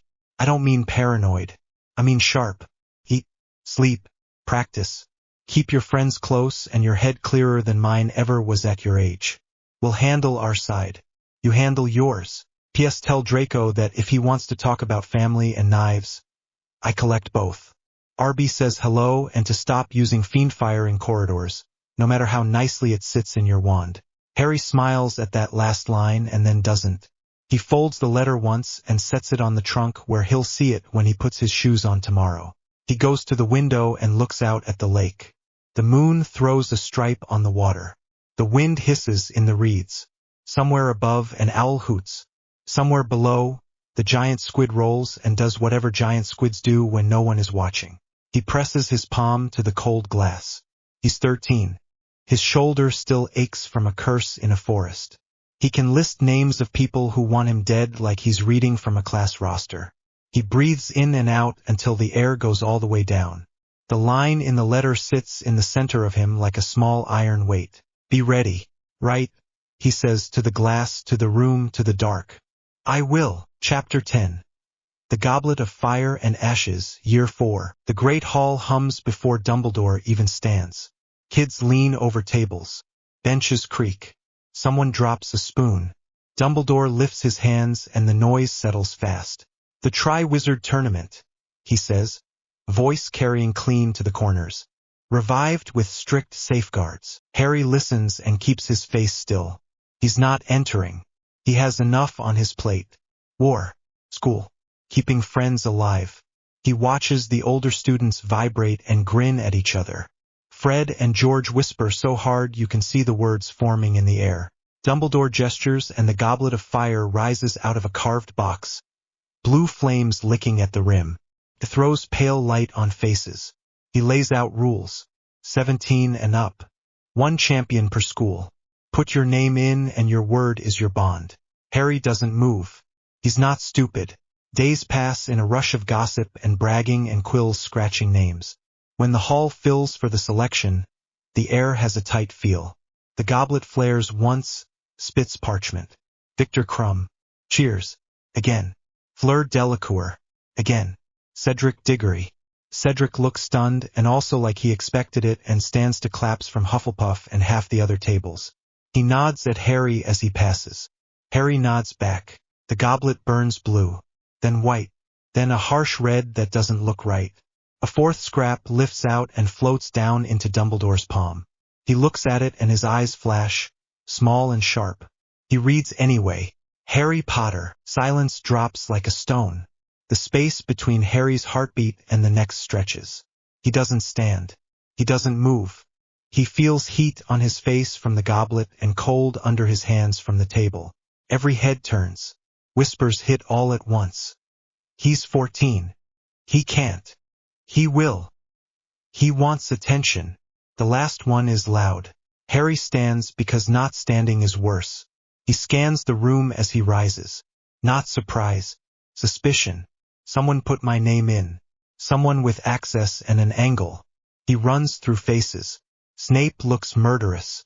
McGonagall looks like she swallowed a tack. Karkaroff pretends to be shocked. Bagman thrilled. Dumbledore looks at Harry the way he looks at a cursed object.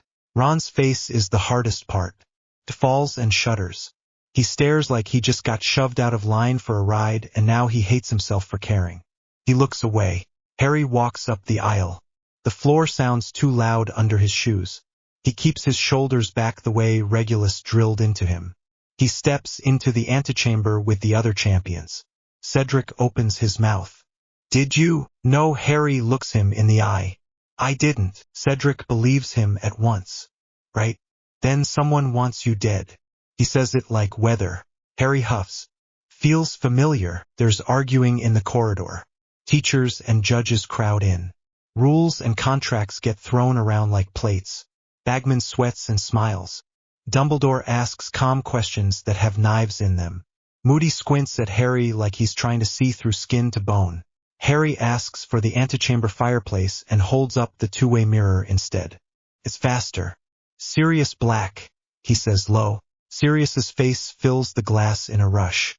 He looks like someone yanked him upright by the collar. Tell me you didn't, he says breathless. I didn't, Harry says. Regulus's face edges in. He's too calm. Someone is targeting you with a binding contract, he says. If the magic holds, you must compete or forfeit your magic. You will compete. You will not die. Sirius drags a hand down his face. We'll find who did it and set them on fire. Later. Right now, you train smart. You use the tournament as cover to learn things we want you to learn anyway. Harry nods once, jaw tight. Got it. Back in Slytherin, Ron doesn't come down to the common room. Hermione sits stiff-backed on the sofa like she's sitting on a sword. Draco leans on the mantel and watches Harry the way a cat watches a door. Harry hunts Ron after lights out. He finds him in an empty corridor by a cold window. Ron doesn't pretend he's fine. He doesn't yell either. His voice is raw. It's always you, he says.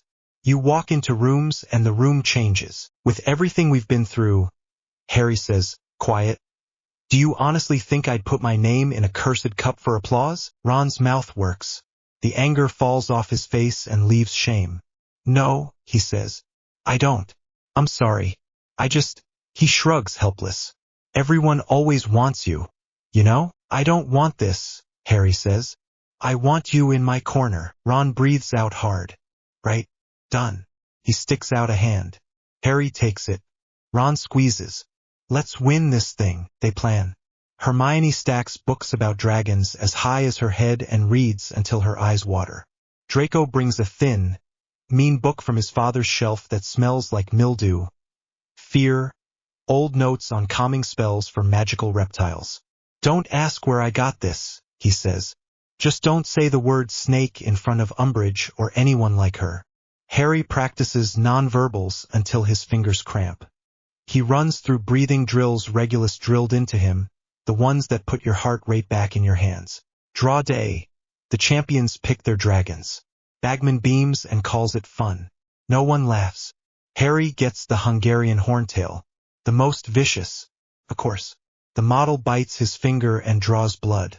He barely reacts. The arena stinks of scorched rock and old meat. The stands roar. The horntail hits the ground with a slam that rattles Harry's teeth. Black scales. Yellow eyes. A ridge of spikes like a saw.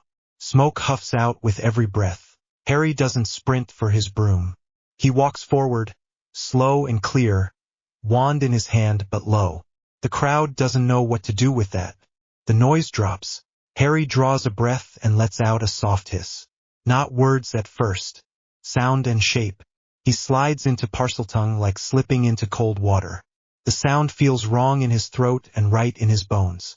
He layers a steady calming charm under it that hums through the wand like a heartbeat. Easy, he hisses. Easy.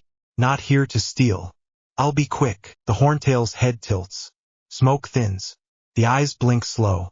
The tail still whips, but the tip stops snapping. Harry stops 10 feet out. He keeps his body open, hands loose, doesn't stare into the eyes, and looks at the space between them. He keeps the hiss going, simple and even. He lets the charm sit on its skin like warm rain. He edges to the eggs. The horntail watches. When he reaches, the tail lifts. He freezes and lowers his hand a fraction. Quick, he hisses. Quick, then gone. He takes the golden egg in one clean move, pulls it to his chest, and steps back the way he came. No sudden movements. Breath steady. The tail lowers. The dragon exhales. Harry turns and walks out. For a beat, the arena is silent. Then the stands explode. Half cheers. Half angry shouts. Dark magic! Someone screams. He spoke to it. Others yell. He didn't hurt her. He handled it. Judges hold up cards. Bagman waves his like a flag. Karkaroff's score is an insult. Madame Maxime is fair. Dumbledore's number is high and thoughtful. When Harry steps off the pitch, Dumbledore meets him in the tunnel. That was remarkable, Harry, he says. Understanding rather than conquest. Harry wipes soot off his cheek with his sleeve. It was safer, he says. For everyone. Dumbledore nods. They both know there's more Harry isn't saying. They let it sit. Between tasks, the school turns weird. Some people look at Harry like he's clever. Others flinch. A Ravenclaw boy asks in a whisper if Harry can tell a grass snake to move out of his shed. Harry says no and walks away. Draco hisses at a Slytherin who calls Harry a half-blood snake charmer, and the boy shuts up fast. Second task. The night before, Harry and Hermione. Ron crowd in a bathroom with locked doors and steamed-up mirrors. Self-transfiguration is ugly. Hermione watches with a face like a knife as Harry traces the runes on his skin and speaks the words under his breath. The magic takes and it hurts. Pins and needles that dig deep, then a wrench like pulled muscles. Gills open on his neck. Webbing strings between his fingers. He gags and spits. It tastes like copper and pond water. "You're sure?" Ron asks. He looks sick. "No," Harry says. "But it'll work." "Say, I am sure," Hermione says. "Words matter." "I am sure," Harry says. He isn't, but the magic settles like it believes him. The lake water is near freezing. He hits it and it steals his breath. The gills burn and then open, sharp pain, release, cold water rushing where air should go. He panics for a second and flails, and then it evens out. He kicks down. The surface dulls. The world goes green and dark. He swims. Weed brushes his legs. Something long glides past in the murk and is gone. He holds a light charm low and tight so it doesn't draw things with teeth. He finds the hostages bound to a stone work, hair floating around their faces. Ron. Cho. A small blonde girl who must be Fleur's sister. Hermione isn't there. A spike of fear hits and then he spots her higher up with Crumb. Victor's already slicing her free. Different clue. Different hostage. Grindylows swarm Fleur. She fights them off and loses ground. Harry bolts to her sister and cuts the bindings. He grabs Ron and kicks hard. The merfolk hover and watch with flat eyes and spears at their sides. The carvings on their pillars flash past. One set of lines catches Harry's eye. A triangle and circle and line. Not exact but close. It punches through his focus like a nail. He files it anyway. He doesn't stop moving. They break surface into noise. Harry shoves Ron onto the platform and hauls Fleur's sister up. Fleur reaches them crying, "Thank you," in a thick voice. She kisses both his cheeks. Harry coughs, water streaming out of gills that start to close. Feels like being skinned. He swallows a groan. Judges confer. They like heroics, like rescues, and say words about moral fiber. Harry nods without hearing much. He wants a towel and a bed. Third task. The maze breathes. You can feel it. The hedges lean in and exhale damp air that smells like dirt. Cut stems. Harry steps into the green mouth and the world shrinks to walls and narrow sky. He moves on the balls of his feet. He holds his wand high. He uses the detection spells Regulus drilled into him. Threads of magic that pull tight when something dark lurks ahead. He stuns a small acromantula crawling across the path and kicks it into a hedge gap. He blows past a boggart that bursts up as a Dementor with Voldemort's face and strips its skin off with a clear Patronus that crackles silver and hard. Cedric stuck in vines 3 turns in, half strangled, wand out of reach. Harry slices the vines with a clean severing charm. Cedric hits the ground and swears. He looks at Harry and then at the path. "Go," he says. "Together," Harry says. Cedric hesitates for a blink and then nods. Together, they sprint the last run. The cup sits ahead on a plinth, pretty and stupid. They've bled for less. They look at each other. They reach.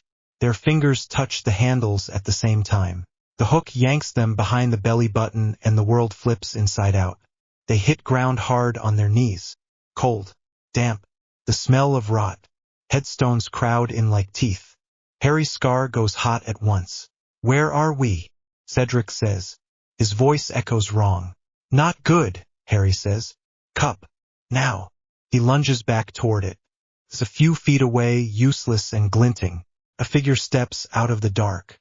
Short, limping, wormtail, wand up, face tight with fear and a smear of triumph. "Kill the spare," a voice says from the bundle he's carrying. "Hi. Thin. Wrong. Green light. No time to shout." Cedric drops like a sack. He doesn't move. It happens fast. No long slow anything. A life and then nothing. Harry's stomach goes ice. He screams once, wordless, and then he's moving. Bind him! The same voice snaps. Ropes snap around Harry. He blasts them apart on reflex and fires back. Wormtail's wand goes spinning. The bundle laughs, and it's worse than the scream. Harry runs. He sees the cauldron at the edge of the circle, big and full and disgusting, bubbling acid blue. He throws a curse that takes a chunk out of the lip. Some of the stuff spills and burns the grass back to black mud. Not enough. He aims again. Wormtail slams into him from the side. They hit the dirt. Harry's shoulder pops and fire runs down his arm. Wormtail's knife flashes, cuts Harry's forearm. Blood pours. The knife clatters into the cauldron. The voice from the bundle says, "Pleased? Yes, bone of the father." Wormtail mutters, sobbing, digging in the dirt at the foot of a grave marked Tom Riddle. He pulls out bone that should have stayed gone and throws it. The potion flares. Flesh of the servant. He lays his own hand on a stone. The blade comes down. The scream goes on too long. The hand drops into the brew. It sizzles. Blood of the enemy. Harry's blood steams when it hits. The smell is metal. Rot. The mix goes white and then dark and then still. A shape rises. Skeletal at first. Then skin. White as paint. Too thin. Too tall. Red eyes opening slow. The mouth smiles like it learned from watching snakes bare fangs. Harry's scar explodes like someone shoved a hot spike into his head. He can't get a breath. He hears himself make a noise. Voldemort stands. He looks at his hands like he's counting. He looks at Wormtail's bleeding stump and laughs soft. "A gift later," he says, flicking his wand to seal the wound with ugly magic that smells like burnt fat. Wormtail gasps, weeps and kisses his robe hem. Death Eaters crack into the graveyard one by one. Robes, masks. Lucius Malfoy's walk gives him away even before he lifts his mask to breathe better and shows his face. He looks like he might throw up and then puts on the old Malfoy mask of bored interest. Others form a circle. They shift on their feet like schoolboys who can't stand still. Voldemort turns to Harry. "We have been apart too long," he says. The sound is cold and precise. "We should catch up." He lifts his wand. Cruciatus hits like lightning and then stays. Harry's body bows off the stone it's lashed to. His teeth grind. He bites his lip. Tastes blood. He doesn't scream at first. Then he does, because the body has limits and this goes past them. When it stops, he lies gasping, sweat in his eyes. Voldemort tilts his head. "Cedric Diggory," he says like he is trying the name on. "Another death on your conscience. You do collect them." "You killed him," Harry says. His voice is wrecked. "Put that on your list." Voldemort's eyes spark. He gestures. A Death Eater throws Harry's wand at his feet like a bone to a dog. "Pick it up," Voldemort says. "Let us see the truth of you." Harry's legs shake when he stands. He picks up the wand and keeps his hand low so it doesn't bounce. He drags breath into his chest. He remembers Regulus's drill, shoulders down, chin level, first spell fast, second faster. They move at the same time. Spells crack the air. Harry transfigures a stone into a flock of ravens that slam into Voldemort's face like a curtain. Voldemort burns them to ash with a flick. Harry snaps a piercing hex for the heart. Voldemort swats it. Harry rolls aside as a green flare scorches the grave behind him. Dirt showers him. He fires a blinding flash. Voldemort shields and the light breaks around him like broken glass. Harry stumbles. He's tired. He's 14. He doesn't stop. "Mine." Voldemort snaps when a Death Eater lifts a wand. They freeze. They clash again. Wand tips meet in a tight angle. The sound changes. A high note threads the air. A web of gold light jumps between them, thin at first, then thick as a cord. Phoenix Song rides it, thin and steady. The gold locks. Neither wand lets go. Harry's hands shake. He grits his teeth and pushes. The connection ripples. A shape pulls free of Voldemort's wand like smoke rolling backward. A hand, then a face. Cedric stands, pale and shocked, eyes clear. He looks at Harry and there's sadness and thanks in it. Another shape. A man Harry has seen only in photos. untidy hair, tired, kind face. James. A woman after, with eyes like Harry's and a mouth that is better at smiling than this. Lily. Her voice is quiet under the song. Hold on, sweetheart. Harry holds on. It hurts in the bones. On my mark, James says. Calm like he's counting a quaffle play. Break and run. Take your body, Cedric says in a rush, like he has to say it fast. Don't leave me here, now, Lily says, and the thread climbs, and the gold swells, and Harry does the stupid thing he's been holding in his teeth since he saw the cup on the ground. He rips one hand off the wand and drags magic up bare. Wandless. Desperate. He yanks at the cup like it's got a leash attached. It skids across the grass a foot. Then two. Death Eaters shout. Voldemort snarls. Harry strains. The cup jumps into his free hand. He breaks the connection like snapping a stick and sprints. The circle breaks. A curse takes the earth at his heels and throws dirt in his face. He slides on his knees next to Cedric and gets both hands around the cup and Cedric's sleeve at once. He looks up at Voldemort. Red eyes. Open mouth. Promise of long pain. I know about your Horcruxes, Harry says. His voice is wrecked and clear. I'll destroy them. Voldemort's face goes empty and then vicious. Potter. The hook in Harry's belly yanks and the graveyard tears sideways. The last thing he hears is the killing curse hitting the spot his head was a blink ago. They slam into Hogwarts on the grass inside the maze boundary. For a breath, the crowd thinks it's a win. Cheers swell. Then they see Cedric. The cheers shatter into screams. People run. Someone starts sobbing, loud and bruised. Harry holds on to Cedric like he can glue him back together with hands and will. He can't. Voldemort. He gets out. He's back. He killed Cedric. He can't get more out. Then the night is a blur. Dumbledore's hands, firm and steady, putting Harry in a chair, a cloak around his shoulders. Snape gone and back with a face like carved wood and a shaking hand holding a small vial. Moody in the doorway for a second with a strange bright look and then dragged out by Dumbledore like a dog on a chain. Barty Crouch Jr. in a cupboard, ranting through Veritaserum, voice flat and thrilled. The word pour out. Polyjuice. Plot. Graveyard. He returns. No one can deny anything. Not with a Death Eater confessing in front of a headmaster, a potions master, and 4 Aurors who want to be anywhere else. Evidence piles on the table. A shred of ritual robe that stinks like ash. Wormtail's severed hand in a sealed jar. Snape's idea, horrible and cold. Perfect, levitated in during the chaos. The cauldron sludge scraped off Harry's shoe and boxed like proof of a flood.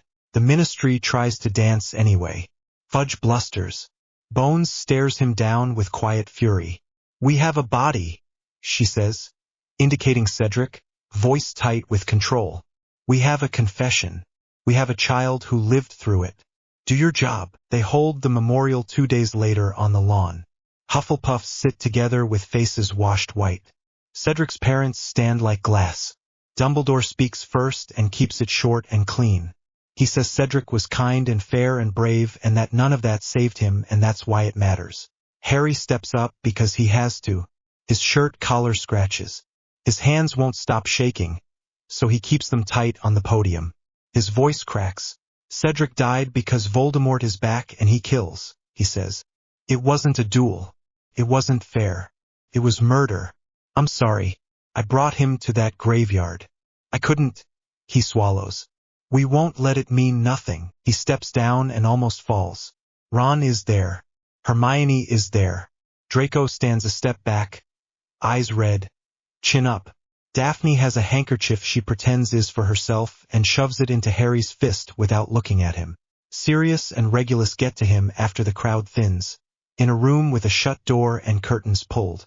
Sirius pulls him into a hug so hard it hurts and doesn't let go even when Harry starts to shake. Regulus stands close and does the thing where he lists facts like a doctor checking a patient's pupils. You're not bleeding, Regulus says. Your pulse is too fast. Breathe slower. His voice is steady. His hands aren't. Harry breathes. Takes a minute. The shakes crest and break. He's so tired his bones feel hollow. He sits on the sofa and puts his head in his hands and lets it all catch up. Doesn't cry loud. and just runs out of room inside. Sirius kneels in front of him and puts a hand on his knee. "It's not your fault," he says. "It's his." "I know," Harry says. He does and he doesn't. He wipes his face and looks up. "He's back. We have to move." Regulus's mouth pulls tight. "We already are," he says. "We'll start with the ones who showed up in masks and work our way up the money. I want the diary that did this to the world burned a second time in the minds of anyone who thought it clever." Harry huffs a breath that isn't a laugh. He stands. His legs wobble and hold. They take him home to Grimmauld that night because Hogwarts feels like a stage with the curtains ripped open and he needs walls that know his footsteps. Grimmauld is quieter than usual. Creature clatters in the kitchen on purpose to make noise for him. The house smells like old wood and tea. Harry showers until the water runs cold. Sits on his bed with the lights off. The dark is clean. His scar throbs in time with his pulse. He presses his fingers to it and stares at the ceiling he can't see. Sirius knocks and waits and comes in anyway when Harry doesn't answer. He sits on the edge of the bed and doesn't fill the air. Regulus stands in the doorway like a sentry. Harry speaks into the dark. "It's starting. The real war." Sirius's hand finds his shoulder. "Yeah." Harry turns his head enough to see their shapes. His voice is low and flat and certain. "We're going to end it." No one argues. Chapter 11. War on the Horizon, Year 5. The Order and the Inquisition. Dementors drift over the village at dawn. You can hear them before you see them. Rattling breath, that dry scraping sound like someone dragging a nail over glass. By breakfast, the great hall feels colder than it should. Kids wrap hands around mugs. No one jokes. Harry unfolds the Daily Prophet. The headline takes half the page. Potter unstable. Seeing things. Say sources. He reads the first paragraph twice. Paints him as a liar and a show-off. It hints about dark influences. He sets the paper down, jaw tight enough to ache. Hermione slides closer and rests a hand on his sleeve.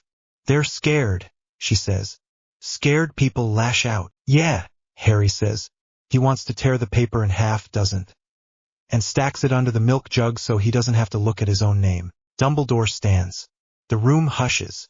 He opens his mouth to start the welcome. Pink cloth moves. A woman in a cardigan the color of a sick sweet stands up at the staff table and cuts him off with a laugh that makes Harry's skin crawl. "Hem hem. High Inquisitor Dolores Umbridge," she says, like she's announcing tea. "The Ministry will ensure standards are upheld." She smiles too long. The bow is dainty. Her voice is sugar. It sticks in your ears. She talks about order and respect and testing and rules. She talks like nothing bad is happening outside. Like Dementors aren't patrolling roads and people aren't disappearing. Ron mutters. "She's mental?" out of the corner of his mouth. Harry doesn't look away from Umbridge. "Yeah," he says. "Big time. Classes go sideways fast. Defense is a joke.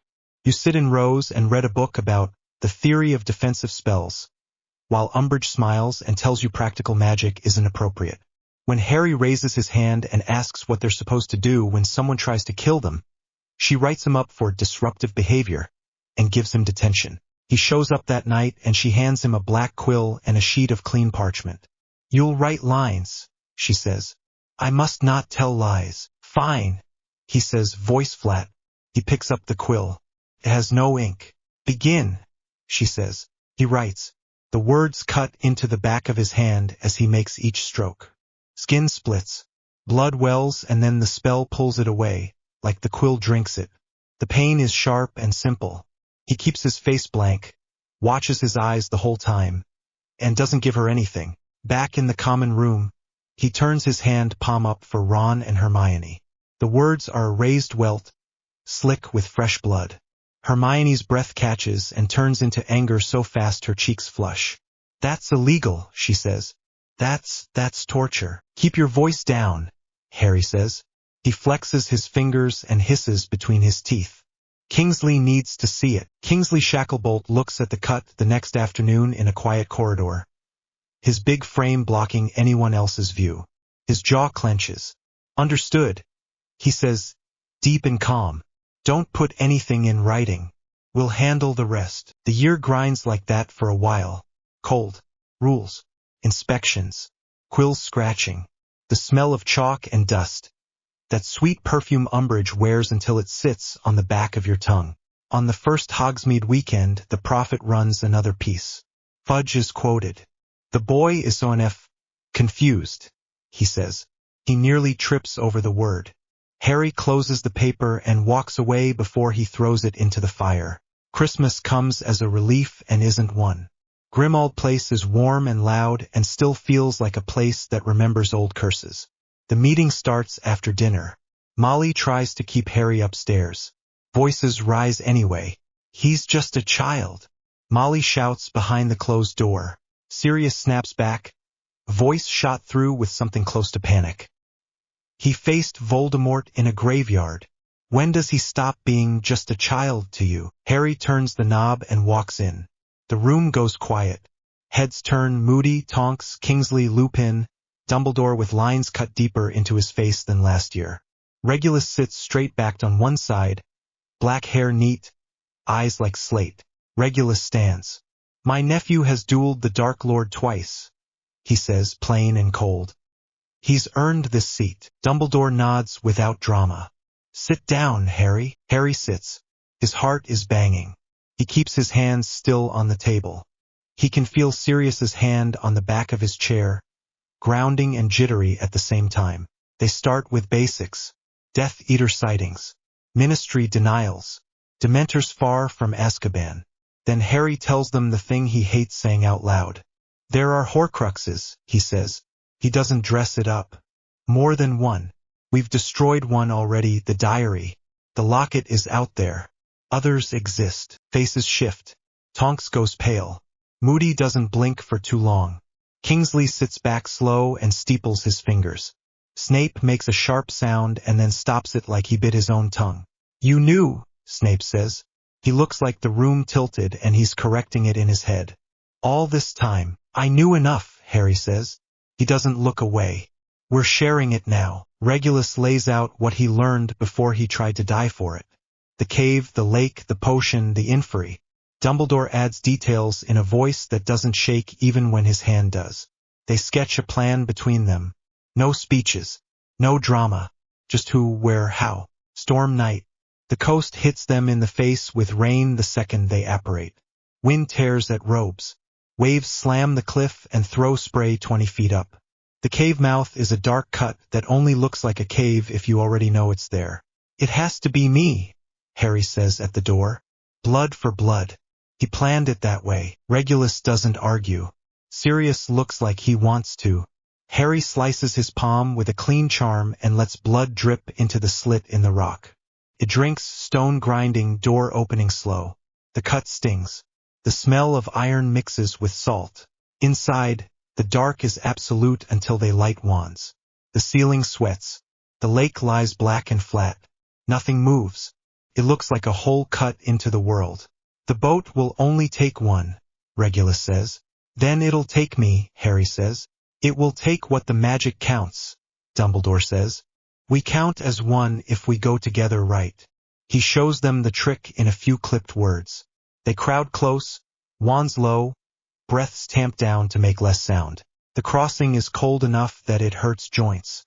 Water licks the boat with long, slow sounds. Harry keeps his wand trained on the surface. The island rises out of the dark. The basin sits in the middle, full of potion that glows a neck-deep green. Regulus stares at it like it's the thing that dragged him under the first time. His face drains. His hands tremble once and then go still. I'll get the locket, Sirius says. It's not that simple, Dumbledore says. He moves his wand in a slow circle. We cannot safely vanish it. We cannot accio it. We can empty it, but it will fight. They set up fast.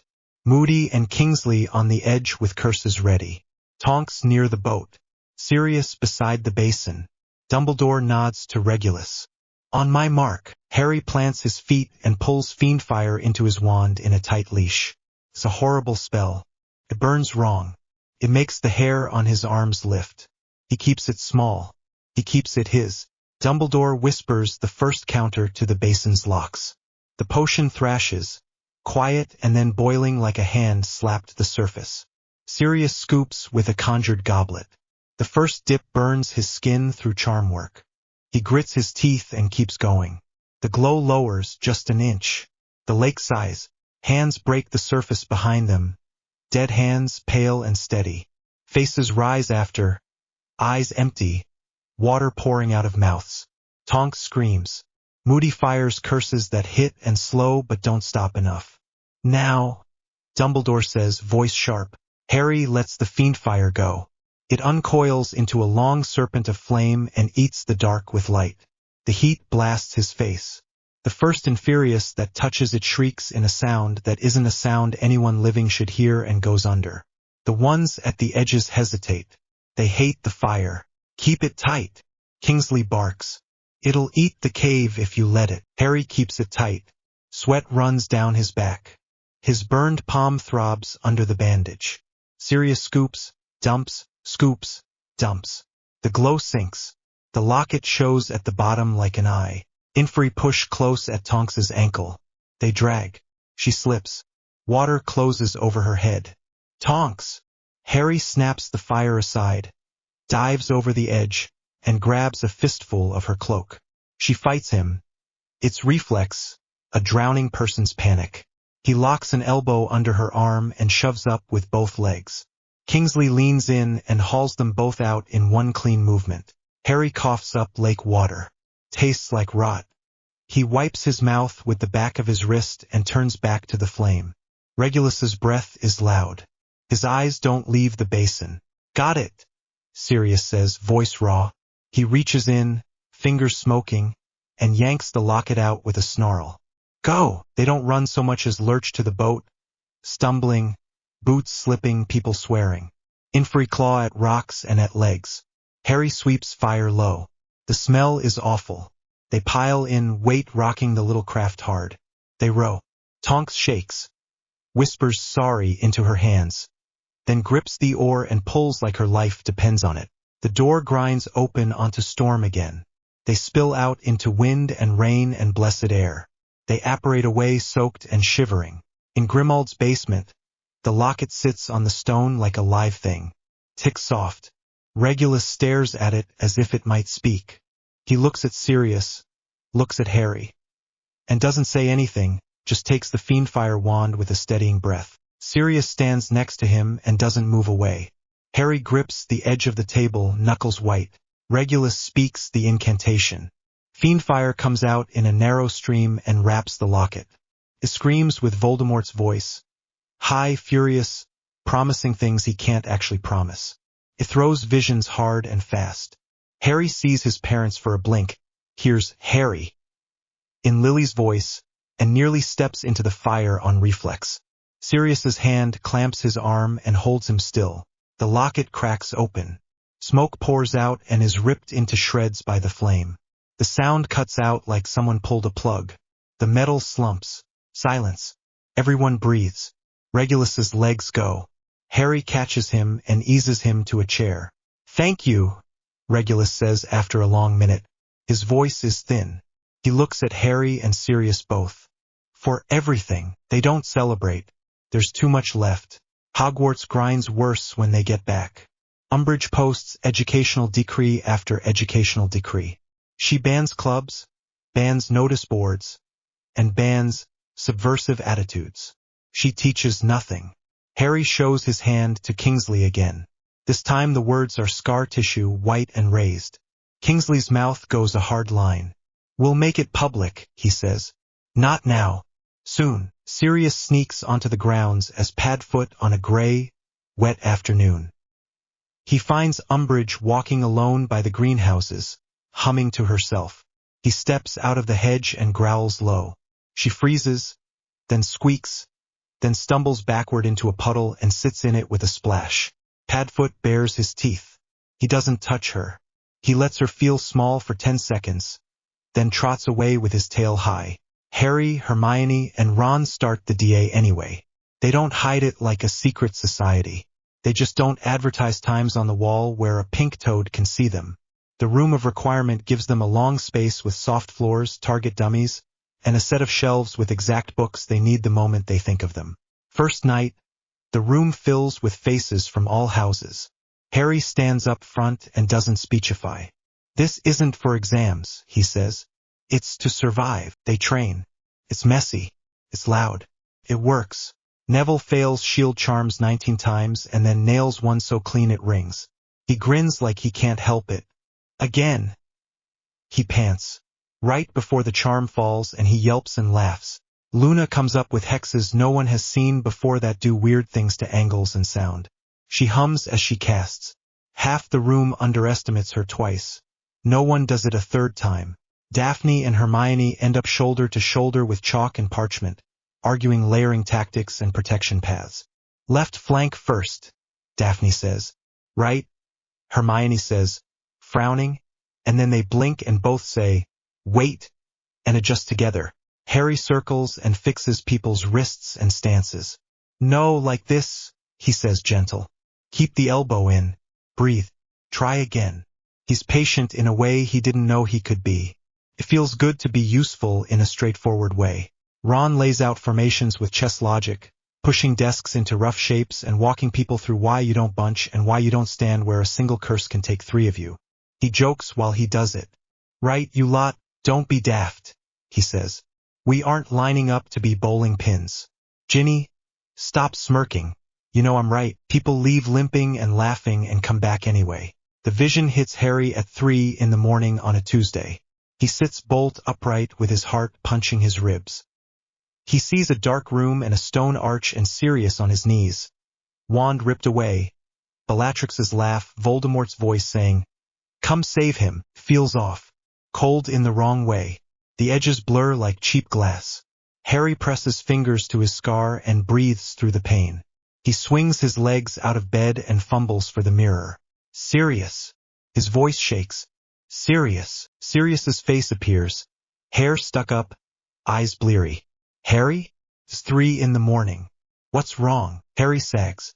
He laughs once, short. Nothing. Trap. Go back to sleep. Like hell. Sirius says, awake now. What did you see? Harry tells him in short sentences. Regulus leans into the frame halfway through. He's pushing, Regulus says. Your occlumency is holding. Good. They call the order. The emergency meeting starts in a flurry of whispered voices and moving coats. The plan isn't complicated. If Voldemort wants us there, we go. We don't bring him what he wants. We bring him what he hates. Harry says, he'll expect me. If I'm not there, he'll know something's wrong. Sirius opens his mouth. Regulus puts a hand on his shoulder. Sirius shuts his mouth and nods once, angry and proud and scared. Night. The ministry is mostly empty. The air tastes like dust and something old. Torches burn blue along the walls. Doors stand on a round room that spins if you don't ask nice. Harry, Ron, Hermione, Neville, Ginny, Luna, and Daphne move in a tight clump. Wands up. Order members filter in other ways and other halls. You can feel them without seeing them. Kingsley's steady weight, Tonks's quick step, Lupin's calm. The Department of Mystery's door clicks open like it's waiting. The Hall of Prophecies stretches in rows and rows of glass spheres. Footsteps echo. Harry finds the aisle with his name and sees the orb. It sits like an accusation. He reaches. Hermione's hand clamps his wrist. Wait, she whispers. She lifts her wand. Reducto. The orb shatters. The sound is small. Dust floats. Now no one gets it. Lucius Malfoy steps out of the dark. Mask in his hand. Fury tight. You destroyed it, he hisses. Yeah, Harry says. On purpose. Death Eaters fan out. Wands rise. The first curses crack the air. Everything becomes fast. Harry throws a shield as Dolahov's purple slash cuts for his face. It glances and scorches his shoulder. Heat, sharp pain. He swears and fires back. Neville is at his side, jaw set, Gran's old wand steady. They work in a rhythm that surprises them both. Harry blocks, Neville jabs a stunner under it. Harry follows with a binding hex. Neville trips Dolohov and Harry drops him. On the other side, Ron and Draco double-team Jugson. It is awkward for 10 seconds until Ron snaps. Left, you prat. And Draco adjusts and then they're smooth. Ron drives him into a corner with pressure. Draco picks the exact second to cut Jugson's feet out. Jugson hits a shelf. Glass rains. He's done.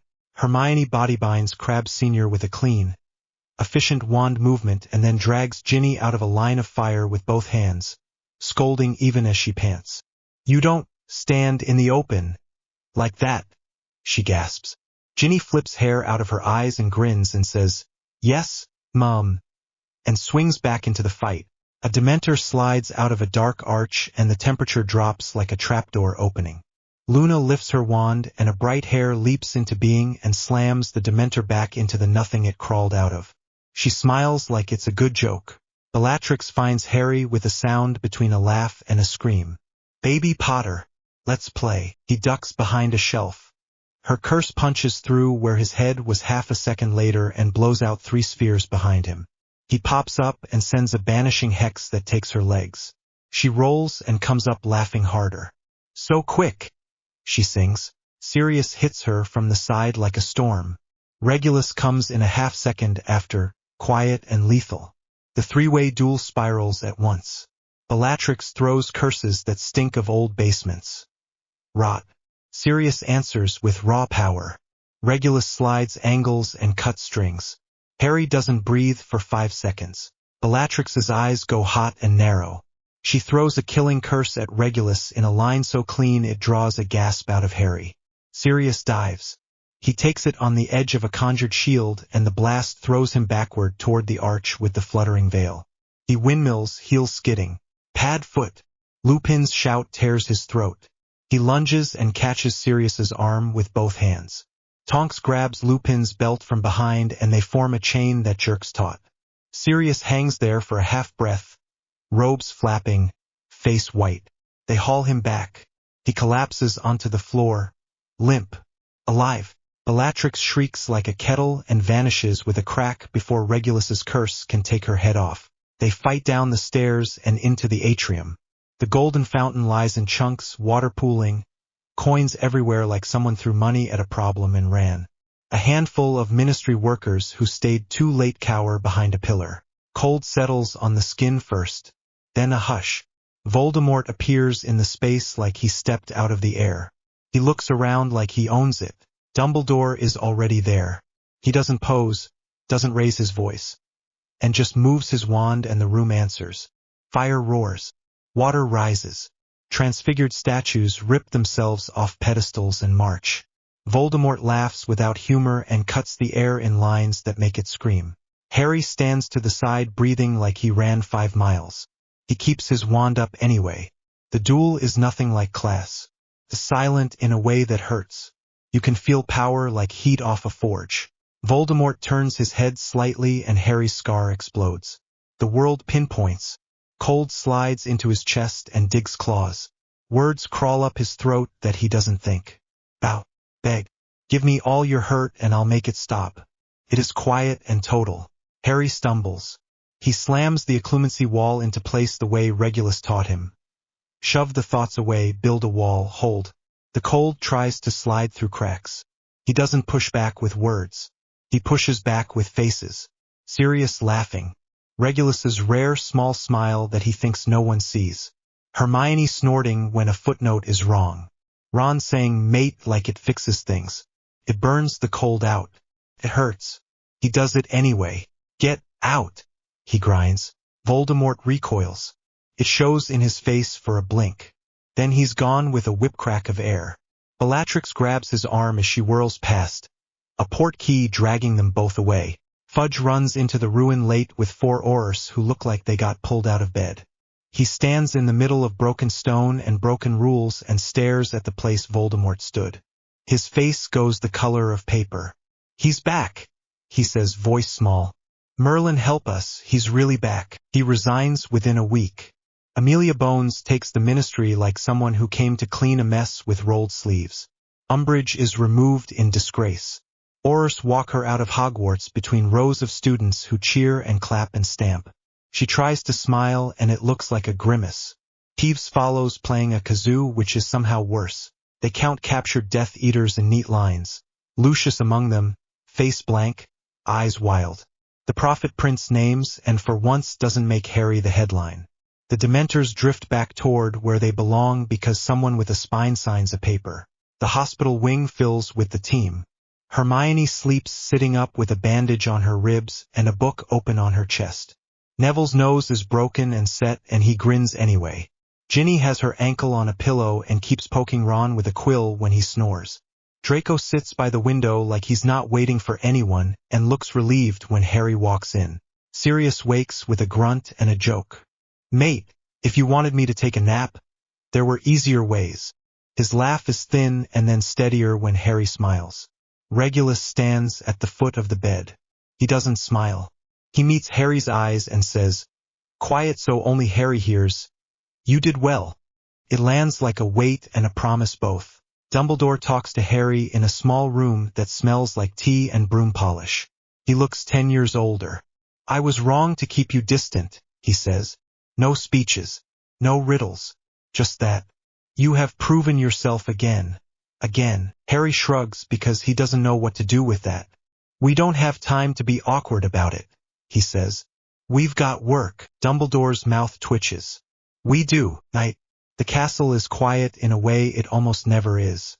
Harry stands at the window in the common room and looks out over the grounds. The lake is a dark plate. Hagrid's hut has a lamp on. The giant squid moves once and the ripple reaches the shore like a slow breath.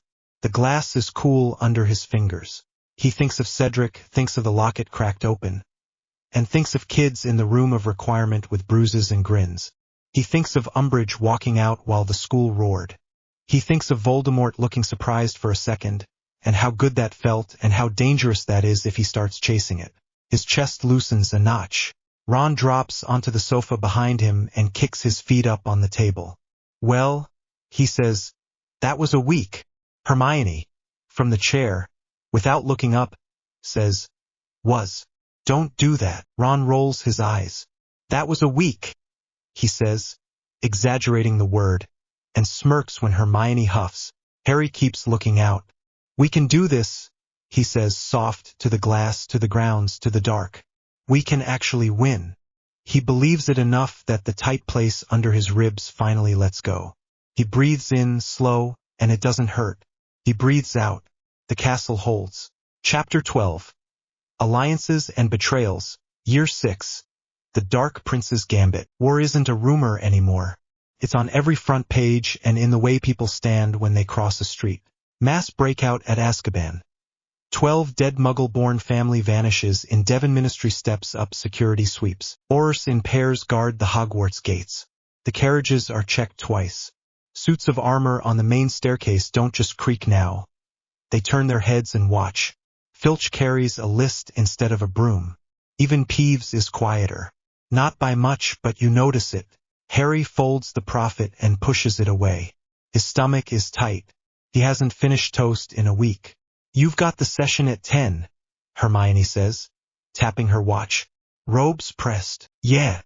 He wipes his hands, stands, and adjusts the black signet so it sits right on his finger. The metal is cool. He can feel the wards hum when he turns it. The Wizengamot chamber is colder than the Great Hall and smells like old parchment. Polish. The ceiling is higher. Voices carry. Robes whisper when people shift. Harry stands where Regulus showed him to stand, on the black air's mark, back straight, voice steady.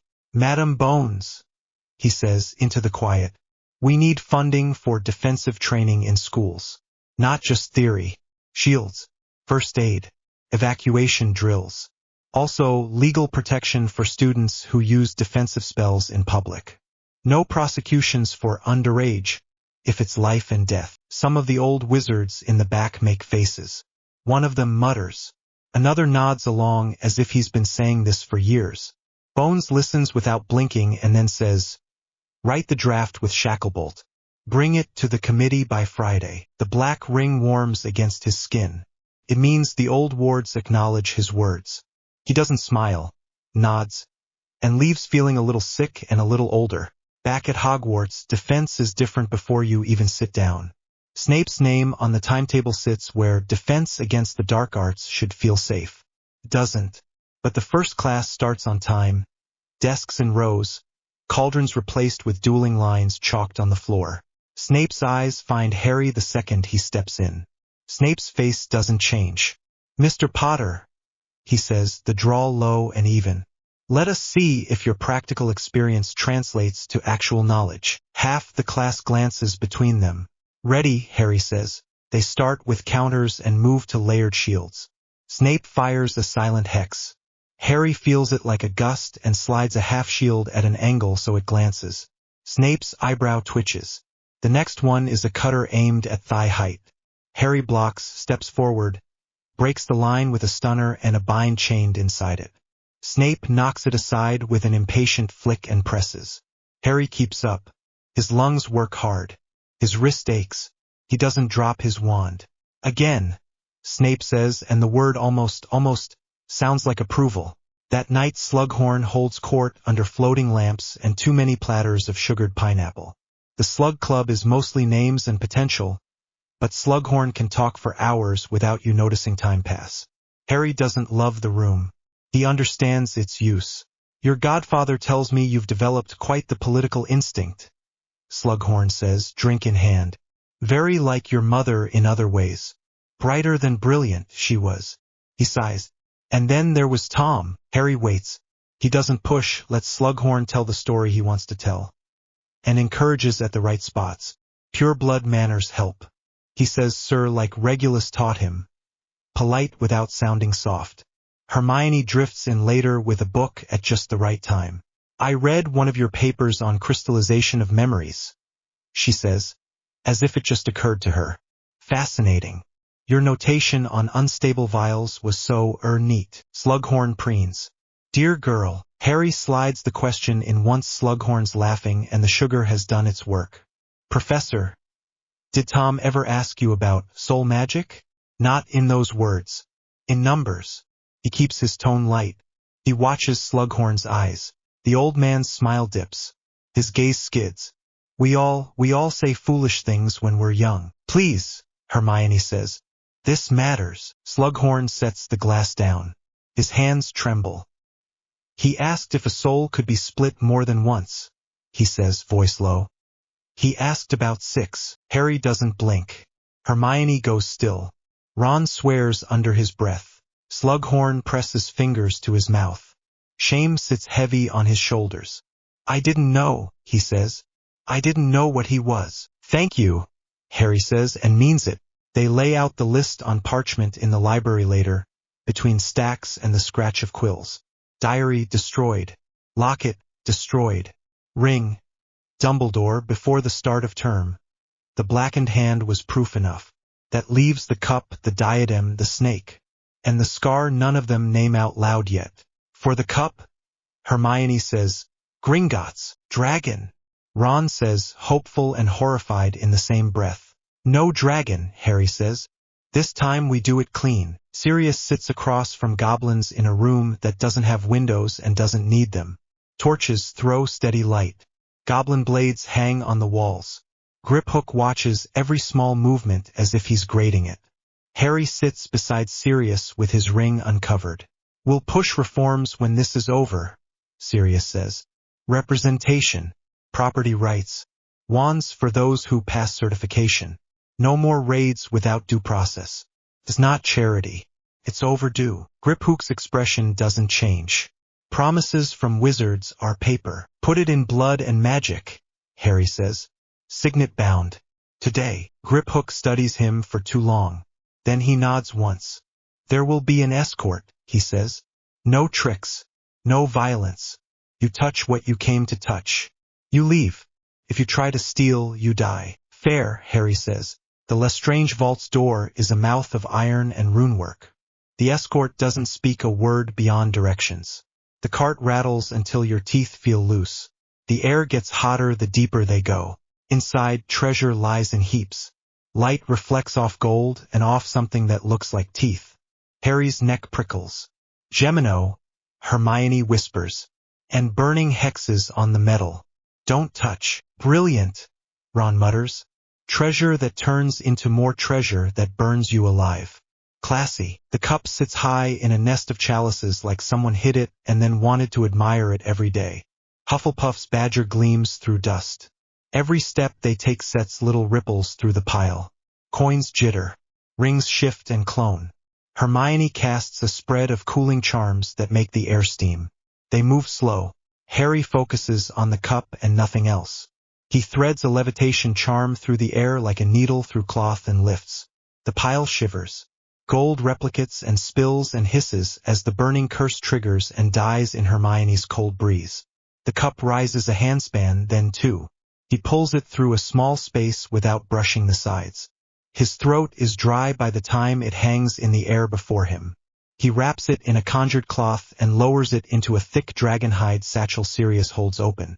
Out, the escort says. They don't breathe until the cart is moving again. Above ground, the stone of the bank feels safer than a fortress. In Grimmauld cellar, Hermione chalks a circle with steady hands even though sweat shines at her temples. Ron lays out vials of basilisk venom and ground mandrake, the symbols Hermione drew in the margin of the ritual text. Sirius and Regulus stand behind Harry, silent. Snape watches from the side, eyes hooded, ready to step in if any line goes wrong. You sure? Harry asks. Hermione swallows. Yes. She meets his eyes. She doesn't look away. Stand back. She places the cup inside the circle and starts the chant. It's not long, but it disagrees with the ear. The cup warms, then glows. A woman's voice rises out of it. Smooth at first, then jagged. Don't, it says, sweet and low. We can make this easy. We can give you. Hermione's voice doesn't hitch. She tips venom, precise, exactly the amount she measured 3 times. The cup screams. No more sweetness. It spits curses and promises. It fights. The rune lines flare. The smell is metal, old blood and venom like fresh-cut weeds. Harry steps forward without thinking and Ron catches his arm hard. Let her finish, Ron says, voice tight. The cup cracks down the center like ice breaking on a pond. The sound cuts off. What's left is just a lump of metal in a chalk circle and a ringing in everyone's ears. Hermione's hands shake as she lowers the last vial. Ron pulls her in and holds on. She breathes into his shoulder for a few seconds, then steps back and wipes her eyes with her sleeve. That's another piece of him gone, Ron says, rough. Good job. The next problem walks in on black boots and a fixed face. Narcissa Malfoy meets Sirius in a warded room that smells faintly of lemon. Old smoke. She looks like she hasn't slept in days. Her voice doesn't crack until the second sentence. He'll kill my son, she says. The Dark Lord ordered Draco to murder Dumbledore. It's a test. It's a death sentence. Sirius's jaw works. He doesn't make her beg. Harry doesn't let her get to that, either. We'll save him, Harry says, immediate. Narcissa blinks like she didn't expect that. Why? Because he's 17 and being used, Harry says. Because you asked. Because it's right. Draco is in the room of requirement at midnight. Hands deep in the vanishing cabinet's guts. Wand light close and harsh. He's pale enough that his veins show. Harry steps out from under the cloak. Stay back. Draco whirls, wand up. His hand shakes. Harry lowers his wand and keeps his voice low. I know. You don't know anything. Draco snaps. His breath comes fast. He'll kill my parents. He'll kill me. We can fake your death, Harry says. Get you and your family out. He loses his leverage. You stop being a tool. Draco laughs. It turns into something closer to a sob. You're insane. Maybe, Harry says. We can still do it. Draco presses his knuckles to his mouth and looks away. His eyes are wet. He hates that. He takes a breath that shudders and then another. How? They plan it in a tight circle. Harry, Draco, Sirius, Regulus, Snape. The astronomy tower is perfect because everyone expects something awful there. The spellwork is layers thick. Blasting hexes for show. Blood packs charmed warm for smell. A portkey keyed to a fall. Dumbledore will be away that night on purpose, which makes Harry breathe easier. The staged fight is ugly even when everyone knows it's staged. Curses crack the night air and leave scorch on stone. Draco staggers back toward the parapet, face white, wand loose. Harry pushes with force that moves hair. Robes but not bones. The final cut of light takes Draco off the tower. He screams because he has to. The portkey takes him mid-fall. A charmed sack of cloth and ash and warm fake blood bursts where a body would have hit. It splatters. It smells wrong. They don't sleep. The prophet the next morning carries a headline that makes Harry's stomach drop, even though he knows the truth. Draco Malfoy killed at Hogwarts. Voldemort's rage slams into Harry through the scar like a punch from inside. It steals his breath for a second. He holds the wall and breathes through it until it passes. Black family agents move Narcissa and Lucius through 3 safe houses in one night and then out of sight. Draco waits in a warded manse no one uses. A hood pulled low, hands twisting. He talks when Sirius sits down and doesn't look away. They let a snake in, Draco says. Nagini. She's always near him now. He's tied to her. He swallows. Snape. His voice slips. He drags it back. Snape's working for you. For the right side. He had to hear me say it. They meet at Lily's memorial when the grounds are empty. There's snow in the air but not on the ground. The stone is simple. It says a name and a date. Harry doesn't talk first. Snape looks at the carved letters and doesn't blink for too long. When he speaks, it comes out quiet. She would be proud of you, Potter. Harry's throat is tight. I think she'd be proud of you too, sir, he says. For what you're doing. Snape's face flickers. Then it goes still. He inclines his head as if accepting a debt. They stand a minute longer and then leave by different paths. Draco has one more useful thing. There's a tiara in the room of requirement, he says. Hidden among everything. Old. Tarnished. It made the air feel wrong. Ravenclaw's diadem, Luna says, when Harry, Hermione, and Draco tell her. She says it like she's pointing out a bird on a branch. Most people think it's lost. I suppose it is. Or was. They go when the corridors are quiet and the portraits snore. The door opens into the room of hidden things. Mountains of junk. Lost homework and broken chairs. Boxes that groan when you brush them. Stacks of cauldrons that look ready to fall. The air smells like dust and metal. Focus, Hermione says. Think diadem. They move slow between piles. Harry's wand light picks out corners. Luna points suddenly. There. On that bust. On top of the cabinet with the missing foot. The tiara is dull silver with grime. It throws nothing back to the light. It hums like a bad note. When Harry reaches for it, his fingers go cold. Careful, Hermione says, sharp. He wraps it in cloth without letting it touch skin. The cloth twitches. He holds on. They don't get time to leave calm. The cabinet inside the room shivers. Wood creaks. A seam of light shows. The vanishing cabinet. Death Eaters start stepping out with confident smirks that die quick when they see who's waiting. Oars behind shield arrays. DA students spread in AV down the corridor outside. Professors in position. Wards hum. Welcome, McGonagall says, voice like a bell. You'll find we're not hospitable. The fight rolls through the corridors in bursts. Harry meets Amicus Carrow at a corner where torch smoke drifts. Amicus grins and spits a curse that warps the air. Harry slides his foot, blocks, and answers with a chain he and Snape have drilled in silence. Stunner, trip, bind, pressure. Amicus snarls and tries to break the bind with brute force. Harry cuts his right hand and the wand goes clattering. Amicus lunges barehanded in a move that would work on anyone else.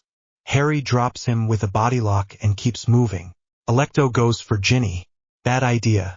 Ginny takes the first curse on a shield she's been practicing for months, then closes and hammers Alecto with a rhythm that looks like a Weasley family game turned mean. Alecto stumbles. Ginny sweeps her legs with a banishing charm and pins her by the throat to the flagstones with a neat sticking hex. Neville's moment happens fast and messy. Nagini pours out of a corner like a bad dream. Head swinging, eyes bright. People scream. Neville doesn't. He's already moving. He pulls a blade that shouldn't be in this room from a sheath that wasn't there a second ago. Gryffindor's sword, retrieved from Dumbledore's office earlier for historical study. Which is the kind of thing Hermione says when she's planning something illegal but good. For my parents. Neville says, breathless and steady. He steps in when Nagini strikes, pivots, and drives the sword up hard through the soft place under the jaw. The snake thrashes. He hangs on. Blood runs hot over his hands. The last hit is awful and necessary. Something not flesh breaks. Nagini goes limp. The castle answers the fight.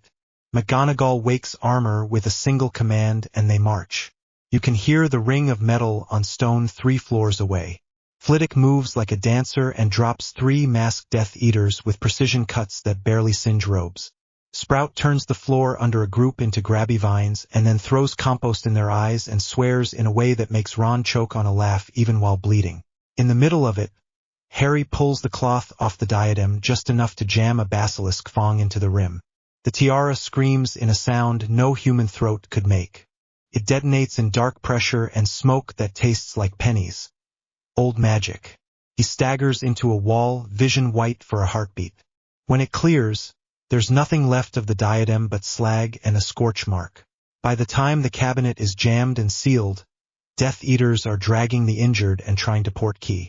Wards stop most of them. Some get away. Most don't. Students cry in corners, then wipe their faces and help carry stretchers.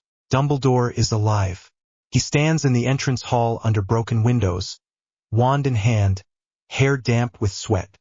He looks at Harry, looks at the dead snake in a sheet, at the pile of masks at Flitwick's feet, and something in his posture shifts like a weight moved to a better place. Good, he says. Very good. They meet in his office with the door warded shut and the fire quiet. Regulus is there, Sirius, Hermione, Snape. The diadem slag sits in a sealed glass dome on the desk. The ring in another, the stone cracked. The locket is gone. The diary is gone. The cup is gone. The snake is a memory that stains the air. Dumbledore looks at Harry's scar like he's reading a map. I'm sorry, he says. His voice is heavy. The traces line up. The prophecy suggested it, but I hoped I was wrong. Harry nods once. He doesn't feel shock. He feels confirmed. I suspected, he says, since we learned what Horcruxes were. Dumbledore breathes out. There is a way to end it. It will cost. No, Regulus says, sharp. We aren't discussing throwing him at a killing curse like he's a tool. There's always another path. Snape's mouth tightens. Soul magic is not kind, he says. But extraction is possible. Dangerous. Not without cost. Hermione's already opening books. We'll calculate stability, she says, quick. We'll build a structure that holds him while we pull. We'll filter the tether. We'll figure it out. Sirius puts both hands flat on the desk and leans in. What do you need? He says. Not a question. Promise. Time, Regulus says. And care. And nerve. They start that night. Regulus doesn't sleep. Hermione builds matrices until her handwriting goes crooked. Snape corrects sigils with an irritated click of his tongue and then stays to test them. Dumbledore brings tea and pretends his hand doesn't hurt. Harry sits in a chair in Regulus's study and reads the same page 3 times without seeing it. Between all of that, life pushes in anyway. Daphne finds Harry in the library with his head tipped back and eyes closed. Pretending he isn't falling asleep sitting up, she nudges his foot with hers. Eat, she says, dropping a wrapped sandwich on his book. Now, he cracks an eye.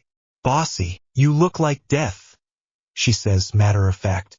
She sits across from him and doesn't say anything while he eats. Her hand finds his on the table. He doesn't pull away. The tension in his shoulders drops a notch. Do you ever think about after? He asks, quiet. Every day, she says. A world where blood status doesn't matter. Where our kids? She stops, flushes. Hypothetical kids. Could be anything. He laughs under his breath. Yeah. He squeezes her hand. Later, after curfew, the courtyard is empty and the air is cold enough that breath shows in little ghosts. Moonlight washes the stone. It doesn't hide the cracks. It makes them clean. Daphne stands close enough that he can feel the warmth off her. She looks up to say something else practical. Stops because he's already leaning in. The kiss is simple and sure and tastes like mint because Daphne always has mints in her pocket. It's teenage and real and not a distraction so much as a reminder that they're still people. Okay, she says, a little dazed. Good, he says, and smiles for the first time all week. By the end of the month, The list on Dumbledore's desk has only one knot crossed off. Diary, locket, ring, cup, diadem, snake, all gone. What's left sits in Harry's skin. Voldemort feels it. He pulls knots of power that make the air wrong in the north and the south, testing for cracks. He pushes images at Harry that don't land like they used to. He makes threats through terrified people and through the papers and through magic itself. It doesn't matter. He's cornered. He'll come. They line up plans on two tables. Ritual on the left, war on the right. The ritual plan is ugly and careful. The war plan is blunt. Allies check in through mirrors and patron uses. The burrow has wards like a second skin. Grimmauld hums. The room of requirement is stocked like a clinic. The Orr office runs like a barracks. The Wisengamot reads laws faster than it has in 50 years. In the war room at Grimmauld, Harry looks around at the people who have stood with him this whole time. Sirius, tired and fierce. Regulus, pale and focused. Hermione, ink on her fingers. Ron, bruised and grinning. Daphne, cool and steady. Draco, jumpy but unflinching. Snape, arms folded, eyes dark. Dumbledore, old and bright. McGonagall, iron in a tartan robe. Kingsley, solid as the wall. Whatever happens, Harry says. His voice comes out even. We do this together. Heads nod. No one makes a speech. They don't need one. Outside, the wind picks up and rattles the old glass in Grimmauld windows. Inside, candles burn low. Wands get checked. Rings glow. Someone laughs in the hall and then stops, listening. When it was done, Harry shook until his teeth clicked. He slept 12 hours like he'd outrun winter, and woke sweat-sour and thirsty enough to drink the basin. The last piece of Voldemort isn't a trophy in a vault anymore. It beats under Harry's skin. They're going to pull it out. They're going to end him. They set the chalk lines one more time and test every ward twice. When Harry steps into the center, his hands don't shake. His breath is steady. Ready? Regulus asks. Harry nods.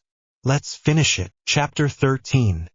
The Horcrux within, the soul extraction ritual. The Black family catacombs sit under Grimmauld like a locked jaw. Old stone. Cold air. Runes cut into every surface. Blue candles burn along the walls in iron brackets. Their light doesn't dance. It holds steady. The smell is incense and metal. Damp earth. The altar is a slab with edges worn smooth by time and hands. Cushions sit on it now, layered and charmed. Sirius adjusts the top one again even though it's straight. Comfy, Harry? He says. Want a pillow for the sacrificial altar?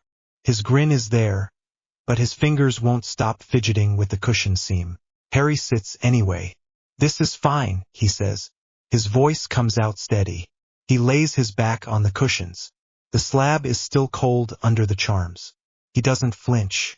Sirius pulls a blanket up to Harry's ribs. Too much? He asks light. His hands shake as he tucks the corner. Leave it, Harry says. It's cold. He glances left. You okay? Yep. Sirius looks anywhere but at Harry's scar. Never better. Across from them, Hermione stands with a stack of notes and a ritual text with too many corner flags. She runs a finger down the top page, lips moving. The incantation sequence has to be perfect, she says, to herself at first and then to everyone.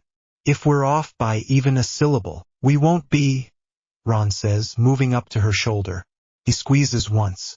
You've drilled us for 3 days. 4, she says. She exhales through her nose. Right? 4. Regulus and Snape work at the preparation table. They don't waste words. Silver filings lie in a shallow bowl. Powdered basilisk venom sits in a sealed vial. The smell bites the nose even through the glass. Regulus measures exact portions. Checks the lines on the stone for cracks. Snape lays out runic anchors with a careful hand, his face set. Daphne stands on Harry's right.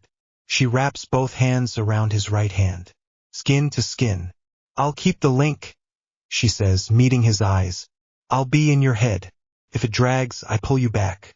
If you feel like you're slipping, squeeze. I've got you. Harry nods. Got it.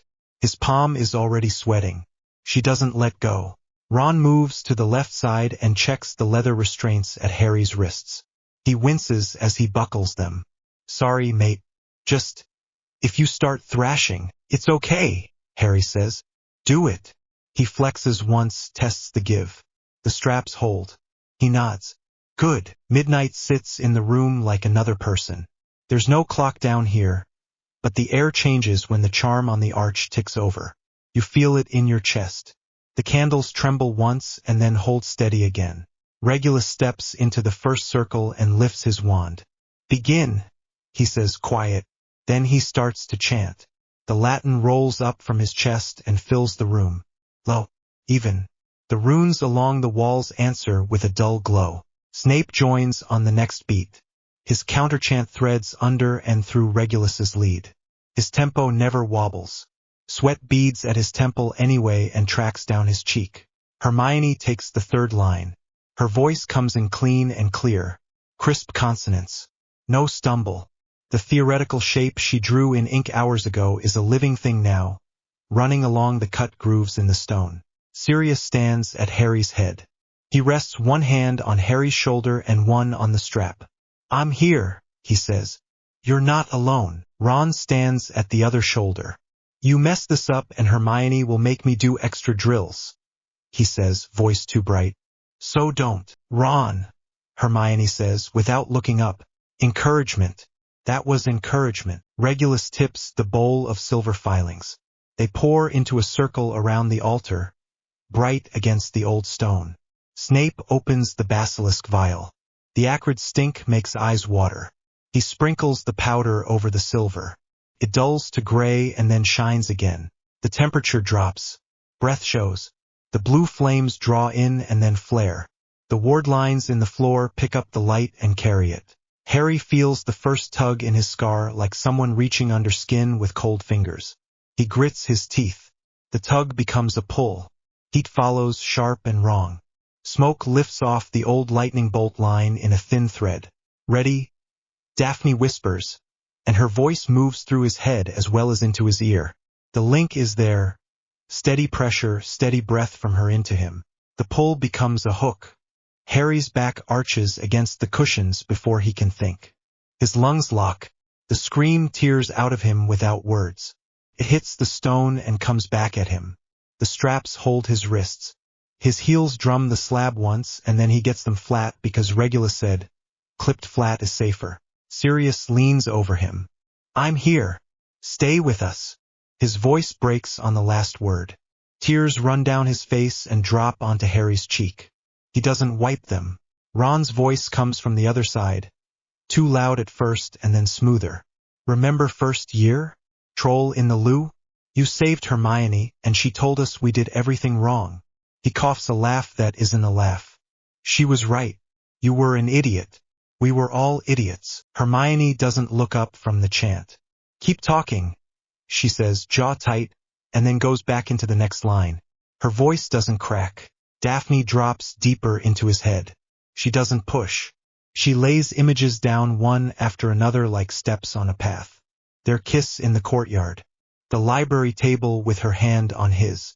The moon on the castle stones. The steadiness in her chest pressed to his shoulder. She sends calm like a slow wave. She feels his pain crash through it and doesn't pull back. Her eyes are wet where she stands. She blinks them clear and keeps the link tight. The air goes colder fast. Frost builds along the lowest runes and then melts in a rush as the temperature snaps up. Sweat breaks on everyone's skin at once. The candles spit and gutter, then burn higher. A shape pulls itself out of the smoke above Harry's face. It has Voldemort's features without flesh. Thin, white, eyes like wounds. It opens its mouth wider than a mouth should open. He is mine, it screams. The sound has edges. It hits bone. You will all die. The pressure pushes at chests and heads. The hatred in it lays over skin like a weight. Ron swears under his breath and keeps talking anyway. Second year. Basilisk. Diary. You told Ginny it wasn't her fault and meant it. S'pose you were right again. Annoying habit. Hermione's voice shakes for one syllable. She sets her feet wider, presses her free hand flat to the runestone, and keeps going.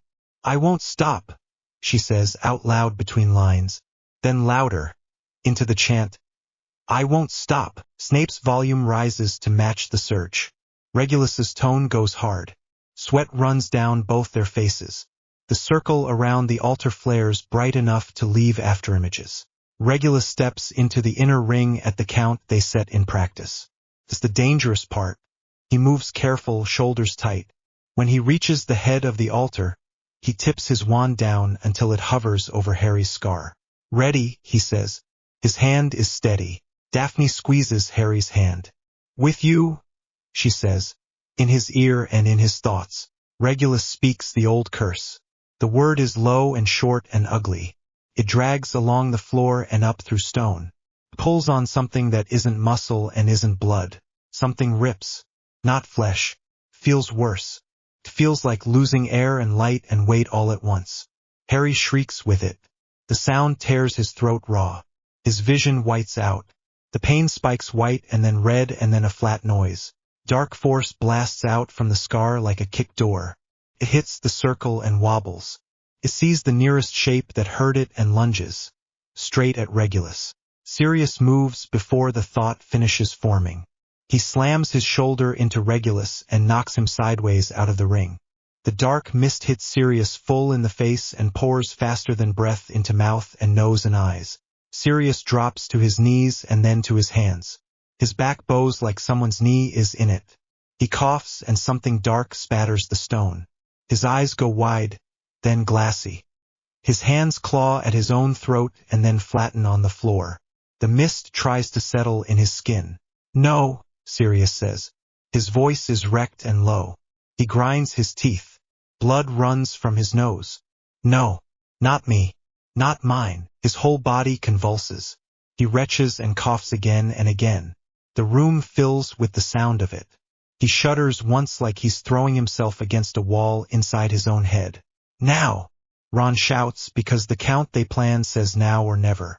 Snape and Ron raise their wands in the same breath and rip Fiendfire into existence. A low, hungry ring tight around the thing that is half in Sirius and half out. The flame isn't bright. It's black and red and sick to look at. It doesn't roar. It hisses. It moves like it wants to eat. Hermione snaps a guiding spell into the curve and shapes it. Narrow, tight, controlled. Her hands shake. Her jaw sets. The ring closes. The expelled shadow jerks once, twice. Tries to dart for the ceiling. The fire follows with a hard yank. It drops. The sound that comes out of it is not human. It's not an animal. It's a tear in air and something under the air. It scrapes ribs and teeth. It goes on too long and then cuts off sudden. Silence drops like a blanket. The fire collapses on itself and goes out. The circle of silver and venom powder is scorched to dull gray. Smoke hangs low, bitter and heavy. Harry slumps against the cushions. The straps take his weight. His chest rises shallow and falls. His scar is just a scar now, pale and puckered and quiet. No heat, no ache, no pull. No one moves for a full 3 breaths. Harry, Daphne says, voice small for the first time. Her thumb rubs his knuckles. Harry, please. Harry gasps like he's hitting surface after a long dive. His eyes open. Pure green. No haze. No red flare. No distant cold. He looks at Daphne first. He blinks. Tears run sideways into his hair. It's gone, he says. The words scrape. I can't feel him anymore. His body lets go. He drops into sleep that is just sleep. Hermione sits down hard on the floor and covers her face with both hands. A sob punches out of her. Ron's laugh breaks apart into a sound that isn't a laugh. Then back again as he drops to a knee and leans into her. She leans back against him and doesn't bother to wipe her eyes yet. Padfoot, Regulus says, finally finding his voice. He pushes himself up on one elbow and looks to where Sirius lies. Sirius hasn't moved. His chest rises in small, uneven pulls. His eyes are half open and unfocused. There's blood on his mouth. The skin around his eyes is bruising. Padfoot? No. Regulus crawls the last distance and gets his brother's head in his lap with no care for dignity. His hands shake as he touches Sirius's face. Come on. Don't. Come on. His voice cracks. He doesn't fix it. Snape is already there with a kit. He yanks a stopper with his teeth and tips a potion into Sirius's mouth in a slow trickle so he won't choke. He presses 2 fingers under the jaw and breathes through his nose, counting silent. He flicks a diagnostic and swears under his breath. Damage to layers, he says too fast. He corrects himself, slower. There is soul abrasion as well as physical stress. He pulls another vial, green and thin, and pours that too. Then he puts his palm flat on Sirius's sternum and pushes a wave of white through. It lands and settles. He does it again. And again. Minutes stretch. No one speaks. The candles spit and then go quiet. Sirius coughs once. Weak. Twice. His eyes clear by degrees. He focuses on Regulus's face from 3 inches away and then on Snape's, which he dislikes, and then on Harry on the altar. Well, he says, voice like gravel. That was unpleasant. He tries for a grin. It doesn't quite work. It's close. Regulus lets out a sound that is half laugh, half sob, and curls down over his forehead for a second. He doesn't let go. Idiot, he says rough. Absolute idiot. Worked, Sirius croaks. Barely, Snape says, but some of the bite is missing. They unbuckle the straps as soon as Snape nods. Harry stirs at the first touch. Daphne wipes her face with the back of her hand and leans over him. Hey, she whispers. She kisses his cheek, his forehead, the corner of his mouth. Hey, you did it. His eyes open a slit. You kept me here, obviously. That kiss again later, he murmurs, already falling back. Obviously, she says and sniffs. Harry swings his legs off the slab and stands with Ron and Regulus both bracing him. His knees don't fold.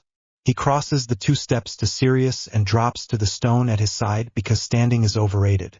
He grabs Sirius's hand with both of his and holds on. Don't ever do that again, he says. His voice shakes now. He doesn't care. Had to, Sirius says, eyes closing for a second. You're my kid. He squeezes back. It's weak but there. They don't stand for a while. They sit on the cold floor because sitting is easier. Hermione sags against Ron and lets her head fall on his shoulder. Ron rests his chin on her hair and stares at nothing for a full minute, then blinks hard and swallows. Daphne settles with her back to the altar and pulls Harry between her knees so he can lean on her. Regulus keeps one hand on Sirius's shoulder and doesn't move it. Snape stands and watches the door, eyes on the dark, hands still. When the warded arch ticks again, the blue lights around the room soften. Dawn is above them. They feel it in the change in air. The cold lifts a fraction. They climb the stairs in a slow line. The house is quiet. The kitchen clock says 5. The windows in the back hall show a strip of pale sky over the rooftops. They step out into the small yard to breathe air that isn't old stone. Harry stops on the back steps. The air is cold and clean. His chest feels lighter. His chest eases.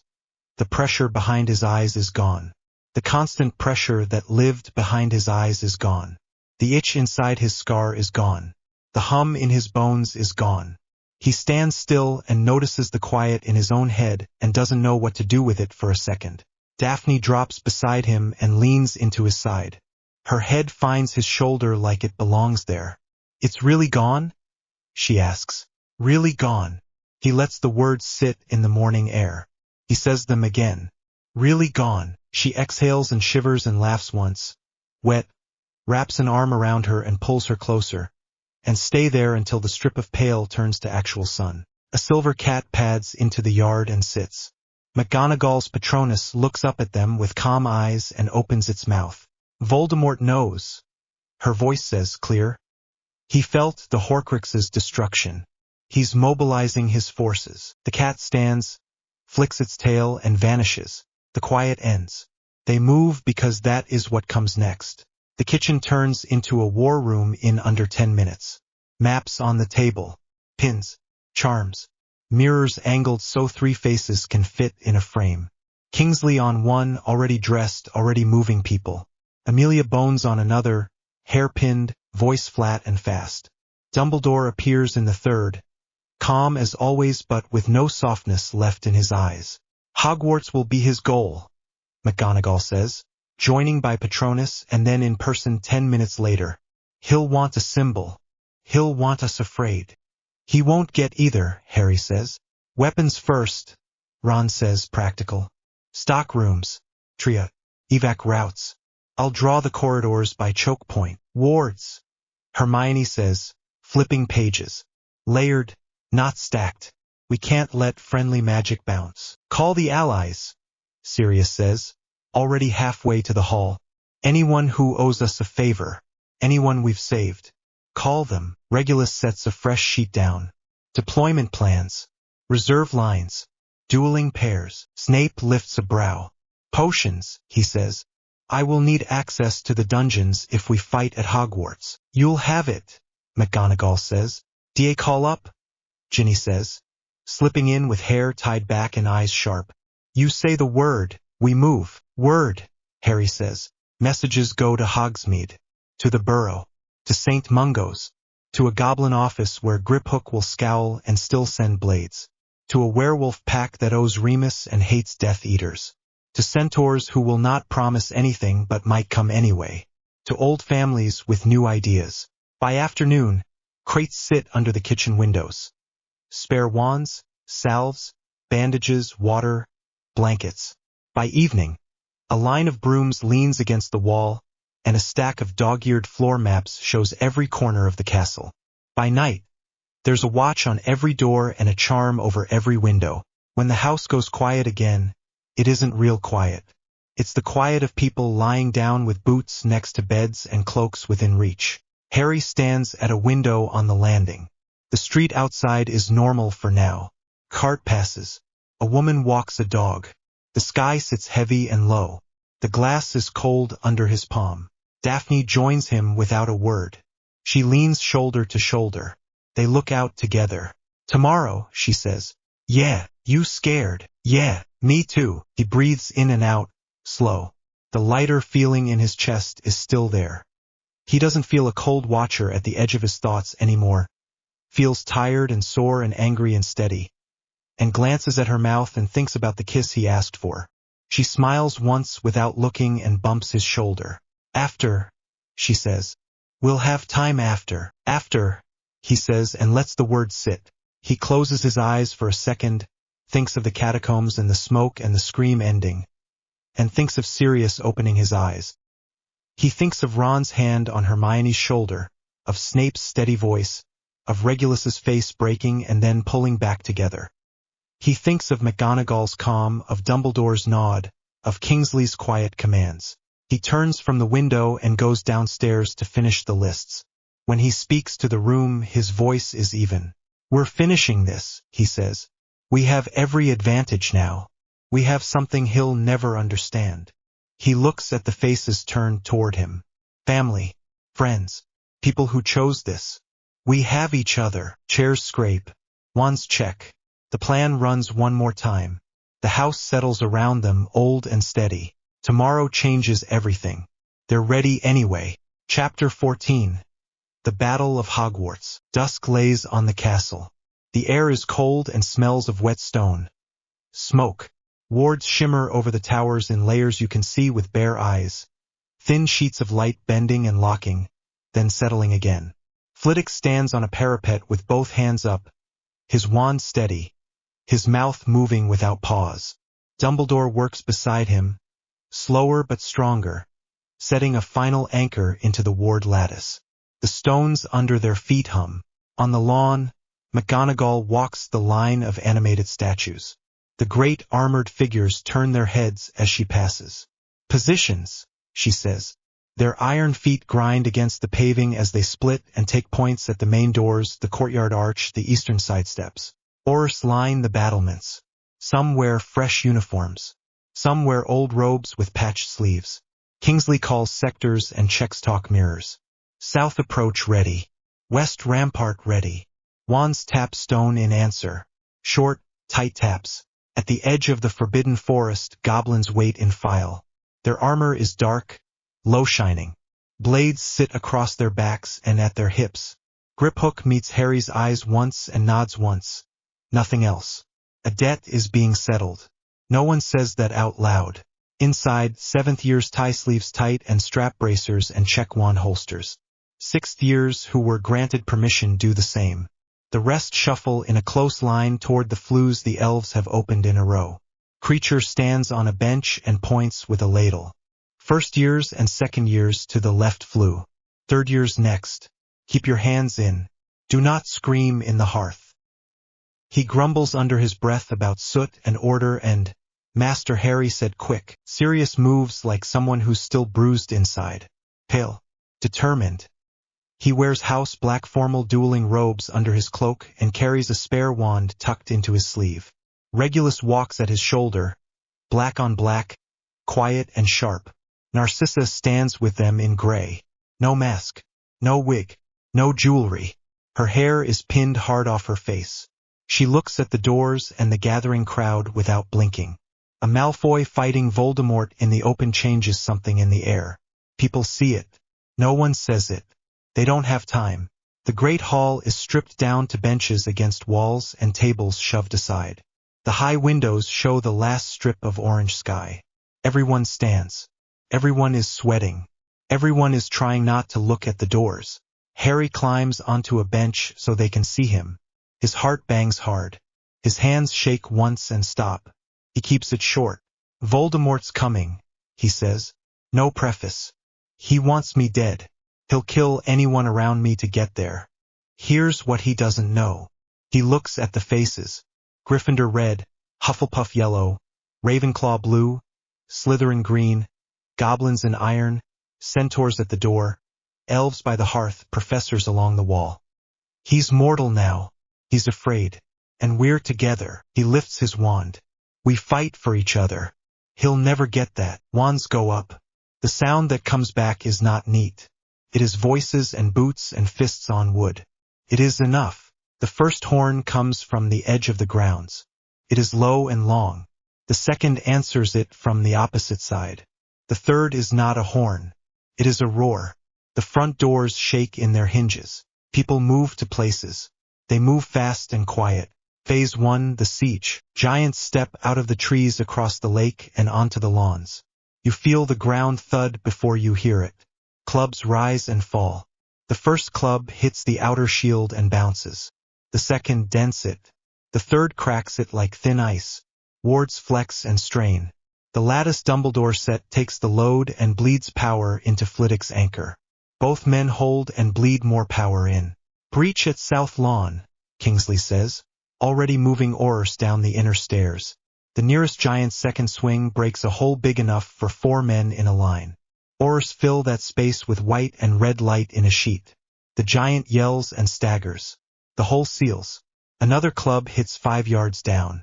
Same sound, same shudder. Acromantulas pour from the tree line in a black mass. The ground is a wave of legs and hair and eyes. Fred and George are already set. Ready, George says. I was born ready, Fred says, jaw tight, eyes wide. They throw. The first pair of tins bounce once and burrow into spider mass. The second set lands farther back. The twins clap their hands together with their wands in their palms. The earth lifts. The thunder hits chest first. The smell is oil, meat and burned hair. Spider bodies break and scatter. That's for Ron's 2nd year. Fred shouts. George whoops with a sound that breaks on the end and throws again. Dementors glide over the water in a gray wall. The air drops 10 degrees. The taste of old breath sits on tongues. The first scream in the yard is not from pain. It's from the cold that eats out the middle. Harry steps up on the nearest wall and throws his Patronus out with both hands. It surges out of him heavier than it has ever been. The silver dog lands on the grass.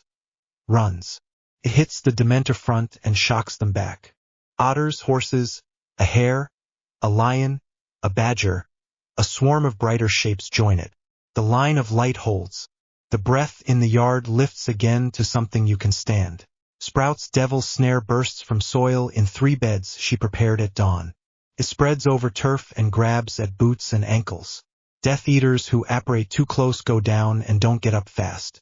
Sprout doesn't smile. She doesn't look. She mutters to the vines and forces them to hold until they smoke. Hagrid is all arms and legs and roar. He runs at a giant with Grop at his side. They go for knees. A giant goes down. The ground shakes. Hagrid's face is red and wet with sweat and something else. He keeps going. Centaurs fire from the trees with no words. The first volleys are clean. Backs, joints, eyes. The turns are disciplined. No one sees them shift except the goblins closest to the edge who nod once to themselves. They only commit like that when they mean to win. House elves appear with kitchen knives and pans and a few odd wands they shouldn't have. Creature is first. He throws himself at the leg of a Death Eater and trips him and then breaks his wand with a hammer he stole from the Surgery. "For Master Harry!" he yells, voice cracked and full. Harry is everywhere he can be. He blocks a curse that would have taken a first year in the face because someone got turned around and not evacuated. "Move!" he yells, and shoves the kid through a door and back into the corridor where a prefect grabs their hand. He turns and slices a werewolf in half with a clean-cutting curse because there is no time to argue about the ethics of it. Blood hits his boots and runs warm into the joints of the stones. He doesn't stop. He stuns 2 Death Eaters who were lining up shots on a clump of Hufflepuffs trying to drag a friend. He drags the friend the last 3 steps and then runs again. People fall. A professor goes down at the west wall with a curse through the collarbone. A 7th-year Slytherin takes a bolt through the thigh and screams until Padma stuns him to stop the thrashing so they can pull him. A DA kid from Ravenclaw blinks up at the sky after a blast throws her into a balustrade. She doesn't get up. Somebody pulls a cloak over her. They can't carry her now. Harry sees and keeps moving. There is time to be sick later. There is not now. "Hold," Kingsley says on the mirrors. "Hold for 5. They hold for 5. Phase 2, betrayals and turncoats. Centaurs push farther from the trees. Slughorn arrives from Hogsmeade with a mixed group and a blush and a sweaty forehead, spelling with surprising precision once he starts. The tide shifts a finger's width. A flash of blonde hair and a wand with a clean arc appears in the enemy line. Lucius Malfoy steps out of his rank and turns on Yaxley without ceremony. The curse he uses is clean and hard and intended to kill. Yaxley drops. Narcissa sees it from the inner yard. She breathes out one sound. Relief and pain at the same time. A line fractures in the black robes. Some Death Eaters look at the ground, then up, then step back. Others snarl and push forward. The split is clear now you see it. Fear servants and zealots do not move the same way. Regulus meets Avery on the broken flagstones near the north steps. Avery smiles without humor and tips his wand like they're in a salon. "You could have chosen comfort," he says. "You could have chosen decency," Regulus says. No bow. No talk after that. They trade fast. Dark magic both ways. You can tell they learned in the same rooms. Regulus takes the edge piece by piece. Avery presses him on the left hip and then across the ribs. Green light schemes his side and burns a line through cloth and skin. Regulus doesn't yell. The breath just goes out of him with a hitched sound. He holds and leans into the cut so he can drive a black-laced stunning curse through Avery's chest. Avery hits the stone and, for once, stays there. Regulus steps back and the world tilts. Sirius sees him fold and sprints. He slides on his knees and grabs an arm and drags, swearing at him while he does it. "Breathe, you idiot. You're not dying here. Not tonight." He shouts for Mediwizards without looking. 2 arrive with a stretcher and an elf with clean cloths. Sirius jogs beside them to the door and then turns back. He's shaking. He keeps moving. Phase 3 high-stakes duels. Bellatrix finds Neville near the greenhouses. She is laughing. She is happy. "Poor little Longbottom," she sings. "Mummy and Daddy still don't recognize you?" Neville's voice has a crack in it and then something hard under it. "Shut up." He moves his feet right. He keeps his wand up, opens with speed and a low curse, and blocks and takes the numbness out of his forearm with a bite to his wrist. Herbology is not about flowers. He slaps a seed pod to the ground with a summoning flick and bursts it with a heat charm. The cloud that jumps up is not friendly. It stings eyes and clogs throats. She laughs again and clears it with a sharp sweep. He uses the blink to fire the binding vine charm he learned in 3rd year and then never used again. It wraps her ankle and he yanks. She stumbles. He hammers pulses into her shield until it goes thin, then breaks it with a snapped reducto. She tries to cut his wand hand. He pushes through and drives a blunt curse into her chest that cracks something. Her smile twitches. Her eyes show surprise.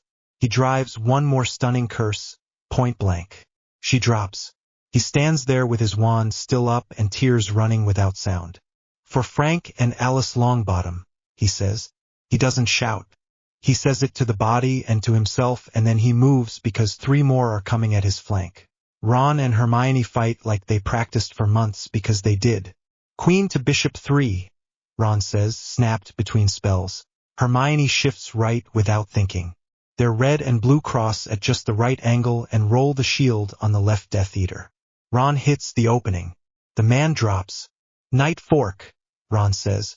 "That's not." Hermione starts, then sees it and goes anyway. She lifts and twists and pins 2 for a second with a grappling charm she picked up from a dueling book. Ron stuns one. The other breaks free right as a green curse slams into the wall where Hermione's head was. Ron yanks her by the sleeve and they both hit the ground hard.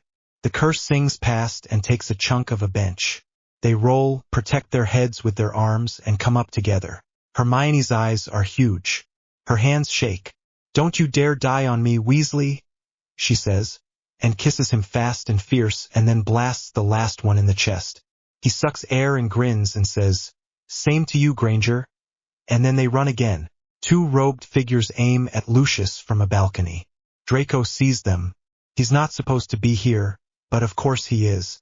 He appears at Harry's side with 3 steps and no warning. "There," he says and points. "On it," Harry says. They go. They hit the stair and split. Draco takes the right. Harry takes the left. The 2 Death Eaters turn their wands down. Lucius is slow and bleeding. He raises a broken shield. Draco shouts, "Dad!" and throws a stone-hard shield up from 10 feet. The curses hit his shield and spray sparks. Harry goes straight for tendons. 1 down. The other turns on him. Draco hits that one in the ear with a slam jinx and then in the throat with a silent. He goes down making a wet sound. Lucius looks up. Draco is breathing hard and pale. Harry steps between them and fires a scatter that shoves 3 more men back from the stair. Lucius presses a cloth to his side and stares at his son's face with shock and something softer. There is no time for more than a nod. Snape fights like a blade. He meets the Carrows at a corner with his mouth set. Alecto spits a killing curse at Luna from a flank. Snape sees it late and still gets there. His shield takes it and shatters with a sound like glass. The green bloom washes over his face and leaves lines. He is still standing. Dunderheads. He sneers at the Carrows with his old voice, once almost fond, then takes Alecto down with a needle of white that goes through her shoulder and pins her to the wall. Amicus raises his wand for a second curse. Snape steps in and catches his wrist and breaks it and then stuns him point blank. He looks at Luna. "Do not stand in the open," he says, clipped. "Oh," Luna says. "Right. Thank you." She drifts to cover and then fires a clean, odd hex that drops another Death Eater with a sound like a kettle. Phase 4, Voldemort's Last Stand. The wards at the main doors go hard white and then fail. The doors swing inward with a crack and a spray of splinters. Voldemort walks through. He does not run. He moves straight down the middle. A tight wedge of Death Eaters come with him. Masks off. His face holds nothing.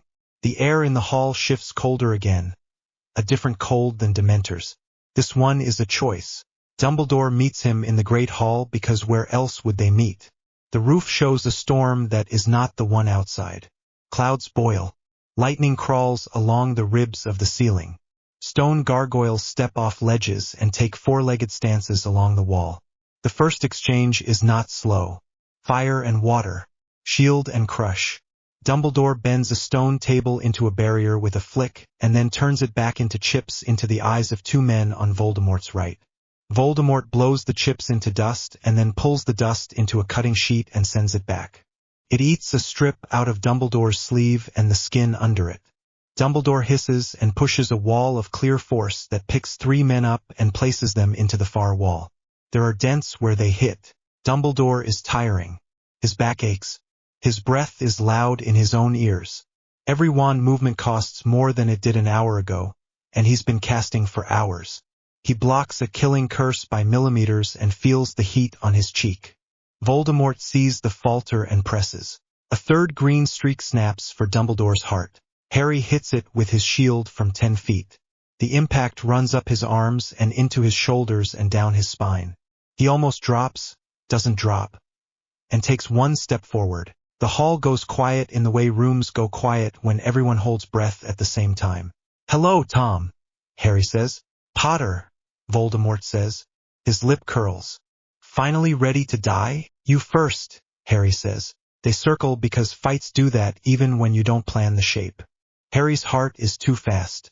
His mouth is dry. His scar is quiet. The quiet matters. Voldemort fires on the move. Harry blocks on the move. He doesn't just block, throws back as he shifts, and uses Sirius's heavy angles and Regulus's dark knowledge stripped of rot. He uses Dumbledore's control, Hermione's clean shape and Ron's cheap tricks. He pulls a broken flagstone up and turns it into 6 rough darts and drives them at knees. Voldemort blows them to dust and then turns the dust hot and shoves it. Harry rolls through it and it scorches his robes and skin, and he smells burned fabric and a little of his own hair. He doesn't stop. How does mortality feel? Harry says between breath and spell. He keeps his wand moving. He keeps his feet moving. He remembers the way Voldemort likes to pin a target and wipes the angle before it sets. Voldemort's eyes flash redder. He throws harder. His aim is still good, but the rhythm isn't perfect anymore. "You are nothing," he says. "You are a child playing with sticks." He spits a curse Harry has never heard before. Harry throws a carved block off the floor into its path and it eats the wood and would have eaten his chest. He feels his ribs move with the near miss and goes colder and cleaner. "This ends tonight," he says. He means it. He doesn't shout. Death Eaters try to move in on his flank. Voldemort turns his head and screams, "He is mine!" The men fall back. Pride. It helps them. Harry sees the opening 2 beats before it comes. Voldemort has a habit when angry. He oversets his left foot on a heavy cast. Harry lets a curse through to his shoulder on purpose. It hits. It burns. He hears Daphne scream his name from the door and doesn't look. Pain goes white across his left side. He keeps his right hand up. He breathes. Lily's protection sits in his blood. The ritual stripped the hitch that twisted it. The raw shield that lives under skin flares when he pushes toward it. It shows as a thin gold sheet around him for a breath. He doesn't try to hold it. He just doesn't push it away. Voldemort raises his wand straight and flat. No flourish. No drama. He means to end it clean. "Avada Kedavra," he says pure. The green hits the gold and jumps. It snaps back along the exact path it came. Voldemort's eyes widen because that is not supposed to happen to him. He has no shield for that. He takes his own curse in the chest. He does not explode, does not scream, and folds like a man whose strings cut. His wand clatters on stone. His body hits the floor and stays there. Tom Riddle is a corpse on the great hall stones. Thin, pale, mortal. Harry doesn't raise his wand for the killing curse. He points down and speaks the soul-severing charm Regulus drilled into him with his jaw tight and his hands steady. It is not a pretty sound. It is not cruel either. It is a clean cut between what is left of a soul and the flesh that held it. Voldemort's head rolls to the side. His eyes stare at nothing. The dark mark fades from arms around the room. You can see it lose color. People stare at their own skin with shock and no breath. The Death Eater line breaks. Some run. Some drop to their knees and throw their wands aside and press their faces to the floor. Some stand and look lost and then lift their hands. No one cheers yet because no one believes it for a full count. Then the sound starts. It is not one sound. It is cries and laughs and someone sobbing into their own sleeve and someone shouting a name that doesn't answer. It fills the room to the rafters and then out the door. Harry's knees wobble. The burn in his shoulder lances and steals all the air in a hard cut. He tilts. Dumbledore and Hermione catch him one under each arm. "Got you," Hermione says, face wet and set. Dumbledore breathes hard and says nothing and lifts with both hands. The cost sits everywhere you look. A line of bodies under cloaks by the wall. One hand visible with a ring people know. Remus Lupin lies on a table near the doors with his eyes closed and his mouth open like he's about to say something and didn't get it out. Tonks leans over him with her head down on his chest. Her shoulders shake. Kingsley stands 2 steps away with his jaw clenched and his eyes red. A Hufflepuff 7th year sits on the floor with their back to a pillar and doesn't move. Someone is pressing a cloth into a wound on Professor Sprout's arm and telling her to sit. She says she will and doesn't. A goblin binds a leg above the knee with a short stick and a strap and says, "Hold." And the witch under his hands holds and curses and then breathes. Harry goes where he has to. He kneels by Remus with his good arm around Tonks's shoulders and lets her shake. He puts his hand over Remus's and it is cooling. "I'm sorry," he says. "Thank you." He doesn't try to say more. McGonagall stands on a bench and her voice cuts through the noise. Triage north side, on the tables. Non-urgent injuries to the left. St. Mungo's teams to the anteroom. House elves, water and blankets. Prefects, count your years now. Her hair is half out of its pins. Her face is set. She is the right person. Pomfrey is everywhere at once. She shouts for salves and closes wounds that should not close. Presses burnt hands flat and tells a boy to breathe while she knits his lung lining with a spell that tastes like metal in the mouth. She moves on the next breath. Sirius and Regulus stand together by a pillar, both upright by choice and not entirely by strength. Sirius has blood down one side of his face and his hand pressed to his ribs. Regulus's robes are burned at the cut and the dressing under them is red and then pink and then white as the charm seals. They lean into each other for height and balance and stubbornness. Ron and Hermione stand holding onto each other's sleeves like if they let go they'll fall over. They keep letting go to pass bandages and pick up dropped wands and then they grab again. Neville sits on the edge of a table and looks at his hands. There is dried blood in the lines. He stares until Luna puts a cup in his hand and says, "Drink," and he drinks. Then he wipes his face, and when he gets down he steps over Bellatrix's body without looking at it. Daphne runs the last 3 steps and hits Harry's chest with both arms. He hisses and then laughs once because it hurts and because he's here to feel it. She loosens her grip half an inch. "Sorry," she says. She puts her forehead to his cheek and breathes him in and tries to stop crying and doesn't.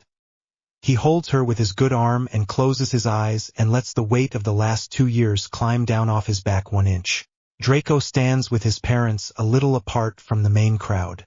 Lucius has both hands visible and no wand.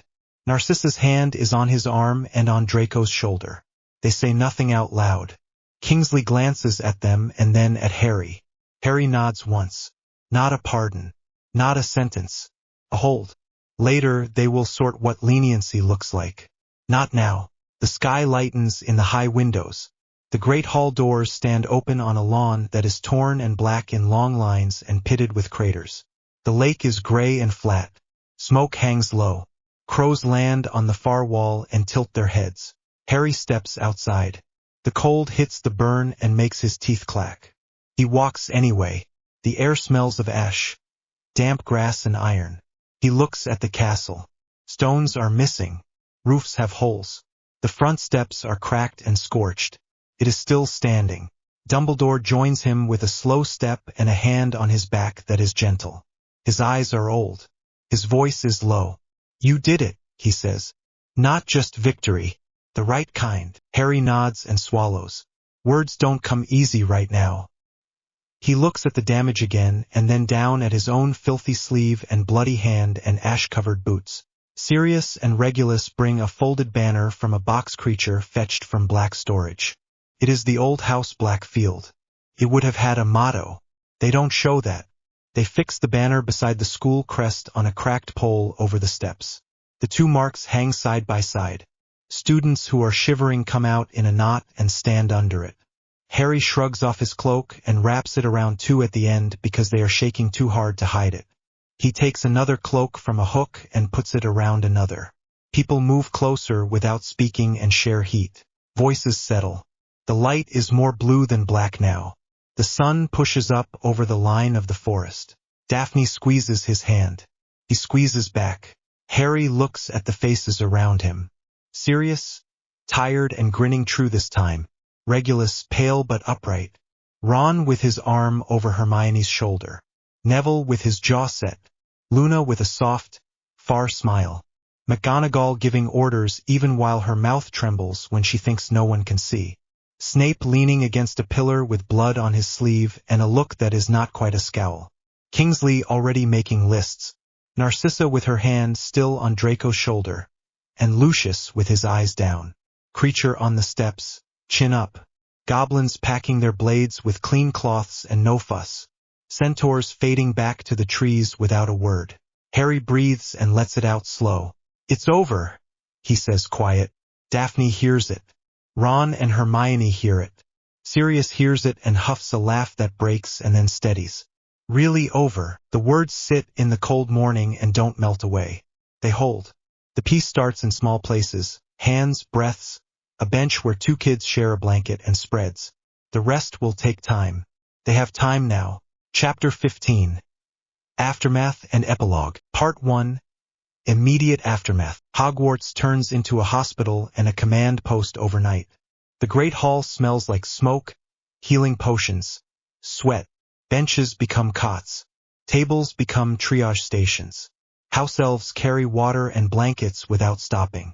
Aurors take statements with ink-stained hands. The castle is loud and quiet at the same time. Crying in corners, orders bark down corridors, and long stretches where everyone just breathes and stares. People sleep where they fall. People wake and go right back to work. No one pretends we'll process any of this today. 3 days in, the memorial happens. They lower the lights in the hall. The ceiling shows clear sky. The bodies lie in rows under clean cloths. Name cards sit at each head. Families stand or kneel. Some don't move for a long time. Some touch hands under sheets. Some can't bring themselves that close yet and stand 2 paces away. Arms locked across ribs like the only thing holding them together is pressure. George stands by Fred and doesn't cry. He looks like a wall. His jaw is twitching. His hands open and close. People go to him and stop, because what do you say to that? He stays until the end. And then he pulls back the cloth by an inch and presses his mouth to Fred's brow and whispers something only Fred will ever hear. Tonks holds Teddy. The baby sleeps against her chest, fist grabbing her robe. Her eyes are red and raw. She rocks on her heels without noticing. When someone reaches for Teddy to give her a break, she startles and clutches tighter. "I've got him," she says. Then quieter, "Please." No one asks again. Andromeda stands beside her with one hand on her back the whole time. Students in every color stand together. Old rivalries feel stupid now. Gryffindors hold Slytherin hands. Hufflepuffs pass water to Ravenclaws who forgot how to swallow. You hear apologies that should have happened years ago. You hear, "I'm glad you're alive" in a dozen different ways. Harry steps up when McGonagall nods. He's pale. His left shoulder is bound tight under his robe. His voice shakes on the first word and then evens out. "They died for a future they'll never see," he says. He stops and swallows and tries again. "That means we build it. We make it worth it. No more blood wars. No more pureblood nonsense. No more children used for someone else's power. That's on us now." He glances at the next name card and corrects himself under his breath. Names matter, and what we do after matters more. He looks down the rows and reads names. He mispronounces one and corrects himself and says, "Sorry." Because respect is in small things too. He breaks twice. He keeps going. When he finishes, the hall is quiet in that way you can feel in your teeth. Then someone starts clapping. It spreads. It's not loud. It's steady. It holds. Work starts the next morning. Kingsley takes the minister's office with sleeves rolled to his forearms and an expression that says no one should waste his time. Emergency sessions start before breakfast and run until the flues shut down from overuse. The first orders are boring and important. Food allocations, secure transport for wounded, a clean list of the missing that is honest. Trials start. Not show trials. Actual trials. Harry puts on formal black robes for the Wisengamot and hates that they fit. Newspapers jump on the story, Lord Black at 17, and boy who lived now boy who rules? And he ignores the headlines and learns the docket details. Sirius flanks him in public and mouths off in private. Regulus sits with files and pins every fact to a board until it makes a pattern you can't argue with. Testimony day for Draco is packed. Draco stands in the circle with his chin up and hands shaking. Narcissa sits behind him with fingers clenched around a handkerchief she hasn't used. Lucius stares straight ahead because looking left or right will break him. Mr. Potter, Amelia Bones says. Your statement. Harry breathes once. He saved lives, Harry says. He chose our side when it mattered. He brought us information. He risked everything to stop a murder. If you throw him to the wolves to make a point, you're teaching the wrong lesson. A few on the high tiers sniff. One says soft under his breath. Harry looks up and pins him with a stare. Do you want people to change or not? He asks. You don't get both. You can't demand redemption and punish it when it shows up at the door. Draco doesn't turn around. He doesn't need to. He hears it. His shoulders drop half an inch like he can finally draw a full breath. They vote. Leniency passes. Hard conditions, yes. Monitoring, yes. But not Azkaban. Draco nods once at the bench and once at Harry as he steps out. And his lips move, and you can tell it's thank you. Stiff, but it's real. Some trials end differently. Unrepentant Death Eaters spit on the floor and call people mudblood with their last ounce of choice. Harry doesn't argue mercy for them. He stands, describes what they did, and answers questions without drama or exaggeration. When sentences land, he doesn't smile. Policy comes next. The Wisingamot chamber is cold and smells like old paper. Robes rustle. People make speeches. Some talk to hear themselves. Some just want clarity. Votes. Harry speaks less than people expect and more directly than they like. Ban Dementors, he says. You don't fix evil by feeding it. Guard our prisons with Aurors and wards. Pay for proper training. Budget for it. Write it down. Don't shove it to next year. We pass this, the vault bleeds. Someone off to the right complains.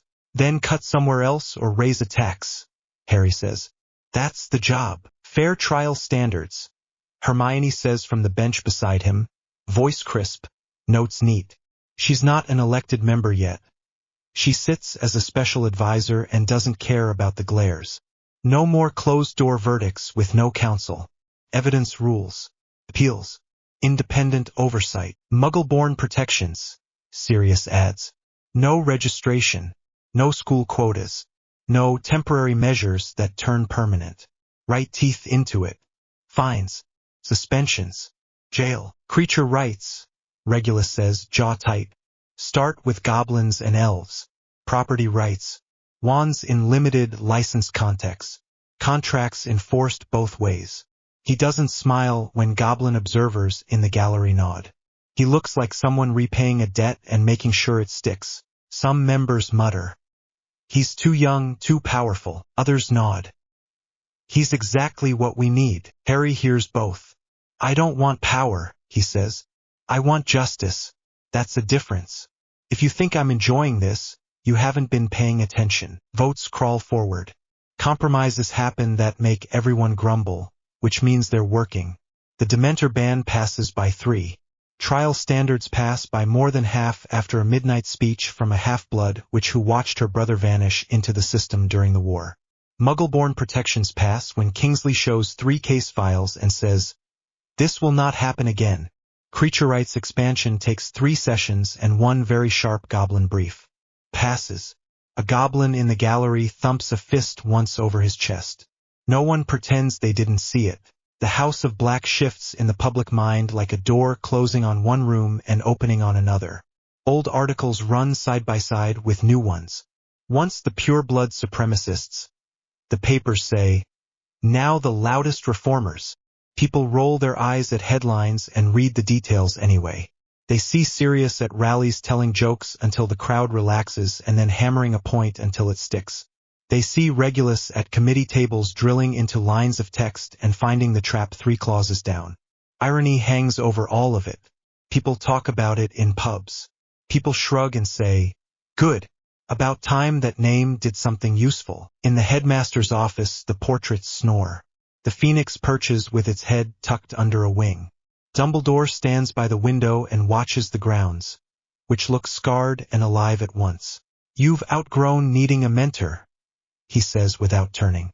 Harry shifts where he stands. I'll always need your wisdom, sir, he says. Just not as your weapon, as an equal, if that's all right. Dumbledore looks back. His eyes are tired and warm. More than all right, he says. You've become better than I hoped. Not in spite of the blacks. Because of them, and because you made every hard choice anyway. Harry's mouth pulls to one side. We got lucky too. We did, Dumbledore says. Luck is often another word for people who kept showing up. Life creeps back in. Ron sits at a desk in the Orr office that looks like a filing cabinet exploded onto it. He hates the forms and loves the field work. Turns out chess skills transfer, he says, tapping a layout of a raid with his quill. Flank here, pin here, don't be stupid here. He gets promoted faster than he expects. He pretends to hate it and tries hard not to grin. Hermione takes a post in the Department for the Regulation and Control of Magical Creatures and then starts ripping out the rotten beams. She doesn't sleep much, learns goblin legal language, and meets with centaurs and doesn't talk down to them. It's basic, she says. People are people. She writes a draft that will become a cornerstone in 5 years and a boring line in a textbook in 20. She likes that. One night, Ron walks her onto the Hogwarts grounds after a long day. The moon is a light disk. The grass is damp. He looks like he's going to be sick. What? Hermione says. He pulls something from a pocket and clears his throat. So, this is stupid, he says, and holds up a ring that looks like smooth white stone. It's, a piece of troll tusk. First year. I transfigured it right. Figured we've been through enough. Want to make it official? Hermione laughs and cries at the same time. You're ridiculous, she says and kisses him. Yes, at Malfoy Manor, the wards feel thinner. House elves move quietly. The old portraits watch without comment. Draco meets Harry in a sitting room with no decanter and no posturing. You came alone, Draco says. Harry shrugs. Regulus wanted to come. I told him to sit this one out. Thank you, Draco says after a beat. He looks Harry dead in the eyes. I owe you everything. Harry shakes his head. You earned it. You chose right, he says. That's the point. Draco nods. I'll spend the rest of my life proving it, he says. And you can hear that he means it, and that he's not sure it will ever be enough. Snape retires without a speech. He keeps a small shop off a side street and brews in the back with a sign that says, by appointment. Harry visits once in the first summer after the war. The shop smells like aconite. Ink. There are no students here. No performance. Just glass and flame. I wanted to ask you something, Harry says. Hands in pockets because otherwise they fidget. Snape raises an eyebrow. If this is about the ministry insisting I teach again, you can tell them to. No, Harry says fast. No. It's would you be godfather to a future kid? Not now, he rushes. We don't. It's just, you saved my life more than once. You saved a lot more than that. I'd like my children to know it wasn't simple. That's you. Snape looks like someone opened a window in December. Shock, then offense at being shocked, then something else. He stares at a bottle on a shelf, swallows, and doesn't say anything for a long 5 seconds. If you insist, he says at last, voice dry. His eyes are wet. Do not make a habit of sentimental requests, Potter. I won't, Harry says, smiling. Thanks. Paperwork, funerals, policy, small joys. Days stack. People sleep again, badly and then better. Grimmauld Place changes. Clean walls. Open curtains. The library stays. It becomes a research room with actual sunlight and a filing system Hermione bullies into existence. The basement turns into a foundation office. The House of Black starts funding war orphan stipends, school grants for muggleborns, and legal aid. Creature runs the kitchen with rules and kindness he pretends not to have. Portraits that would have screamed 2 years ago mutter and fall asleep. When Harry stands on the back steps after midnight with Daphne's head on his shoulder, the house doesn't feel angry anymore. It feels like a place that remembers bad things and is trying to do good now. By Christmas, Kingsley is minister for real. Dumbledore steps back and stays headmaster and refuses 3 committees. "I'm old," he says to anyone who argues. "Let me teach." By spring, the war is something people can say out loud without flinching every time. It still hits hard at odd angles. Smells, songs, a laugh that sounds like someone who is gone. But people move forward. Not from forward. Part 2. 19 years later, September 1st. Platform 9 3/4 is loud and bright. It doesn't have the knot in its gut it used to have. People smile more. People look around less like they expect a curse from behind a pillar.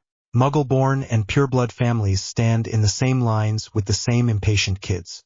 A centaur father, taller than everyone, calm as a lake, walks in step with a small kid whose backpack is almost as big as their torso.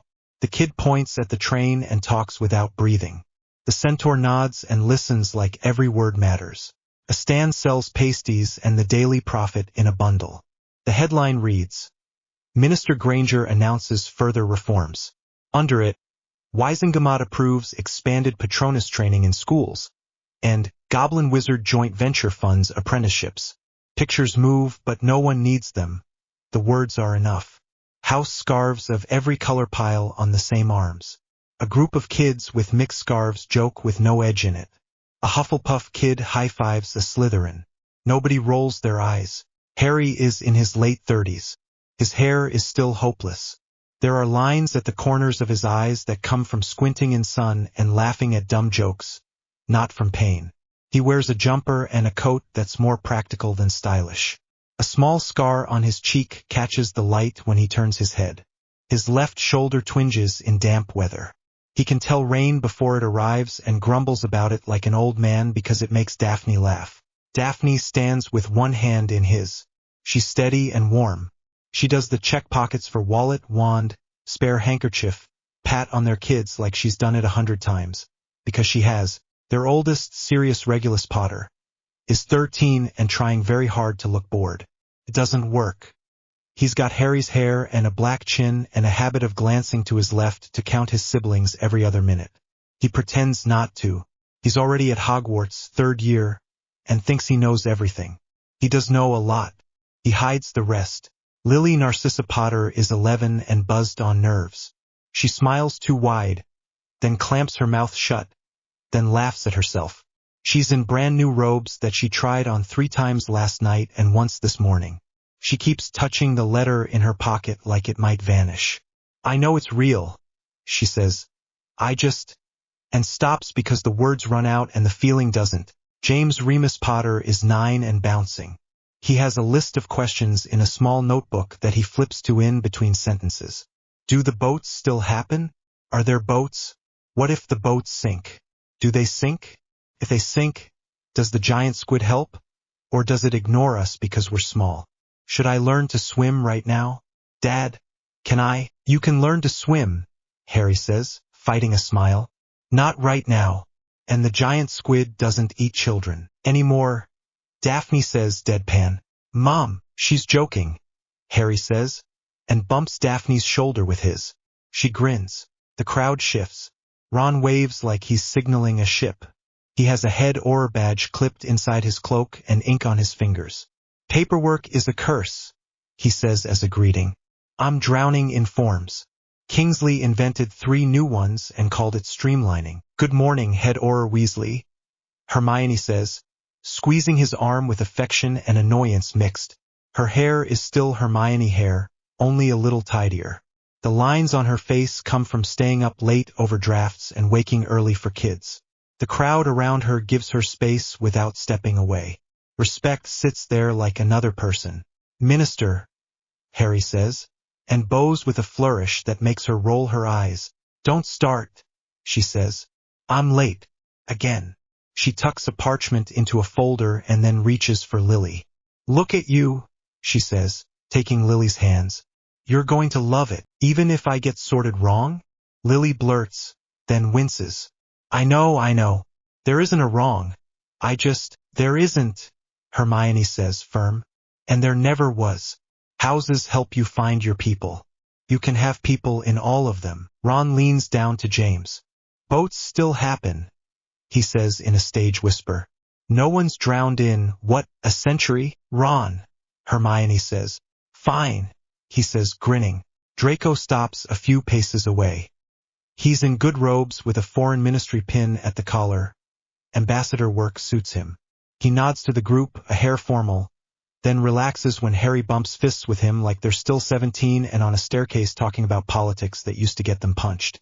Scorpius, Draco says, and a blonde boy steps up and lifts a hand at Lily and Sirius and James. Say hi like a human, Draco mutters. Hi, Scorpius says. Then to Lily, are you nervous? Yes, Lily says. Yeah, Scorpius says.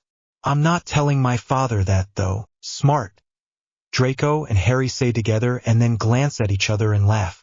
Neville lopes by with a stack of herbology guides under one arm, ink on his thumb, and dirt on his sleeve. He's Professor Longbottom now and still blushes when someone calls him that. Don't eat anything orange in the greenhouses, he says to no one in particular. No, sorry, that sounded ridiculous. Just ask first. Luna walks past in a jacket with too many pockets and a man with kind eyes who carries a case of weird instruments. She stops, blinks at James's notebook, and smiles. You won't meet the squid today, she says. He's shy on odd-numbered days.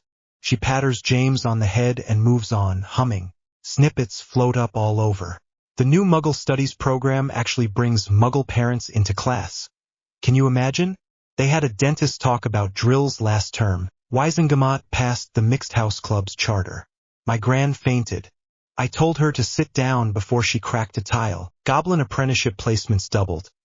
Dad says he's never seen contracts this fair. Harry crouches by Lily's trunk to check the latch. She watches his face like the answer to something is written there. He sees it and answers before she asks. You can choose, he says. Ze hat listens. But also, you can be brave and cunning and kind all at once. There isn't a box for that. You don't have to squeeze. Lily breathes out.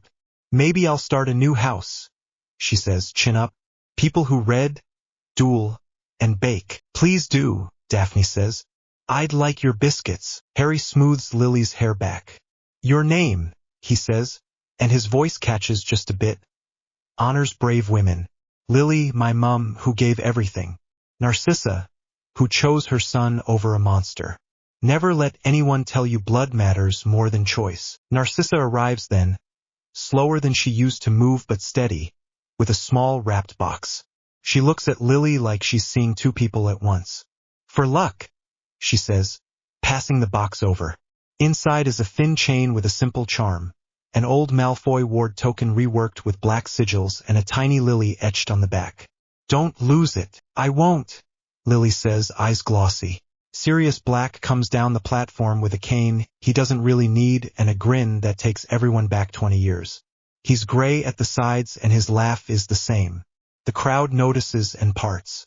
He soaks it in shamelessly and then goes right to Harry and hugs him like time does nothing. You did all right, he says into Harry's shoulder. Yeah, well, Harry says. Decent godfather, decent nephew, Sirius says back. He bends to Lily. Ready, yes, she says and then whispers. Maybe, that's all anyone ever is, Sirius says, eyes kind. Maybe, go make it a good one. There's a pinch behind Harry's breastbone at the memory that always comes with Sirius now. Another crowded room, another speech, another set of hands carrying a coffin draped in black silver and Gryffindor red. That day hurt like tearing something stitched too tight.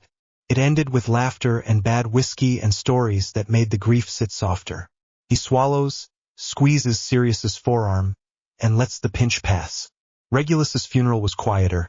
3 years later, with more silence than words and a small group who knew exactly what he'd done and exactly what it cost. Harry lights a candle on both dates every year. He doesn't make a show of it. Grimmauld Place is a foundation now. Kids who lost parents live there between terms if they want. There's a scholarship wall in the front hall with names and dates. A goblin liaison office sits where a moldy parlor used to be. A kitchen garden grows out back where a cursed circle once hummed. Creature retired and then unretired twice. He still scolds everyone and slides biscuits to children when he thinks no one is watching. The whistle blows. Steam rolls across the platform. Conductors shout, "All aboard!" Parents make that sound that comes from the stomach and the throat at once. "Okay," Harry says. "Trunks, ulls, cats, last-minute panic items." "Cauldron," James says, checking his list like he's boarding a ship. "Shoes, extra socks, toothbrush, wand polish." "You don't have a wand," Sirius says. "I can polish yours," James says. "No," Sirius says, laughing. Hugs happen in a rush. Ron squeezes Lily until her ribs creak. Hermione adjusts Lily's collar and steps back and nods like she's approving a final draft. Draco shakes Sirius's hand and says, "Don't show off in class," which is hilarious coming from him. Daphne kneels and wraps Lily up and whispers something that makes Lily nod fast. Sirius. Harry pulls Lily in last and holds on. "Right," he says. "Every week," Lily says, rolling her eyes and smiling at the same time. "Every week," Harry says. "Because some traditions are good." They climb aboard. Scorpius finds a compartment and waves. Lily waves so hard her wrist pops. Sirius salutes like an idiot and then blushes when he realizes he did it.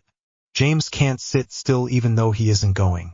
He hangs out a window and yells at nothing. Kids laugh because yelling at nothing is sort of the point today. Doors slam. The train lurches.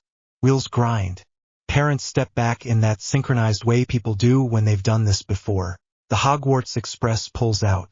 Hands wave from windows. Parents wave back.